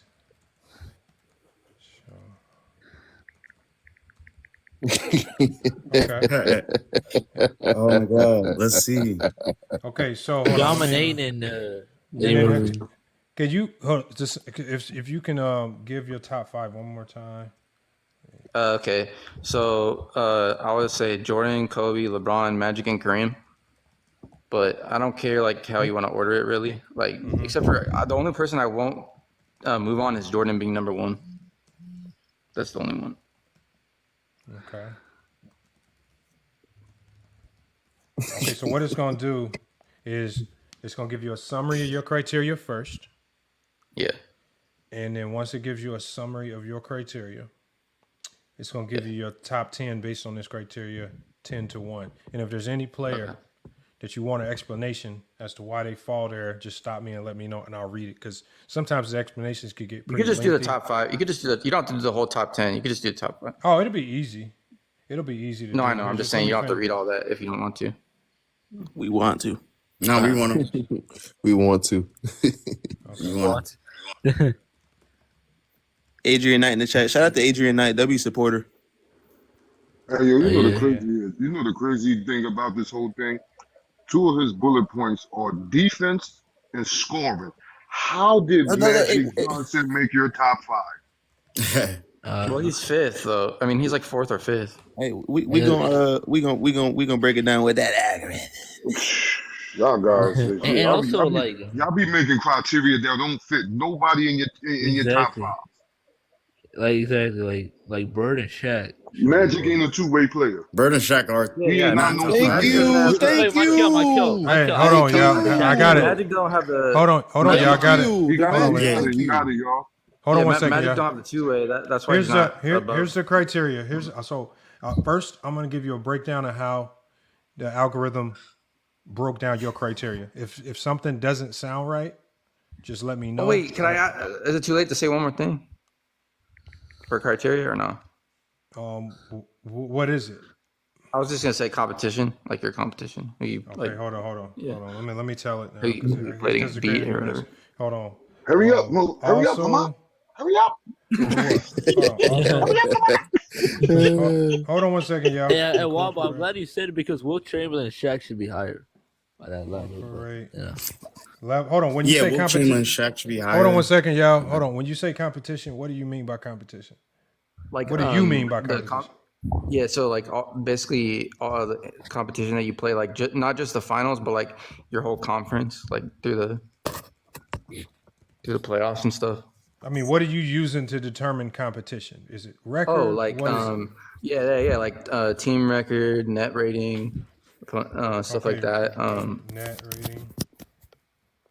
What else? Like like you said, win record.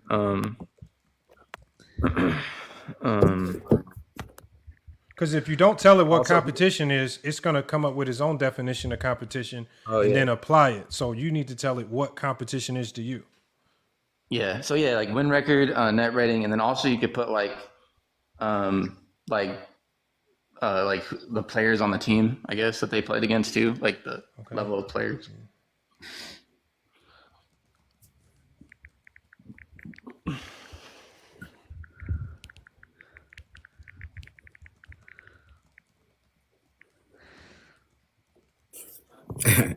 Okay. 80s are kind of okay. No man. Okay, so we got let's see what we got broken down here. So his thinking. All right, let's see. Okay, so your criteria, your updated criteria is now impact on winning is the strongest. It says team lift, win total, seed, contender status, floor raising plus ceiling raising. It says two-way dominance. And it basically under two-way dominance, it says can you drive an elite offense while also being defensive positive that holds up in the playoffs. For number 3, it says competition strength. And it says instead of just the finals only, we measure quality of opponents across rounds, not just the last series. Opponent team quality, records, point differential, how dominant were they? Opponent star power, multiple All NBAs, MVP level threats, not just one guy. Depth plus system strength, well-built rosters, elite coaching, two-way lineups. And then number 4, it says longevity. How long were you elite? Were you an elite title level force? Number 5, talent and skill with scoring weighted the highest, half court scoring versatility, creation, counter, shot difficulty, playoff translation. Number 6 is intangibles, leadership, mentality, playing through injuries, effort, game control beyond the box score. Do you agree with that? Yeah, it sounds pretty detailed, yeah. Okay. At number 10, it gives you Hakeem Olajuwon.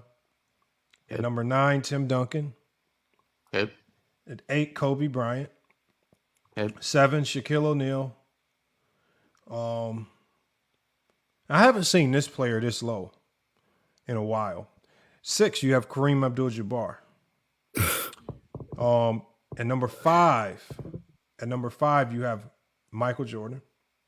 At this is weird too. God dang. At number 4, you have Larry Bird, which is weird. So it says it says for Larry Bird. I'm gonna tell you a reason why.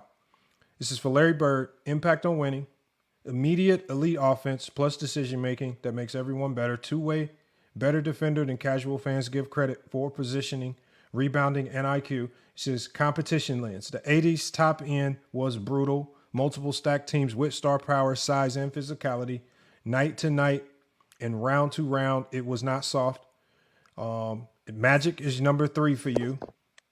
And then basically for Magic, it says the only reason he's not number 2, it says because defensive value is the separator in two-way weighted formula framework. At number 2, it gives you Bill Russell. It says impact on winning, the strongest win versus losses footprint ever. Obviously, two-way dominance, competition lens. It says the league had fewer teams, but the top end had concentrated star power, meaning the best opponents were stacked, and you saw them constantly, where familiarity and plus repeated high-stakes matchups. It says why not number 1? It says your framework explicitly weighs scoring skill, creation highly.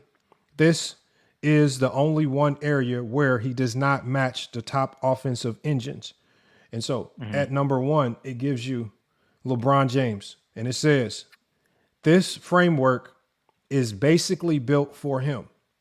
It says impact on winning, multiple franchises, multiple roster types, multiple coaches, styles, still produces contender level outcomes. Floor raising plus ceiling raising can drag flawed teams deep and also optimize great ones. It says two-way dominance, peak years, elite defender who could switch, protect the rim in help and erase transition, even when not at a peak defense, still a large positive due to his IQ, size, and versatility. It says competition. It says this is a big one for LeBron. It says face modern era opponents with higher tactical sophistication, switching zones, matchup hunting, more spacing, skill across the roster, less weak links, and repeated series against star-loaded teams, not just finals teams. Year-to-year runs require beating multiple high net quality opponents with elite offense and defensive profiles across different rounds. It says skill and scoring weight, elite scoring versatility, elite playmaking. It says you cannot scheme him into a single answer. He gives you a path to offense every possession, whether it's through transition, rim pressure, post, pick and roll reads, kickouts, or mismatch hunting. It says intangibles, durability, leadership in game, mental resilience, playing through injury, total control of pace and possessions. It says bottom line, when you add competition beyond the finals, it actually helps the case for the number 1 spot because it rewards adaptability, multi-era dominance, and sustaining elite impact against deeper, more scheme-heavy fields. And that's why LeBron is number 1 for you. So congratulations, Paul. LeBron's the GOAT. I mean, I don't agree with everything ChatGPT says, but what did you disagree got with? Bird out No, hold on, y'all, hold on. What you can ask Well, it, you can, or you can tell it. You can tell it what you disagree with, and you can get its response. Well, What for did example, you disagree with? For example, like Larry Bird, like being higher, that or doesn't make as much sense. Form it into a question that I can ask ChatGPT. I don't know. So you don't like Larry Bird where he was positioned? Yeah, I think they put him too high. Okay, But hold on. I forgot one thing. I was gonna say as part of my criteria was eye test, but I forgot to say that. But also, Hold some on, of our Jordan hold on. You want me to add it in and see what it does? Yeah, you can. Come on. Okay, Paul, who's It's interesting to see what ChatGPT says, bro. I mean, I don't care. Okay, so hold on. When you say that's number 1. hold on, when you say eye test, what do you mean by eye test? Because eye test to one person is different. Hold on, let me put this in. So Paul, whose criteria you just evaluated, says he wants to add eye test. That means what? What does eye test mean to you? Just like evaluating the player's skill based on what you've seen, not based off the box score. Skills, Oh, just box score. Okay. Skill over box score. Okay. What else? What else does the eye test mean? Do you watch the players or do you watch the box score? Okay, but Paul, hold on, y'all. Let Paul get this out. What does eye test mean to you? You said evaluating skills, not just box score. Yeah. Yes. So it's like seeing how like the player dominates the game, on both ends of the floor. Seeing how they control how they can take over a game. Stuff like that. Okay. Anything else? Because you can get detailed here. Yeah, I mean, I don't know. We can just go with that for now, but yeah. Okay, let's read. Let's just hit it. Let's see what it says. Okay, it says good. Now we're talking. It says Paul adding eye test strengthens the framework. All right, so now it's updated it. And so it says with eye test integrated at number 10, you still have Hakeem Olajuwon. At number 9, Tim Duncan. At number 8, Kobe Bryant. At number 7, Shaquille O'Neal. At number 6, Kareem Abdul-Jabbar. At number 5, So it's the same. you still have Michael Jordan. At number 4, Larry Bird. 3, Magic. 2, Bill Russell. And at number 1, it says, and it specifically says at number 1, it says eye test. It says Larry Bird up. Hold on one second, y'all. It says eye test. This is where it becomes undeniable. It says you see, because it talks about what you see with your eyes. It says you see speed, a size speed mismatch at every position, half court creation at all 3 levels, passing reads before defense rotates, defensive versatility in peak years, transition dominance, and end-to-end game control. It says you see him also switch defensively, guard bigs in the post, run pick and roll as a ball handler, score in isolation, make cross-court skip reads, and manipulate defenders. And it says when combining all of that with what you said earlier, which is impact, two-way, competition, and longevity, it says he is the most complete on-film basketball player in NBA history. It says not just highlights, not just stats, but total control. And it still gives you LeBron James as your GOAT with the eye test. Yeah. But yeah, I mean, I think it's subjective. So this whole GOAT debate thing is subjective. So well, no, your criteria should be based on you. Like, I mean, if there's anything that it evaluated, if it evaluated anything in a manner that you don't evaluate the game, you can tell me. I mean, I just feel the criteria. Like, it wasn't detailed enough. Bro. I don't take. I mean, it's interesting to see it, but I don't take like ChatGPT as like my Bible. You know, it's like no. It's not. The ChatGPT is not telling you what to think. It's just taking the way you think and it's organizing it for you because our brains don't have the ability to access every player's resume in NBA history. Also, ChatGPT is ChatGPT is very analytical, but it also it's only going to be analytical if you tell it to be. It's judging this based on what you told it to judge it on. I'm just saying based off of the nature of it being AI, it's very analytical, but it's not going to have like the nuances or like as like a sentient being. I know, but Paul, but what I'm saying is you can tell it what you want it to consider. If there's an element that's too analytical, you can say, I don't want you to, like we can literally type in, do not be too analytical, right? There's things you can literally tell it what you don't want it to do. Right. But like for example, when it comes to like eye test, the AI wouldn't really know because it's never watched like a basketball game. It does watch games. We've literally. I'm just saying, like, hold on, no, Paul. We've literally given ChatGPT film, and it says, "Give me a couple of hours while I review the film, and I'll get back with you." It will review the film. Yeah, right, but it's not the same as a human watching a game. You're right. It's better. You know the crazy thing? No, it's not, bro. Stop with this. AI is better. Okay, so hold on. Watch this. This is how we know it's better. Last night in the Laker game, ChatGPT saying some crazy shit. Hold on. No, it only says crazy stuff when you give it very wide-ranging questions where there could be a million answers. Last night in the Laker game, how many times in that game did we see the Lakers go zone? I didn't watch the game last night. Okay. What's the last game that you watched? You're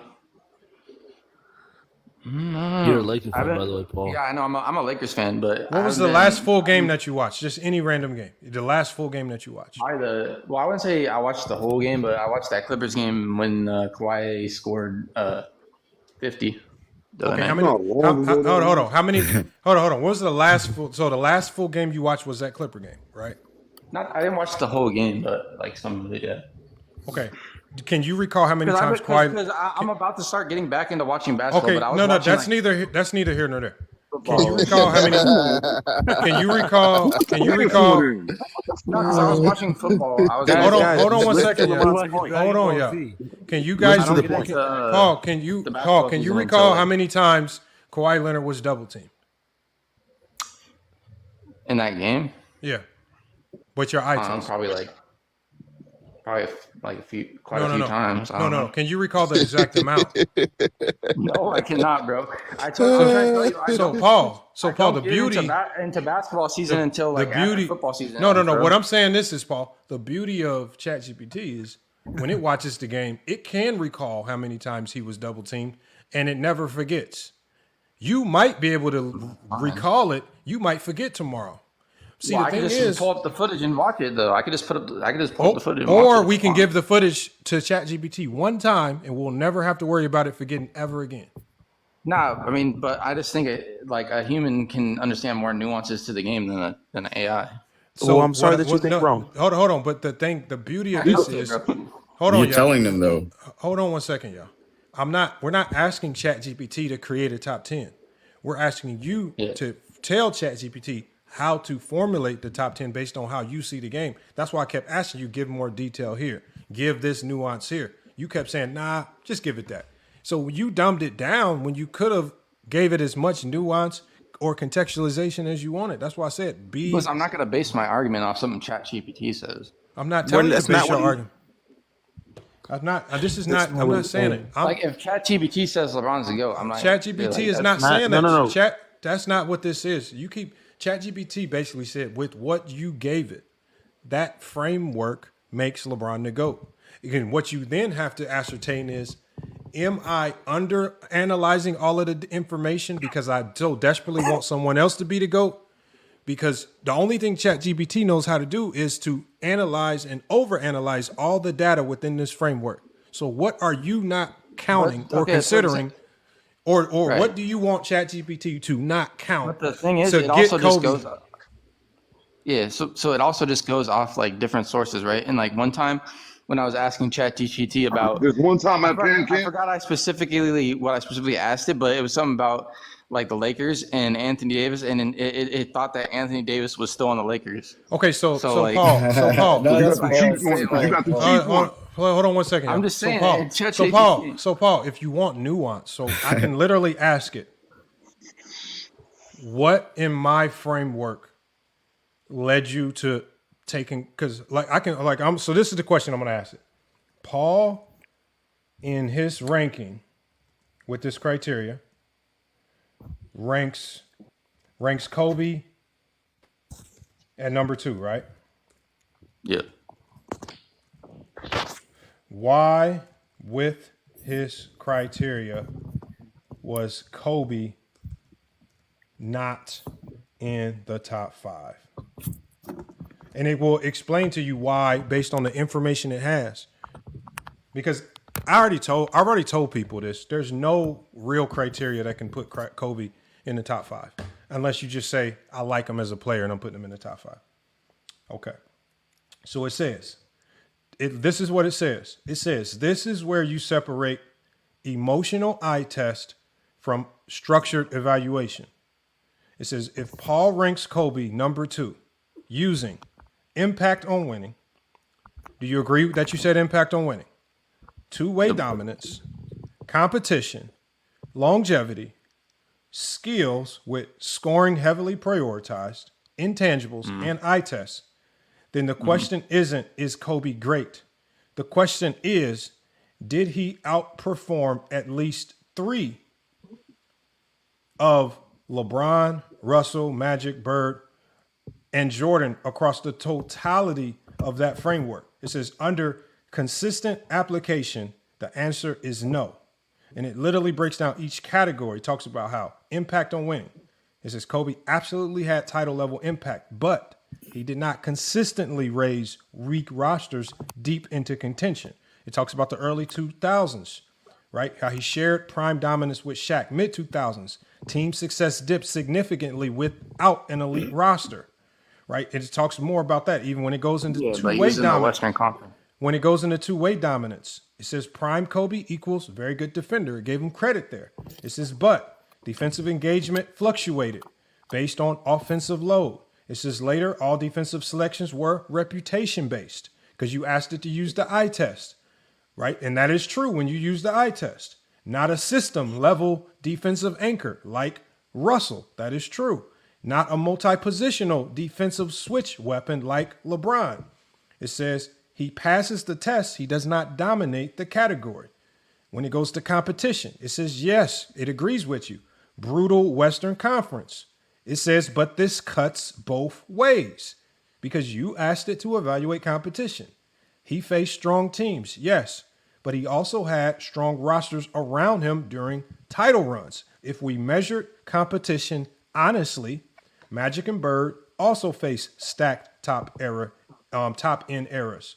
It says Russell faced concentrated star talent repeatedly. It says LeBron faced deeper tactical spacing heavy modern teams across multiple franchises. It says Kobe's era was tough, but not uniquely tougher than all others. That's the problem, yeah. Longevity. It says this is where the number 2 argument struggles most. Kobe had rough early developmental years.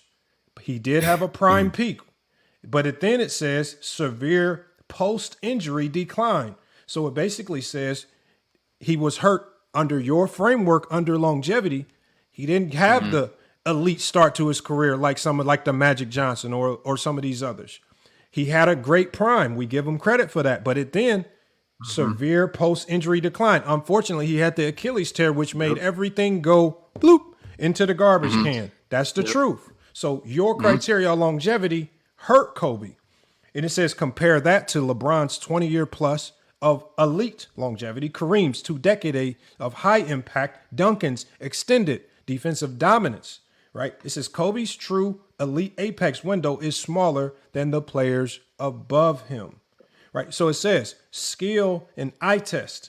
It gives him here. It says this is where Paul likely places a lot of weight for Kobe because he said, because they're giving you credit here. Kobe, elite footwork, shot difficulty, counter scoring, clutch mentality, tough shot making, one of the most skilled perimeter scorers ever. It says on pure aesthetics, he is top tier. But it says skill doesn't equal overall impact dominance. It says this framework doesn't say most difficult shots equal GOAT. It says skill weighted highest within that talent category, not weighted the highest overall. Then it talks about intangibles. It says this is another area where Kobe scores high. Killer mentality, played through injuries. Obviously, he's one of the most injured players in NBA history. Gives him credit with there. Leadership presence and competitive fire. It says, but again, others above him score high here as well. It doesn't uniquely separate him. It says the core problem with ranking Kobe number 2 with your criteria, it says to put him number 2, you must argue he is ahead of at least 3 of these players: LeBron, Bill Russell, Magic Johnson, Larry Bird, and Michael Jordan.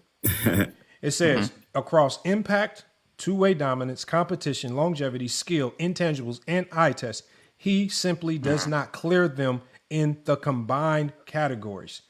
It says he wins skill, aesthetic, and mentality perception. It says he does not win longevity, overall offensive control, defensive anchoring, and total career team lift value. This is why he lands at the 6 to 8 range under this framework. That's why. And let me see how it closes it out. Let me see. It says because he's elite at everything, but he's the best at a few categories, but not dominant across the full matrix. Kobe is a tier 1 legend. It says, but number 2 requires either, it says to be number 2 under your framework, it requires either unmatched dominance in one category or being near top in all categories. And under Paul's own expanded criteria, that threshold isn't met. It goes into extensive detail why Kobe isn't number 2. It breaks it down.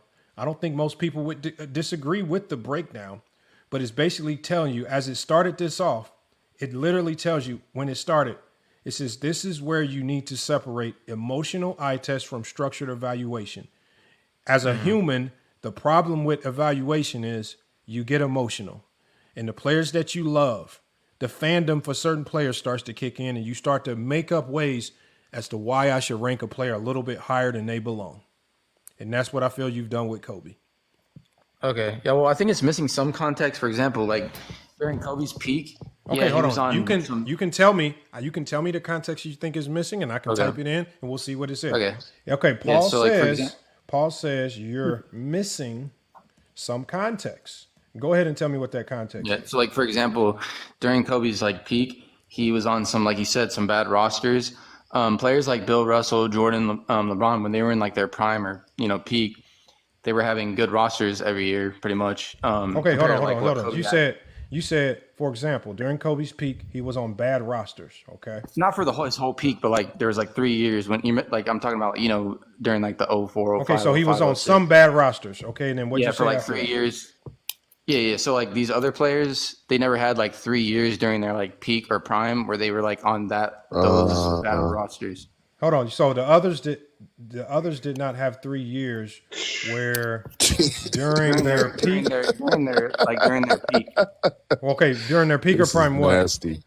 Yeah, like peak or /prime. Yeah. Okay, during their peak or prime, Oh, they my didn't. goodness. They didn't have bad rosters for that longer period of time. Yeah, for like 3 straight years. ChatGPT gonna roast this. Hold on, y'all. I gotta hear what Paul's saying, y'all. Hold on. For 3 straight years, and what else? Yeah, and then also I was gonna say because like the difference. So like for example, like it said that Kobe dropped off when he didn't make like the deep runs, right? But it's hold on. In the So West, you said Kobe dropped off. No, I'm saying that's what it said. But what my counter to that would be is that they didn't. I don't think it said Kobe dropped off. Or either you said it or something. Okay, hold on. Let's just say. Okay, so you said Paul says that you said Kobe dropped off. Dropped off when? Like, when did it say Kobe dropped off? During the same years I'm talking about. Like he wasn't making deep playoff runs. But during what? During what years? The years when he had bad rosters? So like from 04 to 07. During the years he had bad rosters. Okay, and then what? Okay, so Paul says that Paul says that you said Kobe dropped off during the years when Kobe had bad rosters. Okay. Yeah, or like he didn't factor that into his. And you didn't factor. And then because what I was gonna say is that basically, if Kobe, like for example, the West was more stacked than the East. So if Kobe had these roster in the East, he might have been able to go further in the playoffs. And the East. But man. Hold on, y'all. Hold on. The mockery of Kobe. When he's going the East. I can't take no more of this. Hold on. So you said if he was in the East, he could have went further? Yeah, like so for example, when he's in the West and like he has these bad rosters and he's going against the like second seed in the first round, he's gonna lose. He's not even favored to win. Okay, in the second round, he wasn't favored to win at times. Okay, what else? So yeah, that was just like the context, basically, like because I didn't think it was taking into account like the difference in like the conferences. And Paul feels you were not taking the strength of context, the strength of the conferences in the context. Yeah. No, I'm being honest, man. I'm trying to figure out what Paul's trying to say. So it says, so Paul feels that you were not taking the strength of conferences into context. Okay.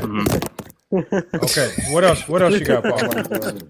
No, that was pretty much just the difference in conferences, and then also the lack of help that Kobe had for 3 years during his peak /prime. Okay, so let's. This is what it says. It already has a response for it. Wow. Wow. It says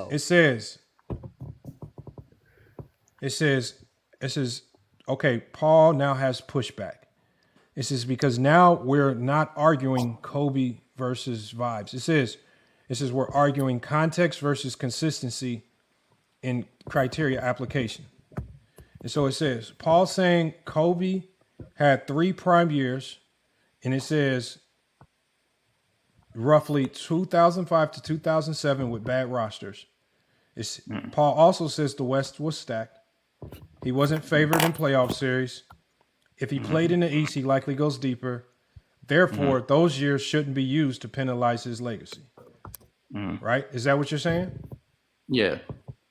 Okay. Now it says, now it asks the question, does that context elevate him into number 2 all time under the full framework? Because remember, it's still trying to compute how you got Kobe at number 2.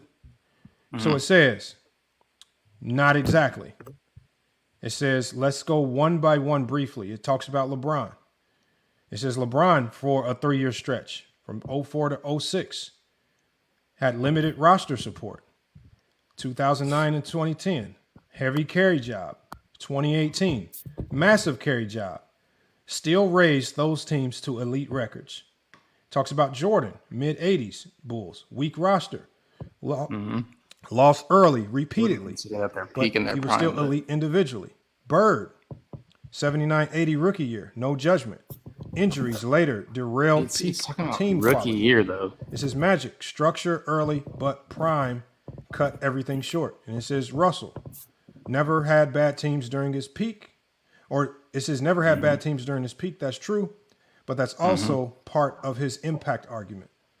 It says, so the idea that others never had weak years isn't fully accurate. So it said, let's isolate 05 to 07. Kobe was individually dominant, scoring at historic levels, carrying offensive load.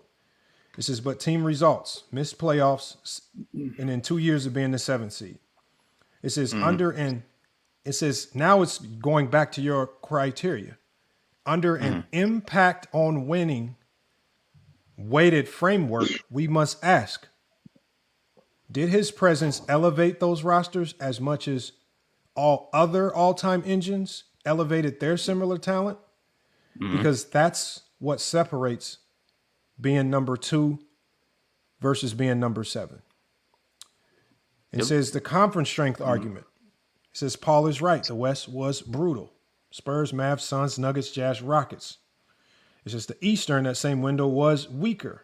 So yes, Kobe likely wins more playoff rounds if swapped. It says, but here's the counter. We only evaluate actual outcomes, not hypothetical geography swaps. Because once we allow hypothetical conference flips, we must apply them to Duncan in the East, Shaq in the East, Bird in the spacing, Bill Russell in the expansion era, etc. Right. So consistency now matters. It says, did I penalize Kobe for those years? Right? It's not that he dropped off, as you said, that ChatGPT said.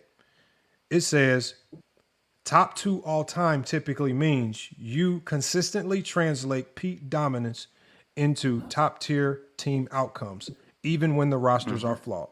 LeBron in 07 and 2018 runs are why his bad roster years strengthen his case instead of weaken it.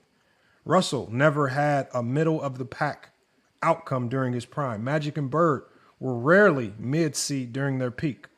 Kobe had 3 straight seasons in the middle tier of the West during his prime scoring years. It does not disqualify him, but under your criteria, it affects his ranking. And it says the most important distinction. Yeah, I don't agree with that. It says Paul is evaluating Kobe's peak in isolation. This criteria evaluates peak, team's translation, longevity, two-way, competition, and overall impact arc. Kobe's 05 to 07 stretch strengthens his individual skill case. It does not fully strengthen his impact on winning case because elite impact is measured by team lift relative to context, not just individual brilliance. And that's why I think it does. But irregardless of what you just said, it still does not hold weight. Yeah, no, I mean that's what And it it says. says, But I to think close it out, it does. it says you're overextending. It says context elevates him above players who had stronger team outcomes. It says the leap to number 2 is where you kind of stretch the truth. It says Kobe's mid 2000 years increase his respect, strengthen his skill argument, strengthen his mental toughness narrative, but they do not automatically vault him above players who had equal peak skill, greater team translation, longer elite windows, and had equal or stronger competition environments. So it says under the full weighted criteria, he's still a tier 1 player, but being number 2 requires beating multiple legends across multiple categories. It says context narrows the gap, but it doesn't erase it.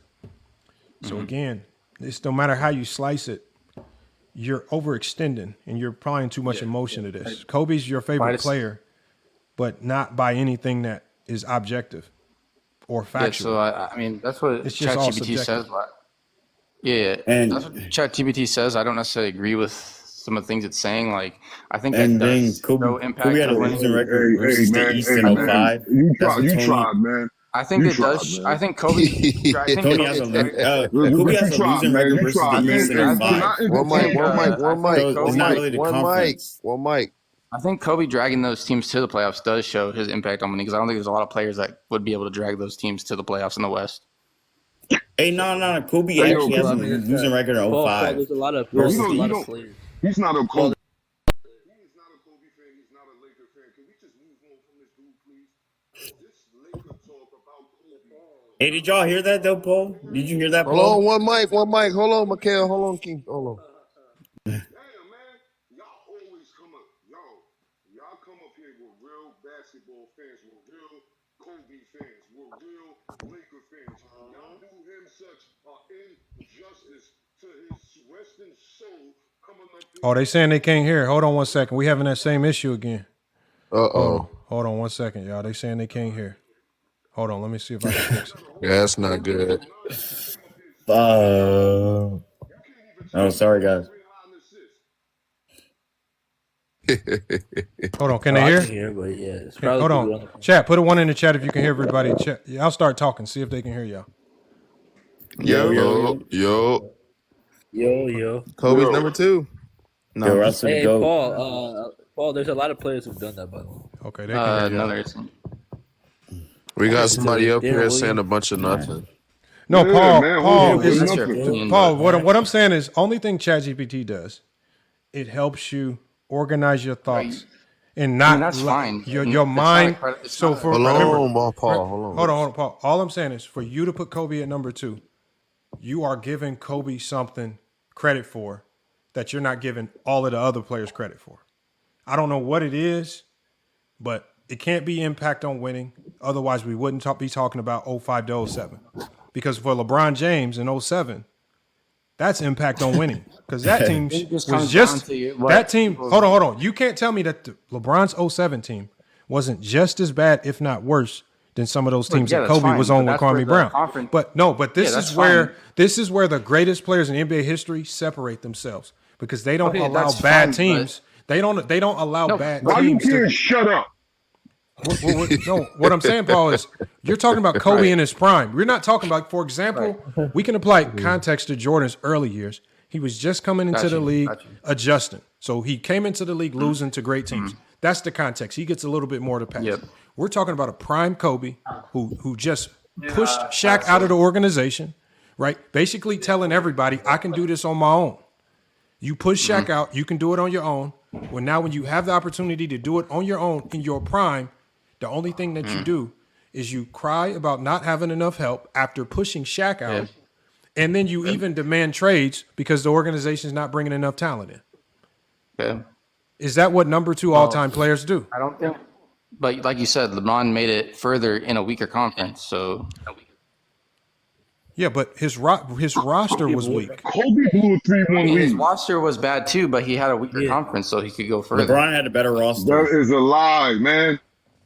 LeBron had a better roster. First of all, you can't. Stop. Can I get this one, please? Can I get this one? Markel, you are not a Laker fan. Chill, but can I get this one? All right, go ahead. Can Go I ahead. get this one, please? Go ahead. Go ahead, Go Juan. ahead. Paul, Paul, Yeah, go ahead. stop it, bro. You're not a Kobe fan. You are not a Laker fan. Everything you can't name 10 niggas on that 2006 roster. Go. So One Boy, what did you say that was a Go. lie? Did you say You that? are a liar. You're doing all of this for Kobe. Did you and say it's that? burning me out. No, Hold on one you- second, you y'all. are- Hold on one second, one boy. Paul. I don't like what your like. If you want Kobe to be higher, it's very simple with your criteria. You have to remove impact on winning, because you can't say impact on winning. You can't say impact on winning, but then when it comes to Kobe showcasing true impact on winning, you cry about him being in the West against tough comps. Because if you have impact on, remember, your criteria. No, Paul, your criteria. You said that your impact on winning is one of the top things. But then, as soon as impact on winning hurts Kobe, you want to now diminish impact on winning so that Kobe can have a better shot. Those two things conflict with one another. So you cannot have all me- of this weight on impact on winning, but then cry about Kobe having to showcase impact on winning. No, but the thing is, to me, I think that him dragging those teams in the West to the playoffs shows impact on winning, in my opinion. Who was on the team? Who was on the team? That doesn't matter. That doesn't matter. Impact on winning is But bro, we over. just going on with this. Impact on winning is overcoming. Like there were a lot of those teams where they said that the San Antonio Spurs were old, right? But Tim Duncan didn't let those teams dwindle down to the 7th seed. Right. Sometimes he had them teams. Sometimes he had those teams competitive enough to where they said they were favored over the Miami Heat in the finals. But other people were saying, "Oh, they're old." So at the end of the day, your impact on winning needs to shine. That would have been a perfect opportunity for Kobe to showcase impact on winning. When he had an opportunity. Also, when we go to impact on winning, I want you to tell me a time, right? When did Kobe faced against the odds, right? When he didn't have the better team, right? When for example, when Kobe didn't have home court advantage, right? Against a 50-win team. How many times did he come out as the winner? How many times did he showcase impact on winning? So what I would say is that, to me, that did show his impact when, because, for example, his team without him on the floor was like a top 3 offensive rating in NBA history. So he basically dragged that to the playoffs. So I think that does show. Stat baby. Okay, so impact on winning. So it's once it all of these great players have some type of impact on winning. Right. So just because Kobe has some impact on winning doesn't mean he qualifies for the new number 2 spot. But he had a historic. Hold on. Let me hear me out. His impact on winning has to be better than the people above him. Okay, so can you honestly say that Kobe's impact on winning is greater than LeBron James? Yeah. So. No. Let's just go down the list. No, let's just go down. Let's just go. Can we say that? Let's just go down the list. Can just go down the list. Right. Is Kobe have a better? No, let's just go down the list to make it easy for you. Does Kobe have a better impact on winning than LeBron? Yeah. So I was just gonna finish off on that one. The question that was asked. Answer the question. I was just gonna finish off on that one example. So basically, yo, Paul, man, if we not answer the question first, yo, King Shot, where do you meet these dudes, yo? King Shot, where do you be meeting these dudes, bro? I didn't finish my point. This is TikTok. Okay, let him finish his point, and then we'll see if he answers the question. Finish your point. So basically, like, Kobe had to have a historic season to drag what would be a historically all-time bad team if he wasn't on the team to the playoffs. So that does show impact of winning to me. But all right, go ahead. The question, Paul. What I'm saying is, all of these players, what did he do historically? All of these players have some form of impact on winning. Just because you have it, it doesn't mean it vaults you to number 2. You have to showcase that your impact on winning is more significant than the others above you. So again, we're gonna go through the list of all of the people that somehow fell above Kobe. So let me go right here. So when we look at this list, hold on. So impact on winning. Did Kobe have a bigger impact on winning? And remember, impact on winning is your number one heaviest criteria. Does he have a better impact on winning than Bill Russell? Yes. So Kobe won more than Bill Russell? Bill Russell was not. No, he does not. Get out. Dude. Bill Russell was not always the best player on his team. F's in the chat. F's in the Neither chat.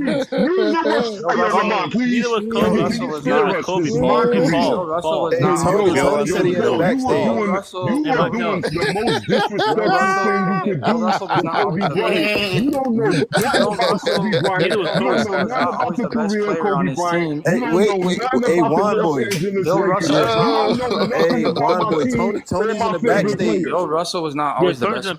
Tony's in the backstage. Tony in the backstage. Get this clown out of here and get Tony. Yo, King Shot, will you be Hold on, one boy. Keep it clean. Keep it clean.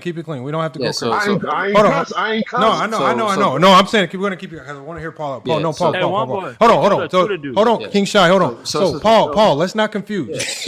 Impact on winning is not. Hold on, Paul. I'm trying to figure out what you mean. Impact on winning is not best player. It's impact on winning. No. So it's how to me, it's how much you carry your team in your wins. So for example, Bill Russell is not carrying his teams or have big of an impact on his team winning because let me ask you a question. Player. Okay, hold on, Paul. What metric? Okay, hold on, y'all. Please hold on. Okay, but now, Paul, now it takes us to another conversation. Yes. You're using what stats are you now using to determine if Bill Russell? The one thing I have to ask you, if Bill Russell wasn't the best player, then now you have to answer. Not every year he wasn't. Hold on. No, it doesn't matter. But it doesn't matter. He doesn't have to do it every year. He just has to do it more than Kobe. So so how did he win 5 league MVPs if he wasn't the best player? Well, and then that's another thing. MVPs back then were player voted, not media voted. Thank you. That's even worse. No, it's not. Your own competition. I want you to think about this, Paul. Your own competition, No. And we're talking about a lot of his competition were white dudes who were racist. He was so good that his own competition was basically saying, "You're the best player in the league," and this is a league where Wilt Chamberlain was scoring 50 a game. Yeah, there's a reason why they stopped doing player voting because of the bias of their own players.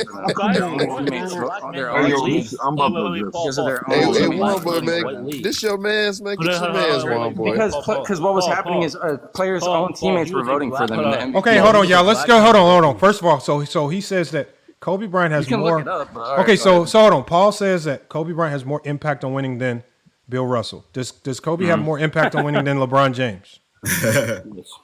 King Brandon. What did you hold on? Does Kobe have more Does Kobe have more impact on winning than LeBron? Yeah, Kobe needs less to help to win. He went back to back. Kobe never won without an all. Yo, come on, man. Come on, bro. Paul. Nigga had Phil Jackson. He had Phil Jackson as a coach. Hey, one boy, by the way, LeBron had Eric's top 15 coach. Twitter views.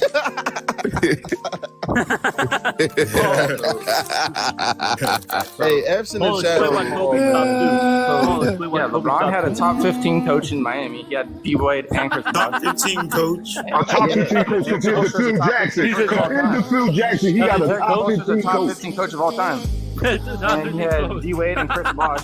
This nigga dead, y'all. Sing that top 15 coach. Kobe, and then basically in 08 when Kobe just got Pau Gasol, he did, y'all. He was barely averaging 13 points a game against the Spurs, and Kobe went 4-1 against the Spurs. The same Spurs that swept LeBron James in 07. I want to say rest in peace to Paul. Kobe doesn't need as much help. Hey, rest in peace to all Kobe fans. LeBron needs more help. Same team, so that's impact on winning. You will definitely not be greatly missed. Rest in peace, Paul. Impact on winning, bro. And Michael sing. No, this nigga was too dumb. I don't sing. To win, that's not impact on winning, bro. Because your takes are bad. Your takes are bad, Paul. Stop talking basketball. You don't know what you're saying. Why he so silent? Why he waited and Chris Bosh. We gotta sing it together, y'all. He ain't got nothing to say. Hey, Paul, what's that? Kobe's top 10 defender. Kobe doesn't need 2 All-Stars. Hey, let's sing this in unison. Let's sing this in unison. Watch this. It's coming up. Kobe doesn't need 2 All-Stars, and he can win back-to-back. This nigga dead, y'all. Bron can't say that. And he beat more 51 teams. Kobe beat more 51 teams in the playoffs. Faced tougher conference. And won back-to-back. Won back-to-back without 2 All-Stars. Bron didn't do that. Never did that. That's better impact on winning. Is he still talking? This nigga dead. Okay, hold on. Paul. So again, impact on winning. That's why I asked you, what is impact on winning to you? Yeah. Because the only thing ChatGPT knows to do is when you say impact on winning, is to consider all impact on winning. And when you say, remember, it as it said, and I like the way it explained it, there are 2 sides to impact on winning that it needs to evaluate. And with Kobe's instance, it's going to look at Kobe's impact versus Bron's impact and who did it better longer. Because part of your criteria is longevity. So doing it more often, doing it longer that matters. Also hurts LeBron though. Hold on, doing it more often and longer, but it still he's done it more than Kobe. Yeah, so LeBron No, going to more finals. Hold on. A weaker conference No. What I'm saying, but remember what it said was, if you want to hypothetically presuppose that Kobe would have done better in the East, you now have to hypothetically. Hold on 1 second, Paul. Please, Paul. Hold on. You now have to hypothetically presuppose what Tim Duncan looks like in the East. What I don't have to do that. No. What I'm saying is you can't apply these hypotheticals just for Kobe and not apply hypotheticals to everybody else. So the only option that you have here is to stick to what actually happened. Because when you get to these, that's fine. Please hold on 1 second, Paul. When you get to these hypotheticals that Kobe would have done better in the East, that means everybody in the top 10, we have to now apply hypotheticals. Hold on, please hold on. But like it said, what would Bill Russell look like in the expansion era? What would Shaq look like? What would a Shaq look like instead of being on the Lakers if he'd have stayed in the East? I get it, bro. I get what it. I'm saying, what I'm saying is you keep going back to if Kobe we don't was have to on do the other hypothetical. side. No, but you keep going back to that. What we don't have to do. This conversation. I said LeBron winning more your criteria in a weaker conference doesn't move me. That's not a hypothetical. As I've always said. Look at what's your criteria? What Kobe got to do with LeBron? As I've always said, That's the debate. to put Kobe that high, it's going to screw something else up so bad. Like because you're gonna have to overvalue something that we typically don't value as much. For example, the only way you put Kobe that high is if you put so much emphasis on all defensive teams that you have that you can soar him super high. But the problem is if you weigh defensive teams high, that means you have to weigh them high for the players that won defensive teams and defensive player of the year. That means Hakeem goes up. That means Tim Duncan goes up, and it's still going to give you a flawed outlook. All I'm saying is, no. You keep saying. Hold on. I'm not even trying to pile on to you. Chris Paul's underrated. Hold on 1 second, King Shot. Hold on 1 second, y'all. I'm not even trying to pile on, but what I'm saying is, we now have to go down this realm of just a whole bunch of nonsensical, hypothetical outlooks just to find them. The only thing that you're doing now is you're trying to weasel Kobe to number 2. You don't even want him to naturally be a number 2.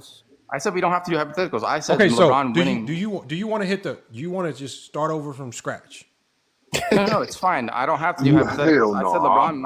I said LeBron winning more in a weaker conference doesn't move me. That's not hypothetical. We don't care about feelings. We don't care about feelings. No feelings in the GOAT debate, buddy. That's not objective, though, Paul. Kobe was able to go to 3 straight finals and win. Well, more is more, right? More is more. We've never seen LeBron win back-to-back with that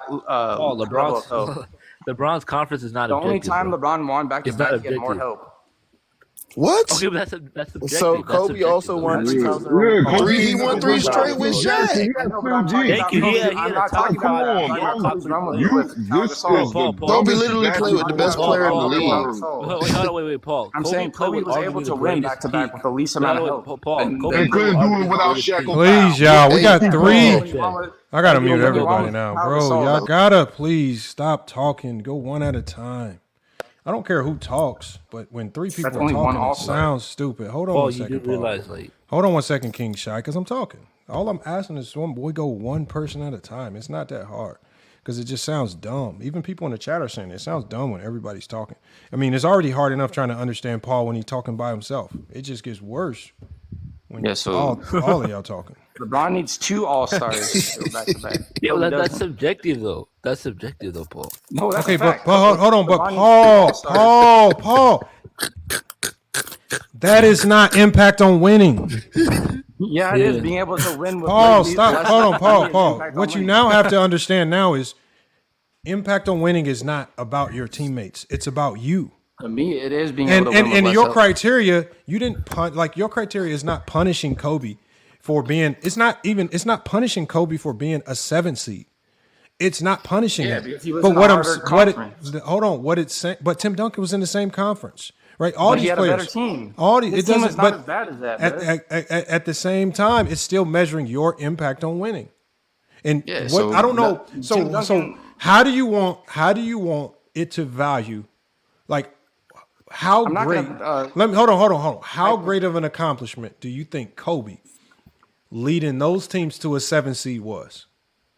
So I'm not going to hype up Tim Duncan for having a better team. No, and going I asked further. you a very simple question because how great of an accomplishment Kobe, like for example, For me, LeBron. for me, it's hold pretty on. Let amazing me that give you an he example. was Let me give you an example so you know what I'm talking about. Shut up. Hold on, Bron taking that 07 team to the finals.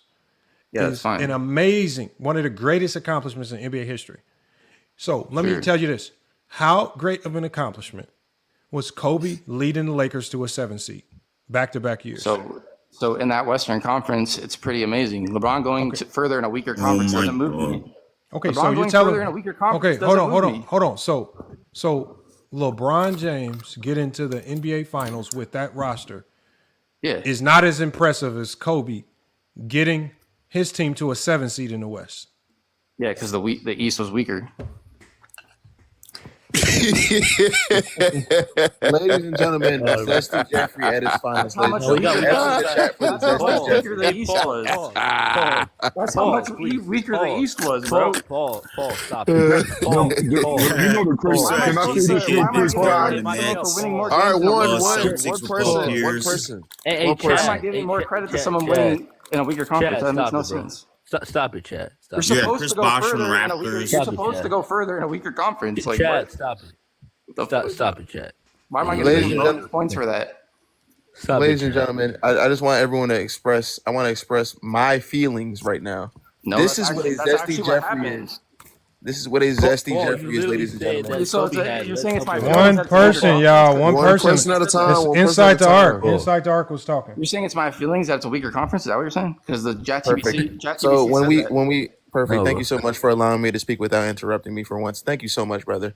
When you say things like this doesn't move me, that is quite literally your feelings. So just because it doesn't move that's you, not impact Yeah, that's all winning. feelings. that's all your feelings. That's not feelings, though, impact brother. winning. We don't. Going further. I would love to finish what I'm saying without you interrupting me, but I appreciate He's it. not. He's not, bro. He's not. He's not gonna let you, bro. Sincerely, He's gonna- I appreciate the argue opportunity.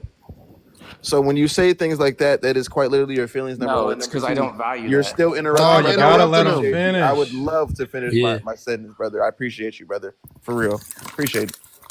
When you say things like that, it's your feelings. No, it's not. Anyways, as Mr. Mikhail, Lock, mute your mic. you're still. Oh my goodness, brother.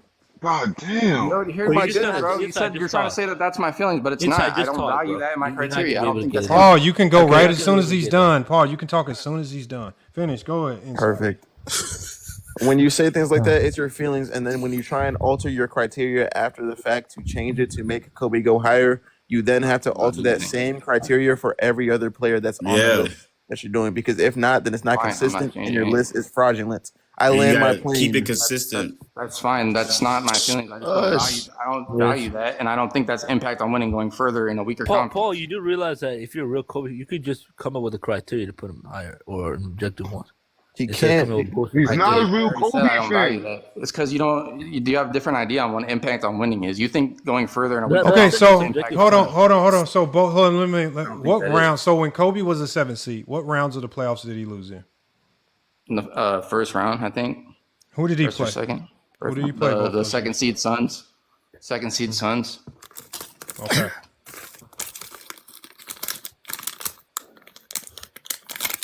He played. Hold on. Somebody has. and- Hold on. Somebody has took him to crinkling 7 noise. games, too. Mute your mic if you He got could have beat background them, noise, but- y'all. Mute your mic if you got Please. background noise. All right, that was me. That was me. That was me. No, I'm Should've saying been this. muted. Did those any of those Suns teams get to the finals or win the NBA finals? Nope, they lost to the Spurs. Oh, okay. Did Kobe in any one of those series ever have a significant lead where they were knocking on the door of potentially winning this series, but they choked up? I mean, he took the Suns to Game 7. Okay, so No, when he gave up a 3-1 lead, tell me about Kobe's impact on winning that series. I'm not going to knock him for that because he No, wasn't we supposed have to to win. hold He on. said he wasn't supposed to Hold on. win. No. Hold on. bro. Hold on. When Kobe had a 3-1 lead on the Suns, tell me about his impact on winning in that series. Yeah, so that's amazing that he was even up 3-1. He wasn't supposed to be up 3-1. He was the underdog. That's not what I Why asked. am I going to knock him? I said when Kobe. So tell me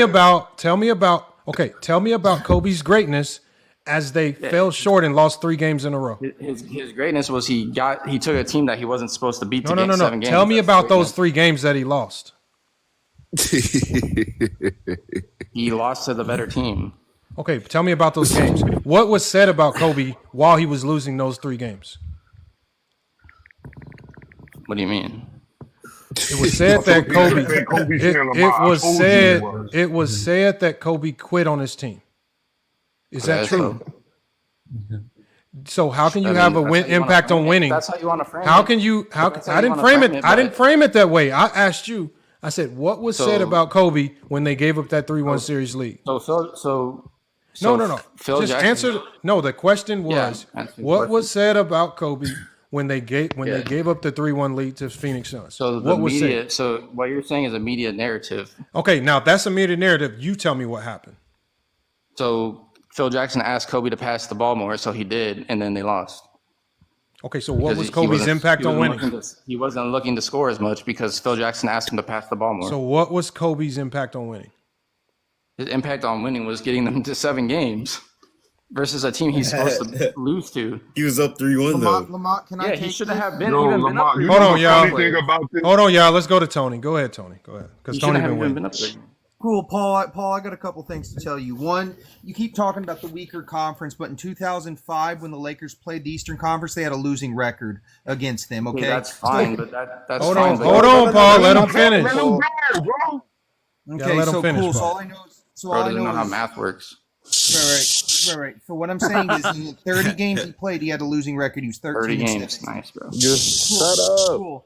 So, anyways, then on top of it, Paul, in 06, do you know the Suns were missing 3/5 of their starting lineup? The whole reason why they told Kobe to pass the ball, and they didn't really tell Kobe to pass the ball. Phil Jackson played a montage of the show called, the movie called Inside Man, because the Suns were missing their starting power forward and their starting center, and then they were missing at parts and times their starting 2 guard in Raja Bell. So check this out. I find this really weird. When you're the second greatest player of all time, you're up 3-1. The other team's missing 3/5 of their starting lineup. The second best player in that series, as far as supporting cast goes, with Lamar Odom, because he's outplaying Sean Marion in that series. So you have 2 of the 3 best players in that series. You have the better coach, and you still somehow gag a 3-1 lead. At that point, is the second greatest player. The Suns were the better team, were they not? Not missing 3/5 of their starting lineup. They weren't. That Paul. sounds. Come on, one boy. Can y'all just let Tony talk? Just let Tony talk. Missing their players. Please, hold on. Y'all go one and let Tony finish. Paul, you can answer the question when he's done. You can say he's lying when he's done. Just wait. Don't blurt stuff out. It's screwing up the audio. Man, y'all act like y'all got ADHD, man. Come on, man. Yeah. Now, and Paul too. Like you said, carrying one of those like terrible offenses to the playoffs in 06. Did you know the Lakers are like 17 points better in the playoffs when Kobe sits his ass on the bench? So those numbers that you value so much completely flip in the playoffs. Okay. So how do you explain impact on winning when the Lakers are 17 points better when Kobe sits his ass on the bench? I don't know where you're getting those stats from. But on off basketball reference. On off basketball reference playoff numbers. Can you show us those? I'm sure Lamont. I'm sure can pull them up for Here, all of us. hold on. I'll pull it up. Where do you want me to go? Hold on. Where do I find basketball reference on off numbers 2006? And so you don't think Kobe's Game 7 has any impact? Hold on, Tony. What are the numbers I'm looking for? That's what basketball, I'm saying. you go to basketball reference. Okay. So basketball reference, Kobe Bryant. You pull up his playoff numbers, his on off in 06. Yeah, so you don't think Game 7 has anything to do with that affecting those numbers? He's quitting. Yeah, my boy loves his that own would go with narrative. it, right? I mean, that's a narrative. It's not a narrative. Those are the numbers. He's passing the ball and not looking to score. Okay, cool. So but even though he of course dropped 50 in hurt that his series, scoring. right? Of course, that's going to hurt his on-off scoring. Wait, and Paul, when he dropped 50, he lost that game, right? When he dropped 50, he lost that game, right? He dropped 50 in that series and he lost, right? Come on, Paul. Paul, when he dropped 50, he lost, right? In that game. Game 6, he dropped 50, he lost. Chad, he had 50 points. Chad, he had 50 points and lost, bro. Right? Come on, bro. Yeah, he dropped 50 and lost, right, Paul? Tony's hilarious. He keeps saying that lost, bro. Paul, it's just the facts. Like, kind of like, for example, Paul, if you replace the P in your name with an S, you'd be Saul, not Paul. But the facts are you're Paul, not Tony, Saul. Tony, because his name is Chad. Hold on, I'm trying to find these on-off numbers. I'm finding advanced analytics. But where do I so you find don't them? think Kobe Game 7 go to Kobe Bryant. Go to Kobe Bryant's page on Basketball Reference, right? Then you can go to the bar where it says they'll be on-off. There's splits. There's all that. Okay. Yeah. So you don't think his Game 7 had anything to do with affecting those numbers? Yeah, quitting will make your numbers look like shit. In the second half. You're saying it's quitting. Makes your numbers look You're saying like it's shit, quitting. bro. I'm saying Kobe was doing what Phil asked him to do, which was pass the ball more. Quit. But he did not shoot. He wasn't even involved in the offense. Oh, I found it. Hold on. Where do you want me to go? 06?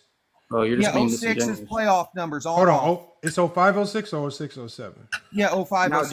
Do it without Game 7 and see what happens. Why would I do that? Exclude part of the player's series. performance. Because That's how you know okay, he hold on. wasn't looking to score. Okay, so hold on one second, y'all, Tony. So I got the on-off 2006 playoffs, right?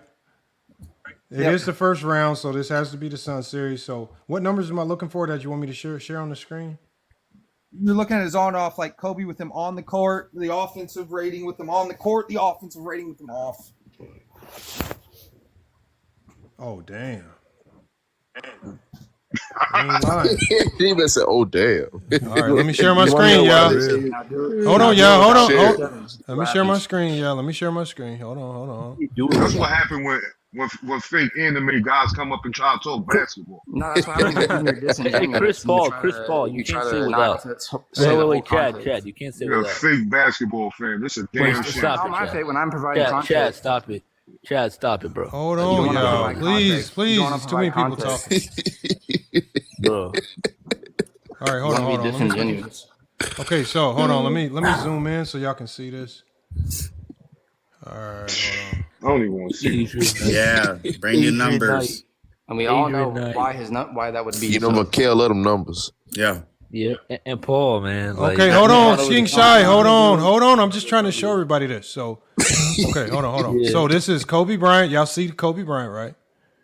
On-off stats, and it says 2006 playoffs, right?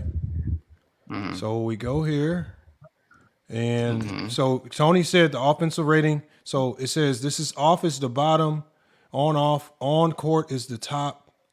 And Tony said the offensive rating significantly declined when Kobe was on the court. They had a 105 offensive rating when he was on the court. It was 119. That's a significant difference, bro. That is like huge. That's not one game. Like that's the entire playoffs. One game affected that outcome.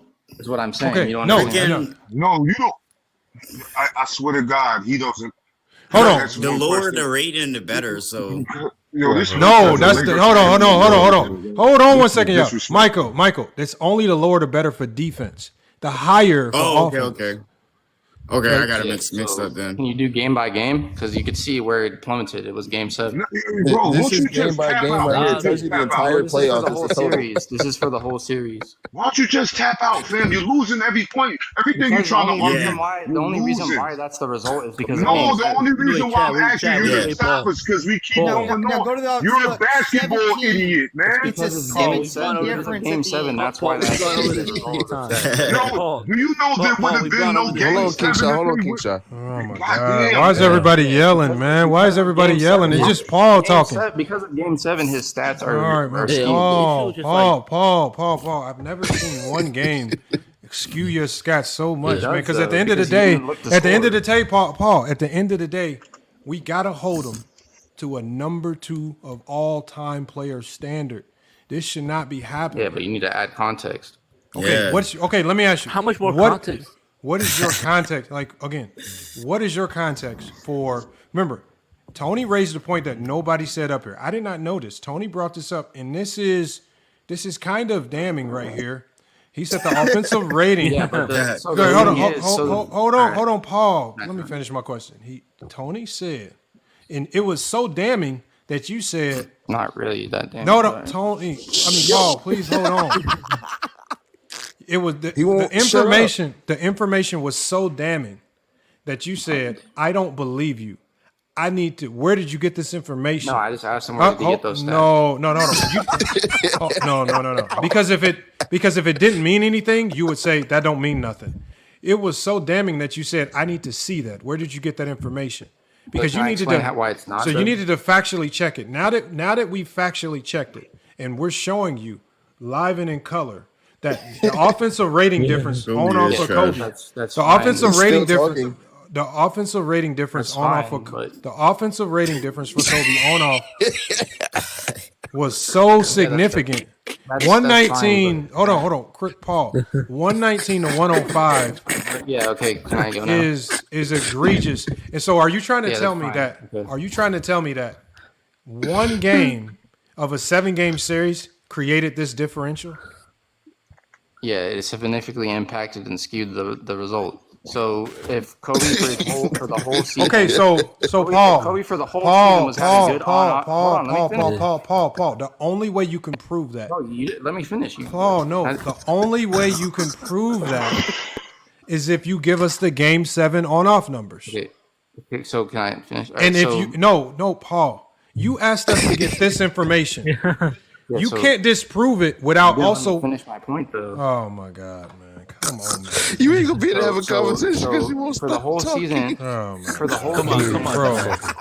Come on, whole Chad. season, Come on, whole Chad. season, Kobe's on off. Chad, we've gone over this many times. He won't stop, Chad, Lamont. He okay, won't stop can I talking. We're on the Chad, playoff. Perfect YN for all The Yeah, point was the I never playoffs. got Trying to get that finish my stubborn point, bro. stain off your plate? So- Scrub, nigga. so for the whole- Playoffs. For the whole season, on-off numbers were great.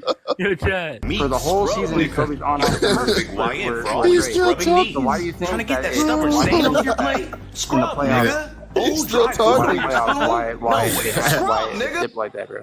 It's because of Game 7. He's still Am I talking. killed? He's still talking. Yeah. Come on, Paul. Meat, scrub, Lamont, nigga. he won't let He's you the get a word perfect out, YN. fam. I'm Yeah, sorry. Yeah, We've rubbing gone over knee. this many times, Trying to get bro. that stubborn stain off your plate? Scrub, nigga. Yeah, Solomon. Old dry food on your spoon? No Yeah, so- way. Scrub, nigga. Yeah, so the whole reason. Come on, He's still Chad. We've gone over talking. this many times, bro. He's still You gotta go, talking. man, bro. No, bro. Done. Oh, it's Tommy. Paul. Tommy. You wasn't even Yeah, trying to no, listen all at I was that trying to point, say, man. y'all, all I was trying to say was, if you're going to say that these stats are not a true representation, then the only way you can counter it is with stats. You can't just say Game 7 made it a discrepancy, and you don't give us any Game 7's numbers, or you don't. So again, like this is just fighting to try to sound right. Unfortunately, Paul, the reality is that there is no common sense argument that puts Kobe number 2 all time. You just doing it out of your just sheer feelings.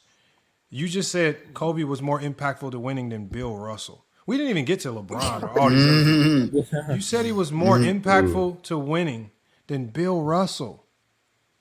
There's no player in NBA history more impactful to winning than Bill Russell. Like if you don't give Bill Russell anything, he has the most impact on winning than any player in NBA history. And you said Kobe has a more impact on winning, bro. This is where y'all be losing. If you don't give Bill shit else, that's one thing. And like, come on, like Chad, we've gone over this plenty of times, bro. Come on, man. But look, we can end it on that one. We can end it on Paul. We can end it on Paul, man. Oh, Paul, bring Tommy back, man. Too much injury, man. No, I'm not bringing. I'm not bringing Paul back. I want to say this. Paul said I was being disingenuous, and Paul, I mean this genuinely. You've embarrassed yourself. Y'all do know y'all did Kobe a huge disservice. I always and Tony, if you agree with me, tell me this. Kobe fans, and I don't even think they're real Kobe fans because a lot of these people didn't pop out on the rocks until Kobe passed away, which is the saddest part about it. But y'all do Kobe such a disservice by overranking him because now we have to put Kobe's resume and legacy up against some of the greatest players in NBA history like a Kareem Abdul-Jabbar. Y'all, that doesn't it don't add up. I have to stack. You have to now explain to me how he outpaces Kareem and Bill Russell and LeBron and Bird and Magic, and it looks stupid. And that's why I say y'all gotta. Why don't y'all just rank him where he was ranked before he passed? I went and researched where Kobe was traditionally ranked before he passed on almost all of these major sites. He was typically ranked between 10 to 15, easily. There was only one site where I found he was ranked in the top 10, and he was ranked at 10 exactly, right? And so all of a sudden he passes, and because people spent their entire career hating on him like they're doing LeBron, they want to do all of this, and then they're also trying to weaponize Kobe against LeBron because they want to try to find another player that they can say ranked high. So now you're adding these fake elements to his career. You're using stuff. If he was in the East, he would do. No, we don't know what he would do if he was in the East. Because if he was in the East, you know what we would also have to do? We would also have to give him one of them sorry East. How about this? We just stick him on the Charlotte Hornets. How about we just undo the trade and we keep him on the sorry Charlotte Hornets? We just undo the trade. We keep him on the Hornets, right? I don't know if he blossoms the way he blossomed. Or let's say this. Let's say this. Let's take away all of the draft compensation. Let's say the team that wanted Kobe the most actually drafts him, which is the Indiana Pacers. What does that look like? I don't know what it looks like. I don't know if they allow Kobe to blossom. I don't know what that, you completely want to change Kobe's trajectory. You want to act like Kobe is still Kobe, not being a Laker. I don't think he is. You change everything about Kobe if you put him in the East. I don't know what y'all talking about. In the mind, if we rank him where he's supposed to be at 10 through 15, I have him actually at 10, but we're not gonna talk about it. If we rank him there, there's no way in hell we can degrade, we can talk bad on him because that's where he's supposed to be ranked. Can't never talk bad on him if you rank him properly. We can't never argue. We don't have to compare his resume to people who have crazy resumes. Like now he's sitting there having to explain how Kobe's better than Kareem Abdul-Jabbar. Which is hard.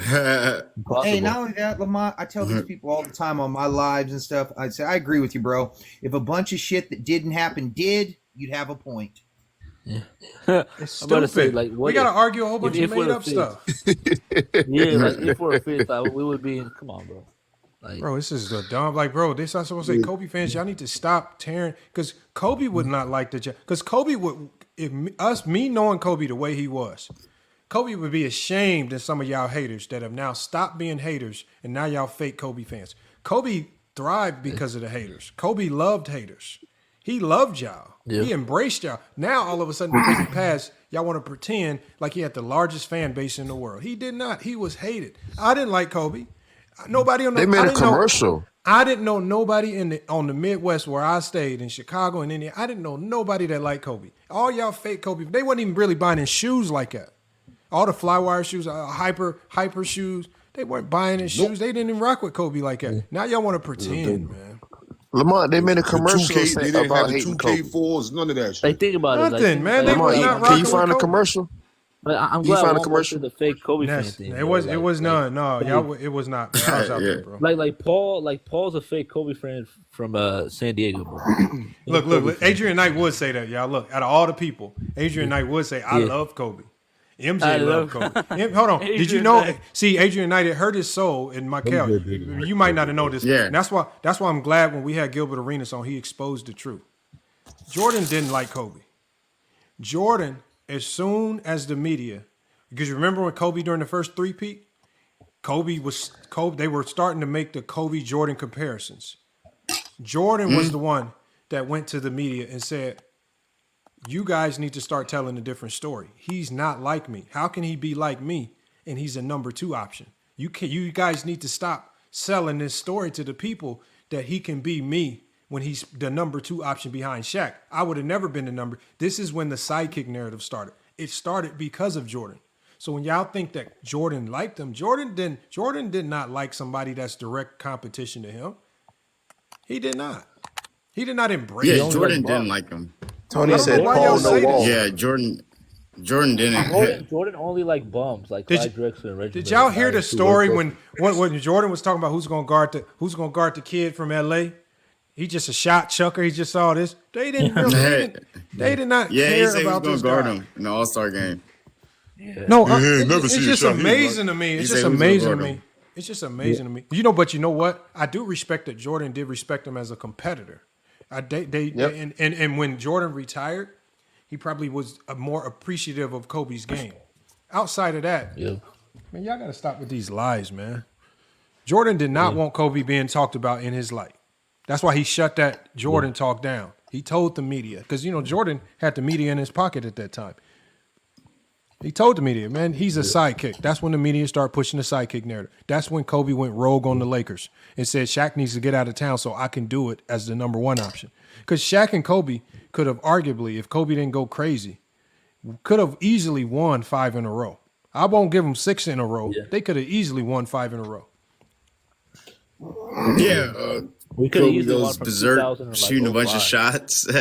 Yeah, like 2005, but instead, 2004. Hold on, Adrian Knight. Those were real tears shedded when somebody dies. Duh. I mean, that's a much different story. You think that people that battled against Kobe didn't shed tears when he died? Like, what are you talking about? That's a much different story. Yeah. I told you, y'all some of the fakest fans, man. Y'all fake. Y'all now want to say, and then the fact that none of y'all will just tell the truth. Kobe's not number 2. He does not have a number 2 resume or case. Y'all just got to stop lying, man. You don't even have a case to be top 4. They saying that's disrespectful to Kobe. What you saying, Lamar? Yeah, no, it's disrespectful to Kobe. It's disrespectful to Kobe to pretend like you like them. Now you're one of the fakest people alive now. Adrian Knight is lying. He's sitting in the chat talking about he liked Kobe. Man, we know good and well. The way you talk, the way Adrian Knight, the way he talks about LeBron James, there's no way he liked Kobe. We know he doesn't. We know he doesn't appreciate greatness because the way he talks about LeBron, there's no way you can appreciate greatness. You don't like LeBron. There's no way you can like Kobe, right? Because Kobe had a whole bunch of scars and flaws on his record. He didn't win a lot of accolades. I mean, y'all don't even appreciate Bron. Now you want me to trust that you like Kobe. Y'all lying, man. Lying like a motherfucker. Y'all don't like. You don't like Scotty Pippen. Hold on. Scotty Pippen was a number 2 option. What did they all say to me about Scotty Pippen? Oh, he is a number 2 option. He wasn't good. So I know y'all didn't like Kobe. Yeah. Kobe was a number 2 option. And he don't even like himself enough. No, but Lamar, they told you that Kobe wasn't the sidekick, so they don't even believe Kobe was the second option. They think it was 1A, 1B. They think it's 1A, 1B. No, they saying that now. In the moment, they were calling him a sidekick. Because if they weren't calling him a sidekick, let me ask you this. If they weren't calling him a sidekick, then why would Kobe go rogue? Because he kept hearing these whispers from everybody, fans, media, like that he was a sidekick. Where did these whispers come from? Was he just hearing voices in his head? Where did these whispers come from? It came from these fake, delusional fans that don't know the game, just like Adrian Knight. All these fake fans that don't know that being a sidekick don't mean nothing. Right? Me and Johnny have consistently always said, we don't care about being a sidekick. If you got it, you got it. It is what it is. Cry about it all you want, but if it's on your resume, it counts. But we're the ones that have to tell these idiots that And now they want to pretend like they were never calling Kobe a sidekick. When in 2 minutes they'll flip and tell us Scottie Pippen was a sidekick. In 2 minutes they'll flip. Yeah. They'll even say LeBron James was a sidekick. Like they'll say the dumbest sidekick stuff, right? But all of a sudden with Kobe, I never said he was a sidekick, man. Y'all, that's what I'm saying. He don't even like himself enough to join the panel, man. Join the panel. He's lying, man. You're lying. Another thing, Lamont. Since you coach, bro, because they do this with me all the time. In the 6 years, because like I be killing these Kobe myths all the time, right?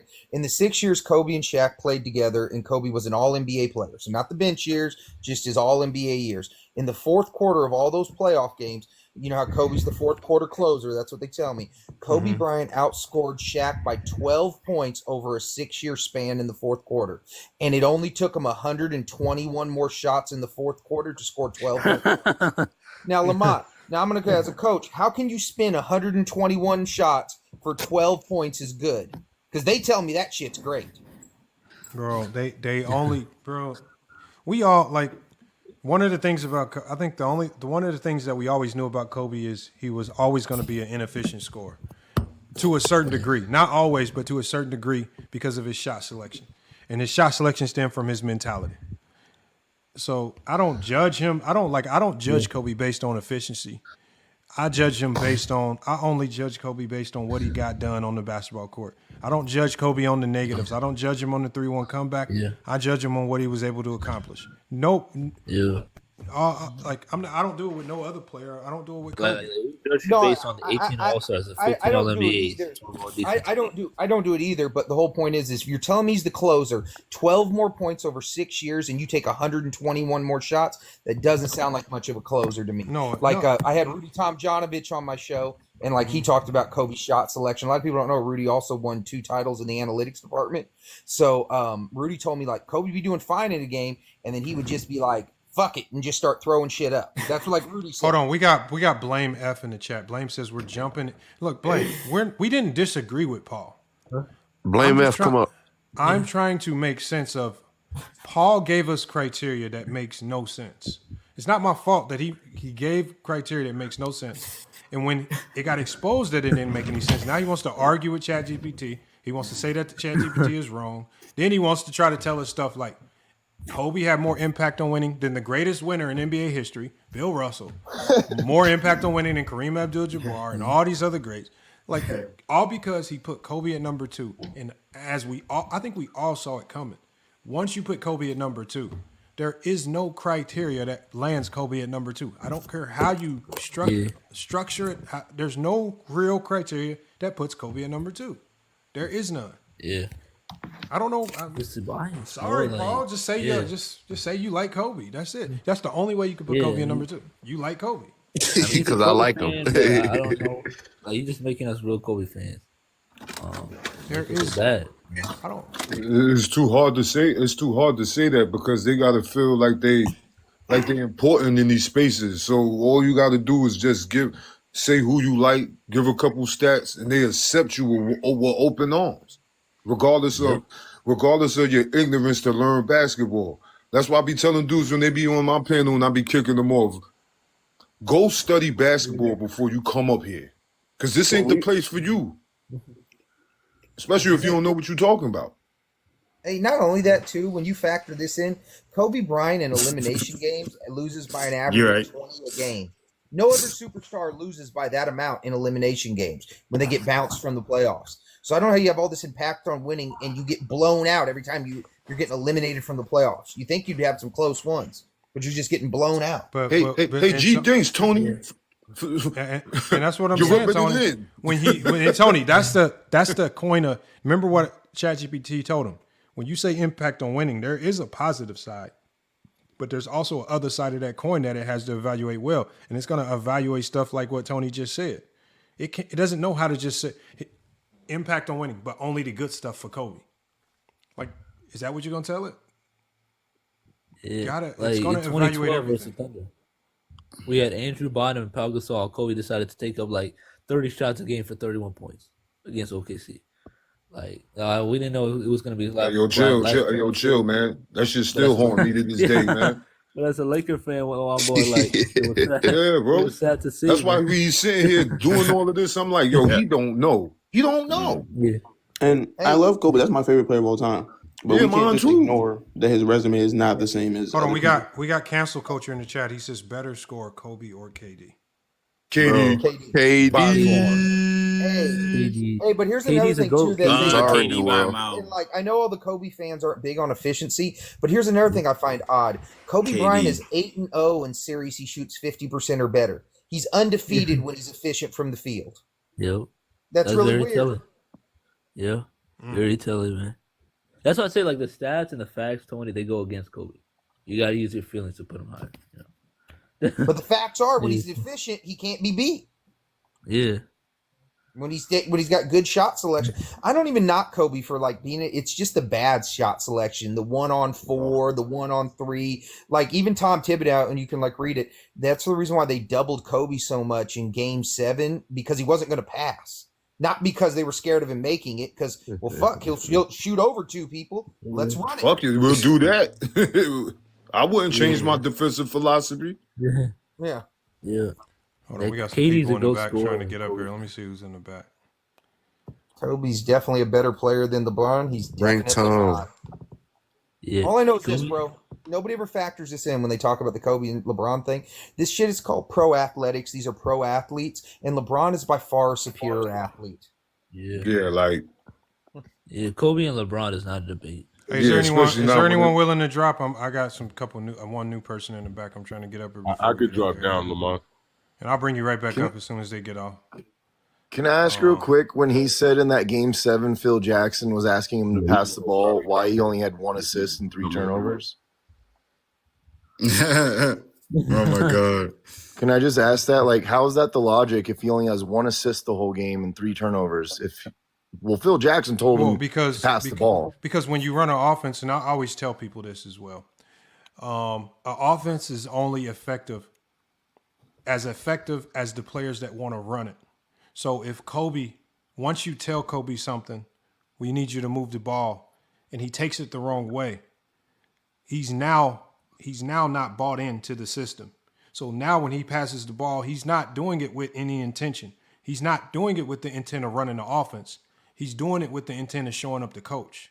And so when you have players that go into the game with these agendas outside of the team, stuff starts to not work. So that's when the triangle goes from working to not working. And I said that's one of the worst parts of the triangle, because if you have 1 or 2 people within the triangle that aren't bought in, it's not going to work.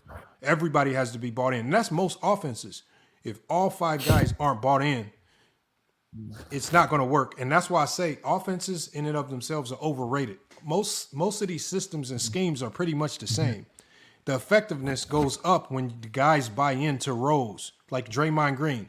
He went into a season one year saying, I want to be the best screener in the NBA. What player starts the season by saying, I want to be the best screener in the league? He's so bought into the offense that he's willing to help others thrive. He's so bought into the offense that he's willing to go out of his way to understand the offense and defenses to a degree, to get Clay open, to get Steph open, to get all these other guys open. But so when Kobe checked out, once he checked out, he was not passing or trying to play make with any level of intention. He wasn't trying to turn those double teams that he was getting into opportunities for others. He was just going to walk across half court, give up the ball. When he got it, he was going to be nonchalant, give up the ball. And that is called quitting. That is called selling the game. That's the indictment on Kobe, because he stopped playing with intention. That's what happens right there. So that's why they say he quit. So his assist numbers, it's not even assist numbers, right? Lonzo Ball, when he was healthy, before he got hurt, led the NBA in a stat that's not even counted, called hockey assists, right? When he was with the Bulls and he had that really good year, he was passing with intention. He was running the offense with intention. Zach LaVine and DeMar DeRozan were thriving. The Bulls were one of the top teams in the East. Obviously, he got hurt, so we never saw the end of that season. But he was looking really good because of that, because he ran it with intention. So, again, you guys are tying it directly to assist. Assists is the end result. Anybody can get the assist. Playmaking goes to the guys that make. I just meant the excuse of these passing, this whole passing narrative is kind of thrown out the window when you're not having, I don't know. But Tony also asked, like, Tony also told him that he quit in Game 7. He said, well, that's a narrative. And then he wants to exonerate Game 7 from the stats that you guys brought up. Why do you want to take Game 7 out of the stats that you brought up for the on-off court when you're saying he didn't? That's just a narrative that he quit. That is true. That is true. Game 7. Like, no, I don't know why he wanted to separate it. At the end of the day, it's part of the same series that he lost. And it's still part of your impact on winning. So why you want to separate? We don't know why. Cause I have it's the agenda he wants to push. Lamont, he wants to push an agenda specifically for Kobe. Yeah. Tailored towards Kobe. Kobe Bryant too. What you were talking about, Lamont, too, that's kind of with me watching a lot of raw film this season. That's what Ja Morant has been doing on the Memphis Grizzlies when he's been playing. The passing with no intention. They asked him to pass a little bit more. That's exactly what Ja Morant's doing this season. When the player checks out, it's over with. That's why I'm surprised they didn't trade him. He checked out. Nothing's going to work. Nothing that they do. Maybe they're using him to tank and make it look good, but at the end of the day, he's not going to play with any level of intention. You won't. One thing that also bothered me was he's talking about like newer age basketball. And he's like, "Oh, I'm just getting back into watching basketball again." I was like, "So then what? Like, if you don't watch, then the shit was driving me crazy." I posted a lot of spaces, and he's actually come to a lot of spaces. He's acting like he's talking basketball, or he's talking about like what happened that night with the Lakers and all. But like, it drove me crazy. Like Lamont's like, how much did the Lakers play zone last night against the Thunder? And I was sitting there like, I watched that whole game. It felt like they played like 3/4 of the game in zone, is how it felt. Because JJ Redick kind of had no answer. Well, there was just no rhythm with the defense in that fourth quarter, especially when everyone like Jake LaRavia is missing all of his threes in the fourth quarter. The team's breaking down. LeBron can't get him going either. Like the whole thing was hard to watch. But if you're a real Lakers fan and you like, why don't you watch the games? You should know shit like that. Yeah. They're not Laker fans, man. Yeah, Laker fan. And I tell people all the time, like, I am the Kobe Bryant fan. If we're talking about a Kobe fan, I am the Kobe fan. But we can't unfairly put him against people that he's not in competition with, because that just makes it look like we're hating on Kobe or disrespecting him. But we're not disrespecting him. He's just not put in the right spot.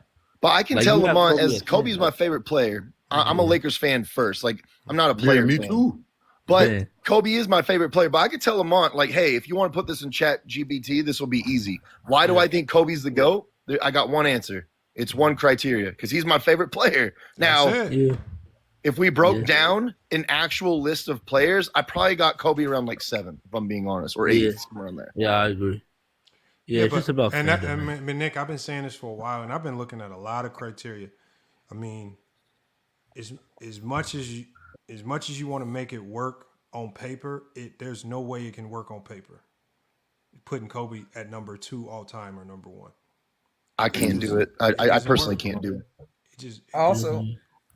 Also, too, another thing I find weird is a lot of these Lakers fans now say that they all know LeBron's not no real Laker and they don't like the Lakers with LeBron. I disagree with that.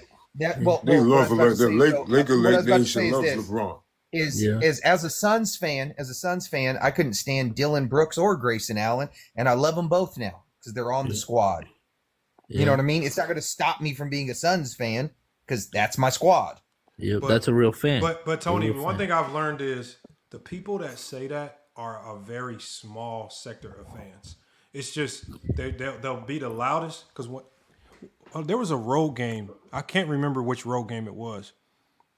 And I'm watching LeBron James play.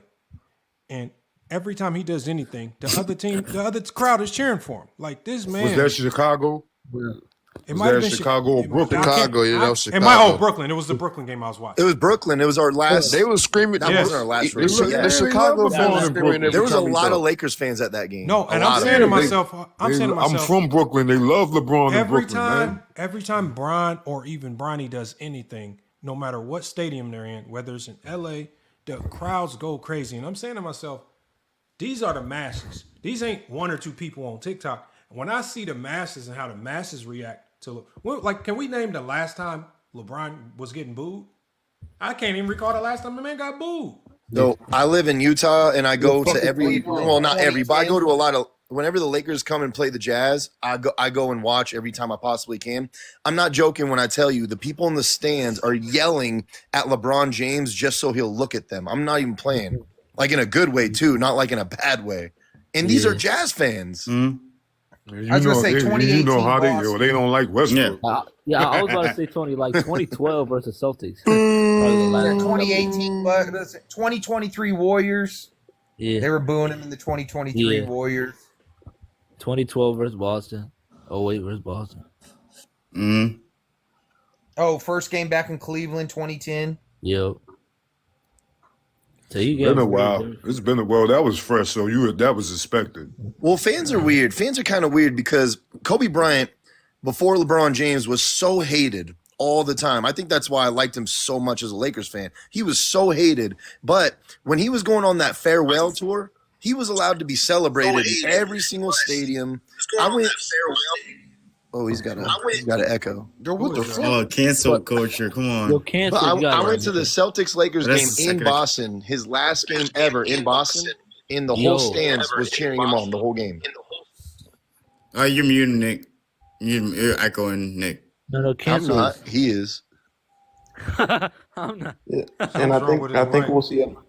I think we'll see a lot of that as well when it's finally time for LeBron to stop playing as well, Nick. Once it's done and people realize what is going to be gone, they're going to do a lot of the same things in terms of celebrating. Oh, people will miss him. Watch, people will start You know missing what him. else I hate? I also hate the people who say like guys like LeBron, like or someone like Kobe gets too much hate. Well, Kobe also gets a lot of love. When you're outspoken like that, it's Hold on. gonna work. Let me ways. go to cancel culture before we get out of here. Let me see if he has something to say. Go ahead, cancel. What you got?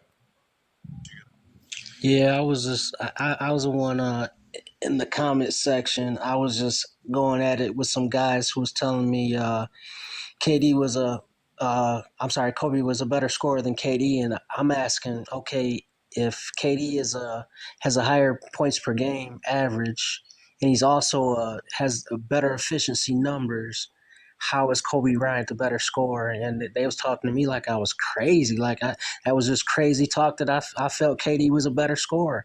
And I simply asked, okay, if you guys say Michael Jordan is a better scorer over LeBron because he has a higher points per game and he has better advanced stats, then why isn't it the same for KD over Kobe Bryant? And Jordan doesn't have that, by the way. Yeah. Reasons. He doesn't have Jordan. We're just getting cooked right now. Yeah, we know KD and Jordan are better scorers than Kobe. So you got Yeah, I was just arguing with Coda and these guys saying that Kobe Bryant was a better scorer than KD, and I'm like, You got to stay away from Coda, fam. Stay away Make from it make Coda. sense. Yeah, Coda doesn't know ball. Make it make sense, you know Because what I'm saying? someone said earlier, I think it was Tony actually said earlier, that a lot of Kobe fans, they don't care about efficient scoring, which to me is kind of crazy. I think that's a huge part of it. If you're a high volume scorer. So The thing is, like, there's some Kobe fans that actually know his efficiency numbers. Kobe, relative to like area he played in, wasn't actually that inefficient. They just can't quantify efficiency. And even if we're talking about efficiency, Kobe wasn't even that bad efficiency wise. Like 44% is not. It's bad compared to others, but it's not like that's not going to be horrendous. So. But when you're nitpicking, it's not Michael Jordan, it's not LeBron James. I agree, absolutely. Right. Facts. Yeah. But I already know what the story's going to be is like the amount of 40 and 50-point games that Kobe was putting together. That's what it was. Absolutely. Yeah, I already know that's a talking point. We've already heard this before. Yeah, exactly. They're going to use a total points argument too. But you know what sucks though? But you know what sucks about that? Is check it out. If you have more 40 and 50-point games than me and you have a lower scoring average, that means you got way more lows than me than highs. Absolutely. Absolutely. That is what sucks about it, because you could probably compile a certain period of time that Kobe was a better scorer in this time frame. But you know what? Like, as an overall scorer, I don't think we're going to give that to him over someone like Kevin Durant. Right. Because Kobe was so inconsistent for stretch. He was inconsistent in the post Achilles years and the pre 99 2000 years. You know. Yeah, you're right. I think with scoring, it's only fair to judge players in their prime, or prime or peak. I'm more so prime, like a plateau of years where we can really fairly judge them, because we should take off the beginning and the end of most players' career for efficiency if we're going to fairly judge it, because it makes no sense to judge a young player coming into the NBA or old player going out the NBA, because we know for the most part, that's where it tanks. What if you played Yeah, good? let's say like a What good if you season. played That's good? what I do too. What if you FYI. played really Yeah, good on like both ends, coming in and going No, out? but Hey, but Solomon but knows I do again, that though. but if Solomon but if knows you I do but that. if but if but if you were extremely efficient coming in, like I mean again, for example, I mean I hate to use it because a lot of people don't like it, but goddamn LeBron James, shit. I mean, Facts. I mean but it just lends more to your greatness. Like the fact that we don't have to Right. take off years to get to his, and it's just been like a consistent stretch. Like that's why I say, man, I don't know why people even try to put Kobe in that conversation Yeah. with LeBron. Like Well, for Mom- Kobe, Damn, they it just said feels Wemby like got 99. 37 on a half on the Lakers. The Lakers ain't Yeah. playing nobody. Well, they're tonight. playing the D Good, squad. dang. Like, Yeah, Hey, they're Lamont, playing where, the do G you, League where team. do you rank players that like kind of primarily were benched but only had like 1 year to show? Like, for example, in the 90s, because that's when I grew up. Like, I'm a big fan of Robert Pack. I used to love watching Robert Pack play. Robert Pack in his only really starting gig got averaged like 19 and 9. So where would you put someone like a Robert Pack who was primarily a backup, but in the one chance he really got a case to show, 19 and 9 are serious numbers. I mean, for me, I'm real big on I can only judge you based on what you got. It is what it is, man. It's unfortunate because when I did my first ranking ever, the one thing I realized is that it's just unfortunate for a lot of players that there was no opportunity. Like I say this with Dominique, it's unfortunate that Dominique never really got to play on a championship caliber team. Because if he had championships, boy, his resume would look. I mean, I'm talking about. Oh, that shit yeah. would look crazier because that man was putting up some scoring seasons that was crazy. So Yeah. that's the Yes, it difference. was. It's being lucky is a part of your career too. Drafted to the right place at the right Absolutely. time with the right coach with the right system. Absolutely. That's a lot of it too. So that's why That's Absolutely. why I created a criteria. My criteria is just 5 points, and I tried my best to even it out so somebody like a Bill Russell isn't running away with a whole bunch of points because of his championships, or LeBron isn't running away with a whole bunch of points because he has this longevity. I try my best to make it even for everybody to have a shot, but even in that case, it's still not fair. There's still no fair way to do it. Like it's but just the Lamont- opportunity and that being at the right place in the right time is still gonna matter at some point. Yeah, but if we look at like pattern recognition and we look at the wings that can win titles, such as what Dominique was, they have a consistent marker of being able to get 25 points, 5 rebounds, 5 assists, kind of a multitude. And Dominique just wasn't a playmaker like that. I mean, he peaks at like 3 assists, and I think that's really what stops him too. But I'm a believer in with different teams there are different outcomes. Like if I put Dominique with a Phil Jackson, I do not doubt that Phil Jackson could have found a way to get Dominique to thrive. In some way, shape, or form. Like you put him in a different system, it's naturally going to probably make him a better playmaker or even a rebounder or something. And the one I've learned from coaching that your Rebounding coaching was style. fantastic. Well, I've learned from coaching that your coaching style can take away from a player's rebounds. Like if you're a team that has a high emphasis on getting back, not chasing offensive boards. Well, by nature, some of your guys are going to lose out on rebounds because you don't want anybody chasing offensive boards. So Yeah, like certain schemes dictate stats. Yeah, but you guys were talking about dictate. Pippen. You guys were talking about the Pippen top 15 thing earlier, and that's kind of like what you're saying. Like Pippen didn't have those opportunities to score these high volume numbers of points per game, but at the same time, he still didn't do it. So I can't just push him into the top 15 because he didn't do something that maybe he could have. But he did. But he did because by like I think he did. Like when I go to some of those finals and I have the numbers pulled up. And hold on, let me mute cancel culture. Cancel, you gotta let me just drop him because he has too much of an echo. So when I was pulling up, I'm looking at these numbers, and the Bulls are consistently averaging 90 points, 85 points here. Like if you look at some of these games, and Pippen consistently is having 17, 18, 19, 20, 21, I gotta go 25 points. FYF. Yeah. All right, man. So what I'm saying is I'm looking at Pippen's output versus the total Chicago Bull output. Percentage-wise, he's still putting up close to 20% of the Bulls' points. They're just playing at a slower pace. So, like, how can I say he's not scoring when out of 88 points, you got 25? That's a lot of points. That's a lot. Well, I more so 88. meant he didn't get that chance like on a longevity scale to be the number one scoring option. Obviously. Oh, yeah, because you you're got right Michael there. Jordan. But that's because fans have been tricked into believing you have to do it as a number one to be great. Like in their eyes. Like they don't let you just be great in your role. Just be great in your role and I'm gonna respect it. If you're great, if you and your role leads to a bunch of winning, greatness, accolades, accomplishments, achievements, I'm gonna accept it. Roles are given by coaches. How you shine in that role is up to you. Right. Which is why you brought up Draymond. A role didn't hold Kobe back.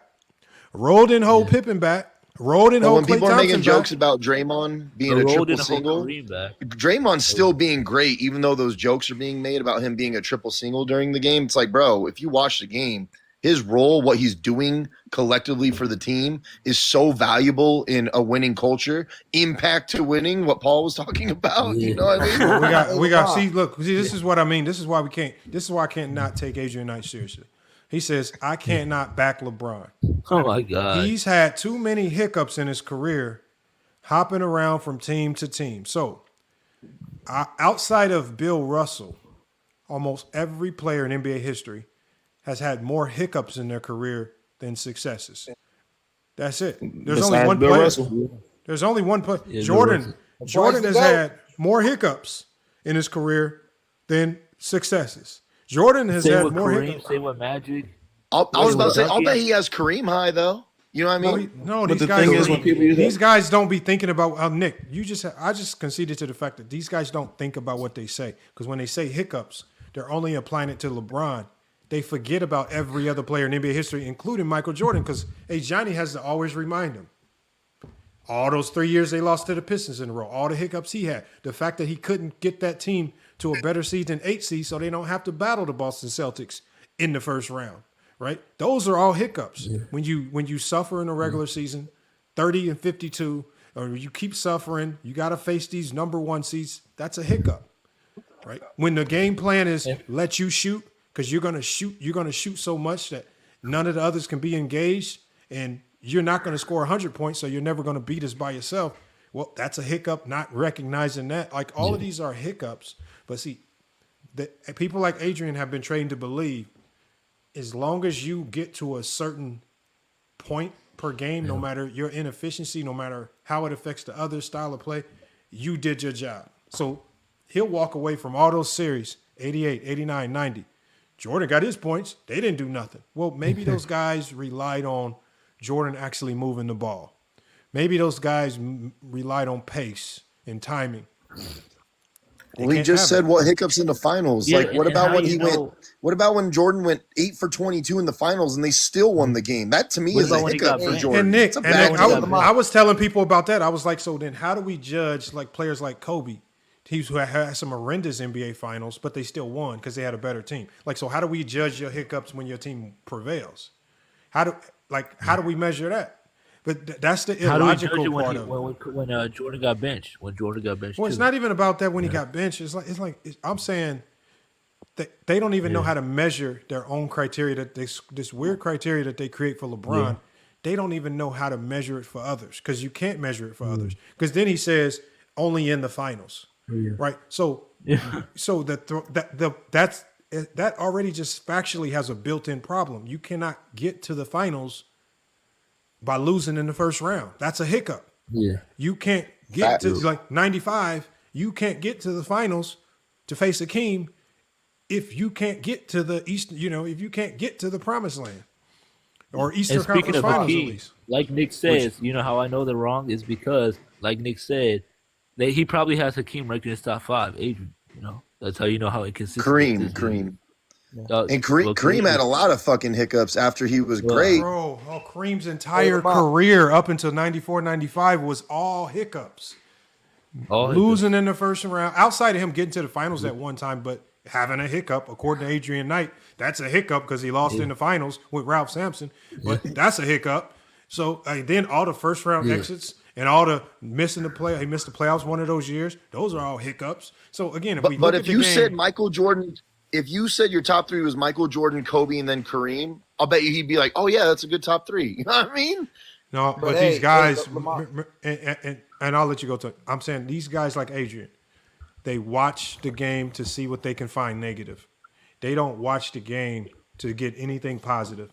They just hate watch. So again, Adrian Knight comes. He's on YouTube. He comes in here. Everything that they say about LeBron is negative. When I be watching LeBron at 41, like even though they lost, I'm thinking like, damn, LeBron is still playing at this level is ridiculous. LeBron able to keep them in the game against OKC, help them compete. Like the fact that they can't see greatness, like they struggle to see greatness. And the fact that you're wasting LeBron James's career crying about plus minus, and you guys don't even know what plus minus is or means or what it's used for. They'll come in my chat, Nick. They'll literally come on my YouTube chat and say, after a win, mind you. After a win. And King Shy, you got an echo. Something's going on with you.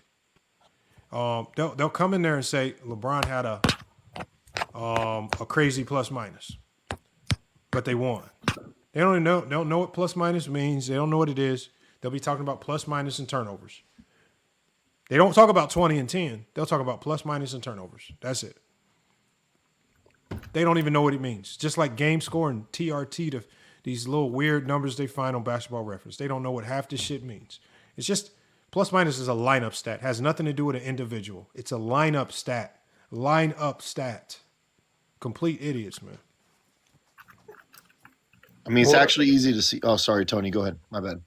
I was just going to say, like, on the Hakeem point, one of those series he's losing in the first round, he's averaging 38 and 17 on 57%. I don't really think they're losing that series necessarily because of him. The Jordan hiccups in the finals when Gary Payton got switched on to him the last 3 games of the 96 finals. Jordan averages 35% shooting and only averages 22 points. They lose 2 out of 3 games. So that would answer a question, where was a hiccup in the finals? But he won. Cool. Then why isn't Russell your dude? Because, he won.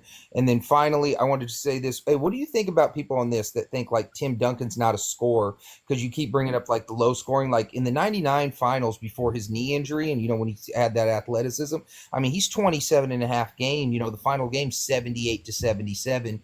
And then you look at like the Portland series, he's only averaging 11 shots a game. He's only scoring 16 points because they're doubling him, but he doesn't give a shit because they're winning. So that dude plays nonstop brand of winning basketball, and they always try to shit on him because he doesn't average like 30, even though he could average 27 in 78-point games. Simple, Tony. Because they pretend. They have to pretend that they care about winning, but then when players play winning basketball, they shit on them because winning basketball typically does not mean that you're going to have hyperinflated state. Yeah, like to play winning basketball, you have to play as a team, right? Jordan was lucky to be able to play that style because of the era and the illegal defense and the triangle, right, that was designed to exploit the illegal defense.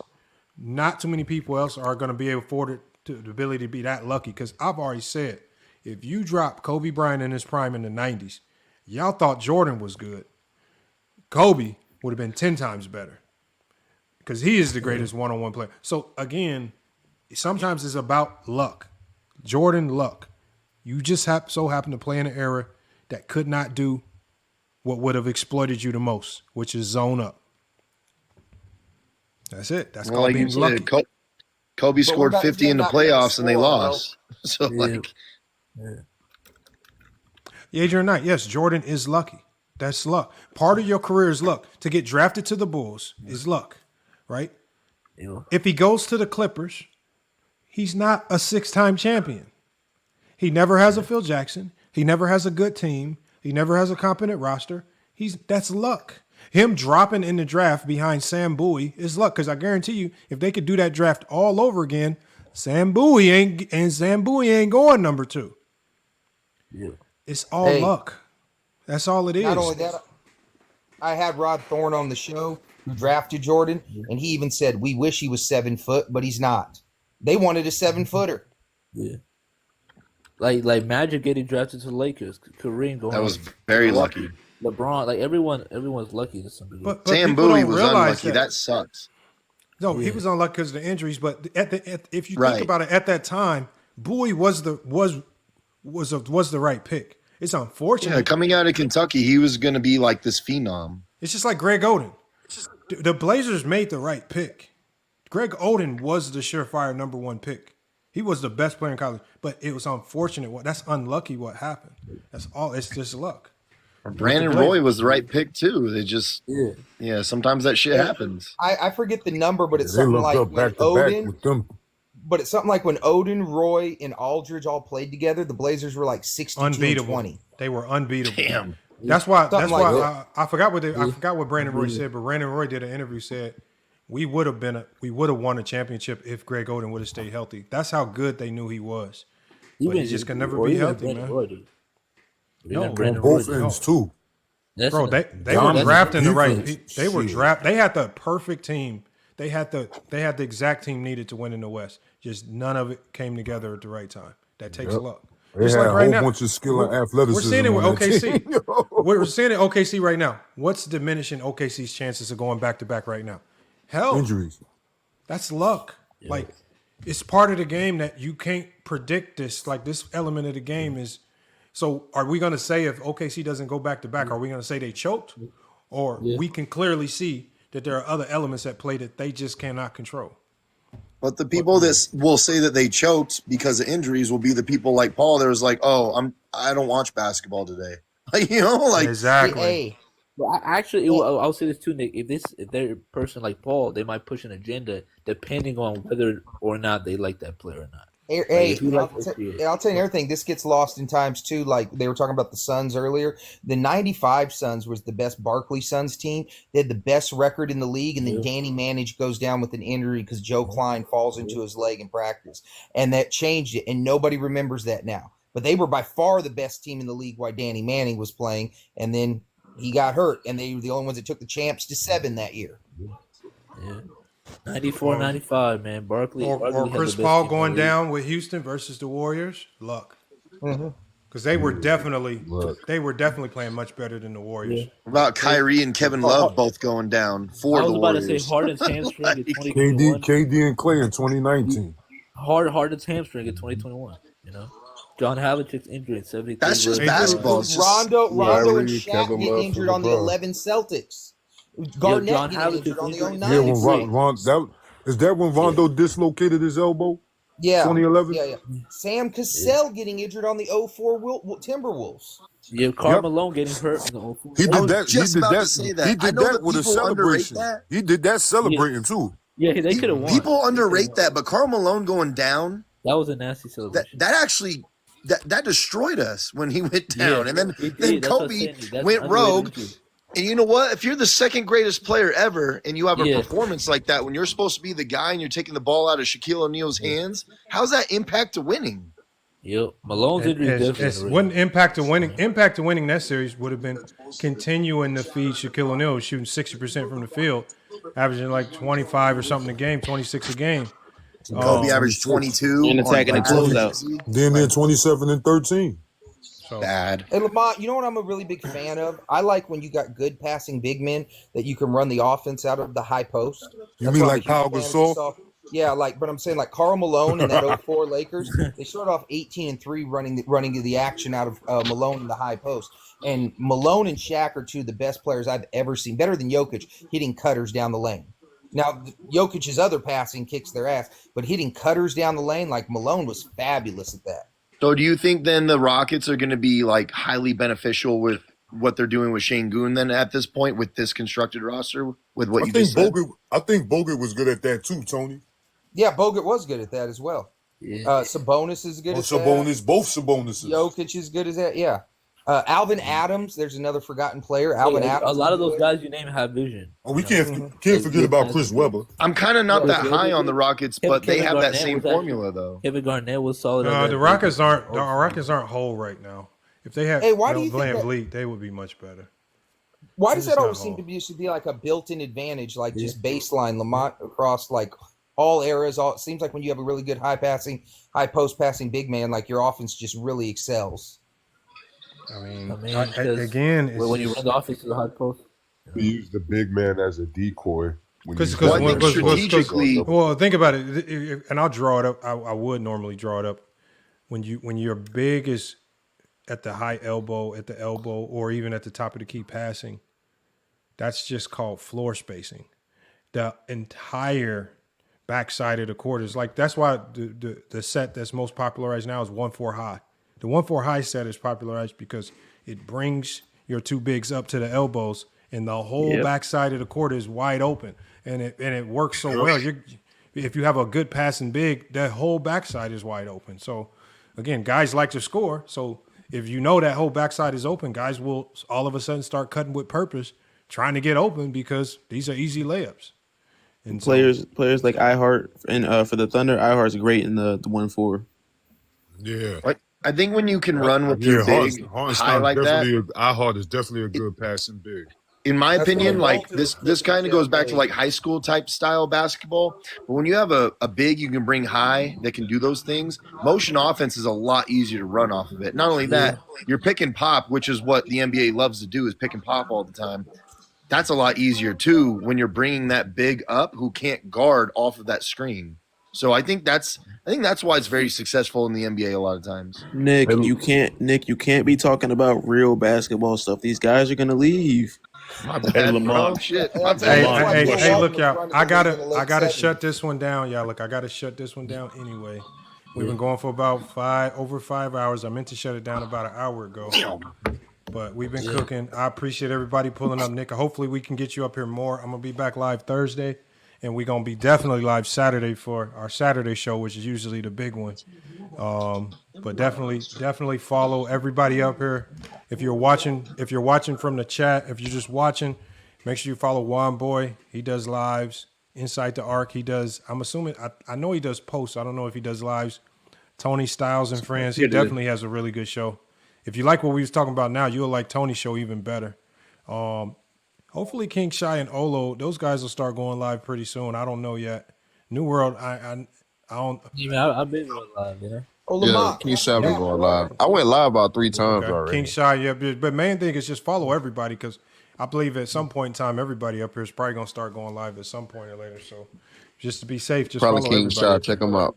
Yo, but Lamont, call me back. I still need to holler at you about that show. Yeah, I'm gonna take care. We're gonna hash that out between today and tomorrow. We're gonna hash out all the details, try to get you started ASAP. I just I say, man, just a lot going on, man. I got to lock in this year, man. Last year, man, my impact on winning, man, we lost in the Final Four. I don't like that. I don't like that. Tony, I wanted to DM you regarding that.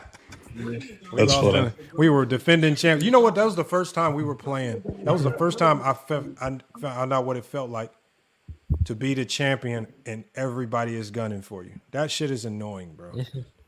That shit is annoying, man. I feel bad for these champions out here, man. Everybody on your. I'm talking about we got bum teams. All of a sudden, you seen them getting to the game 2 hours early. Everybody shooting. They getting warmed up like. Getting everybody. Hey, Lamont, but you have to understand your impact on winning was still there because one game was actually, you know what I'm saying? So that's really what the problem. You got to take away that one game. I got to take away the one game. If we take away, I'm telling you right now, if we take away that one game, we lost in the Final Four.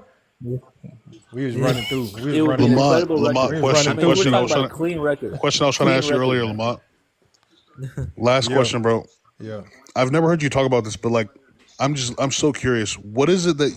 What's something you've seen about LeBron in the last 20 years, 10 years, 5 years that you were like, wow, he doesn't do this well and this causes him to lose games or whatever, or anything, like, or is it just nothing?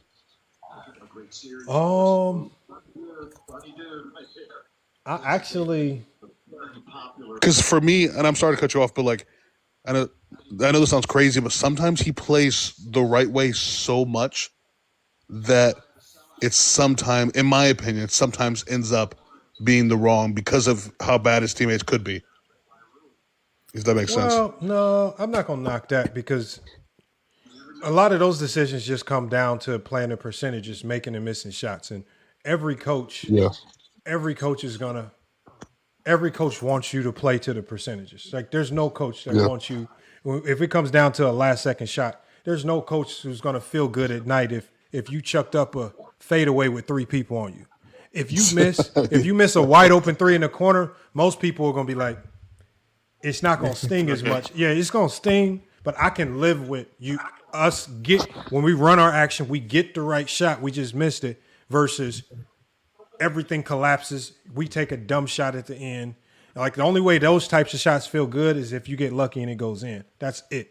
Yeah. So, I think with LeBron, I think the only thing I can think of, because he's had like 3 stages of his career, but more recently, I would go with his Laker tenure. That's insane. My criticism since he's been with the Lakers is, and I did criticism of, well, I did a video about this. Was it wasn't his play? Well, this is part of his play, but it was his pouting after plays.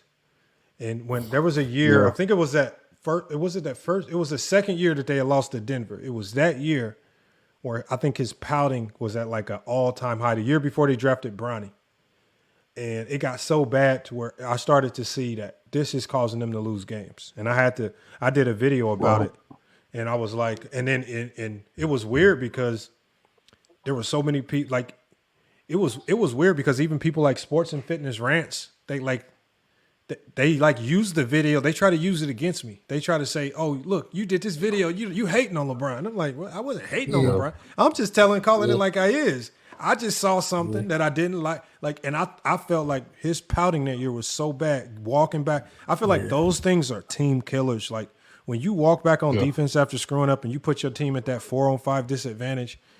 Boy, those are point like them be the worst ways to So I think he did. The Lakers, Gilbert Arenas literally said that. He said that. Gilbert said the way Austin Reeves. I was like, good. No, I just think that. And also another thing that I said was, to me it felt like he was.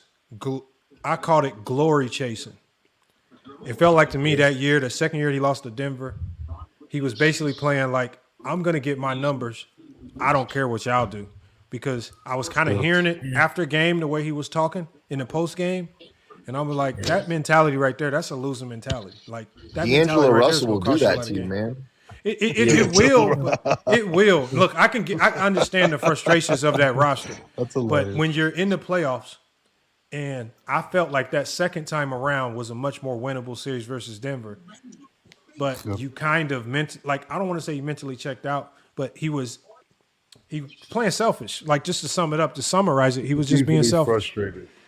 Well, Lamar, selfish. If you were shooting if somebody was shooting like D'Lo on your team, you'd be selfish too. Doesn't matter. Well, I've been noticing like the pouting thing. It wasn't just that. I've seen almost every single game this year. During the Denver series. Yeah, Darvin Ham. Oh my God. No, this year it's been Luka. Like Luka's pouting hurts the Lakers. And even Austin Reeves yesterday when he got the tech, it's a game tied. The game's tied. Exactly. That's what I'm talking about. Yep. Austin cries that he didn't get the foul. Right? Instead of sprinting back on defense. Actually, the funniest part about that play is that the Lakers ended up getting a steal. But as soon as they get the steal, they have to call the tech, because they don't call the tech till after the transition's over with. And it's just like, if you just get back on defense, that foul, you get that right back. But you pouting to the refs, you get a tech, that sways momentum. Maybe that transition bucket comes down. Maybe you knock down the 3. Now you're up 3, and now the momentum shift. But now they get a tech free throw.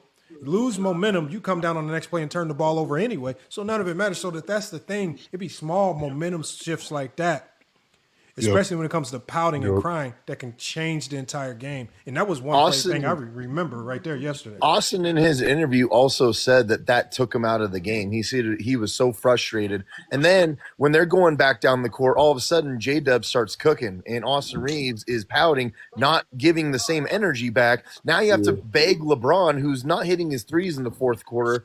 And it became an implosion for the Lakers. But you wasted. Like, think about how now Vandy feels, because you don't get the foul call, but Vandy sprints back, gets behind the offense.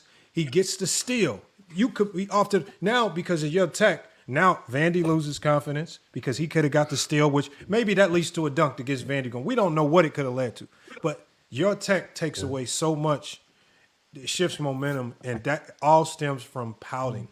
And I feel like if Reeves and Luka get to crying out their system, you guys are good enough to get free throws anyway. You don't have but don't you think that pout. stems back to LeBron though, Lamont? Because like LeBron, like before, when Austin Reeves, his first 2 years, and I've seen him since day one. His first 2 years, yes, he pouted, but not to the extent of what's he did. This is probably the worst year because he's way better. But like, because he got better. I feel like, and this is just my opinion, if LeBron as a leader stopped pouting completely, which there are certain times where you have to keep the refs honest, but like that, I think him watching LeBron as a leader do that told him, oh, that's okay to do. Now I do it too. But I don't think it stems. But I don't think it stems from I don't like as much as we want to put it on LeBron. That's JJ's job. It's JJ's job because I watched.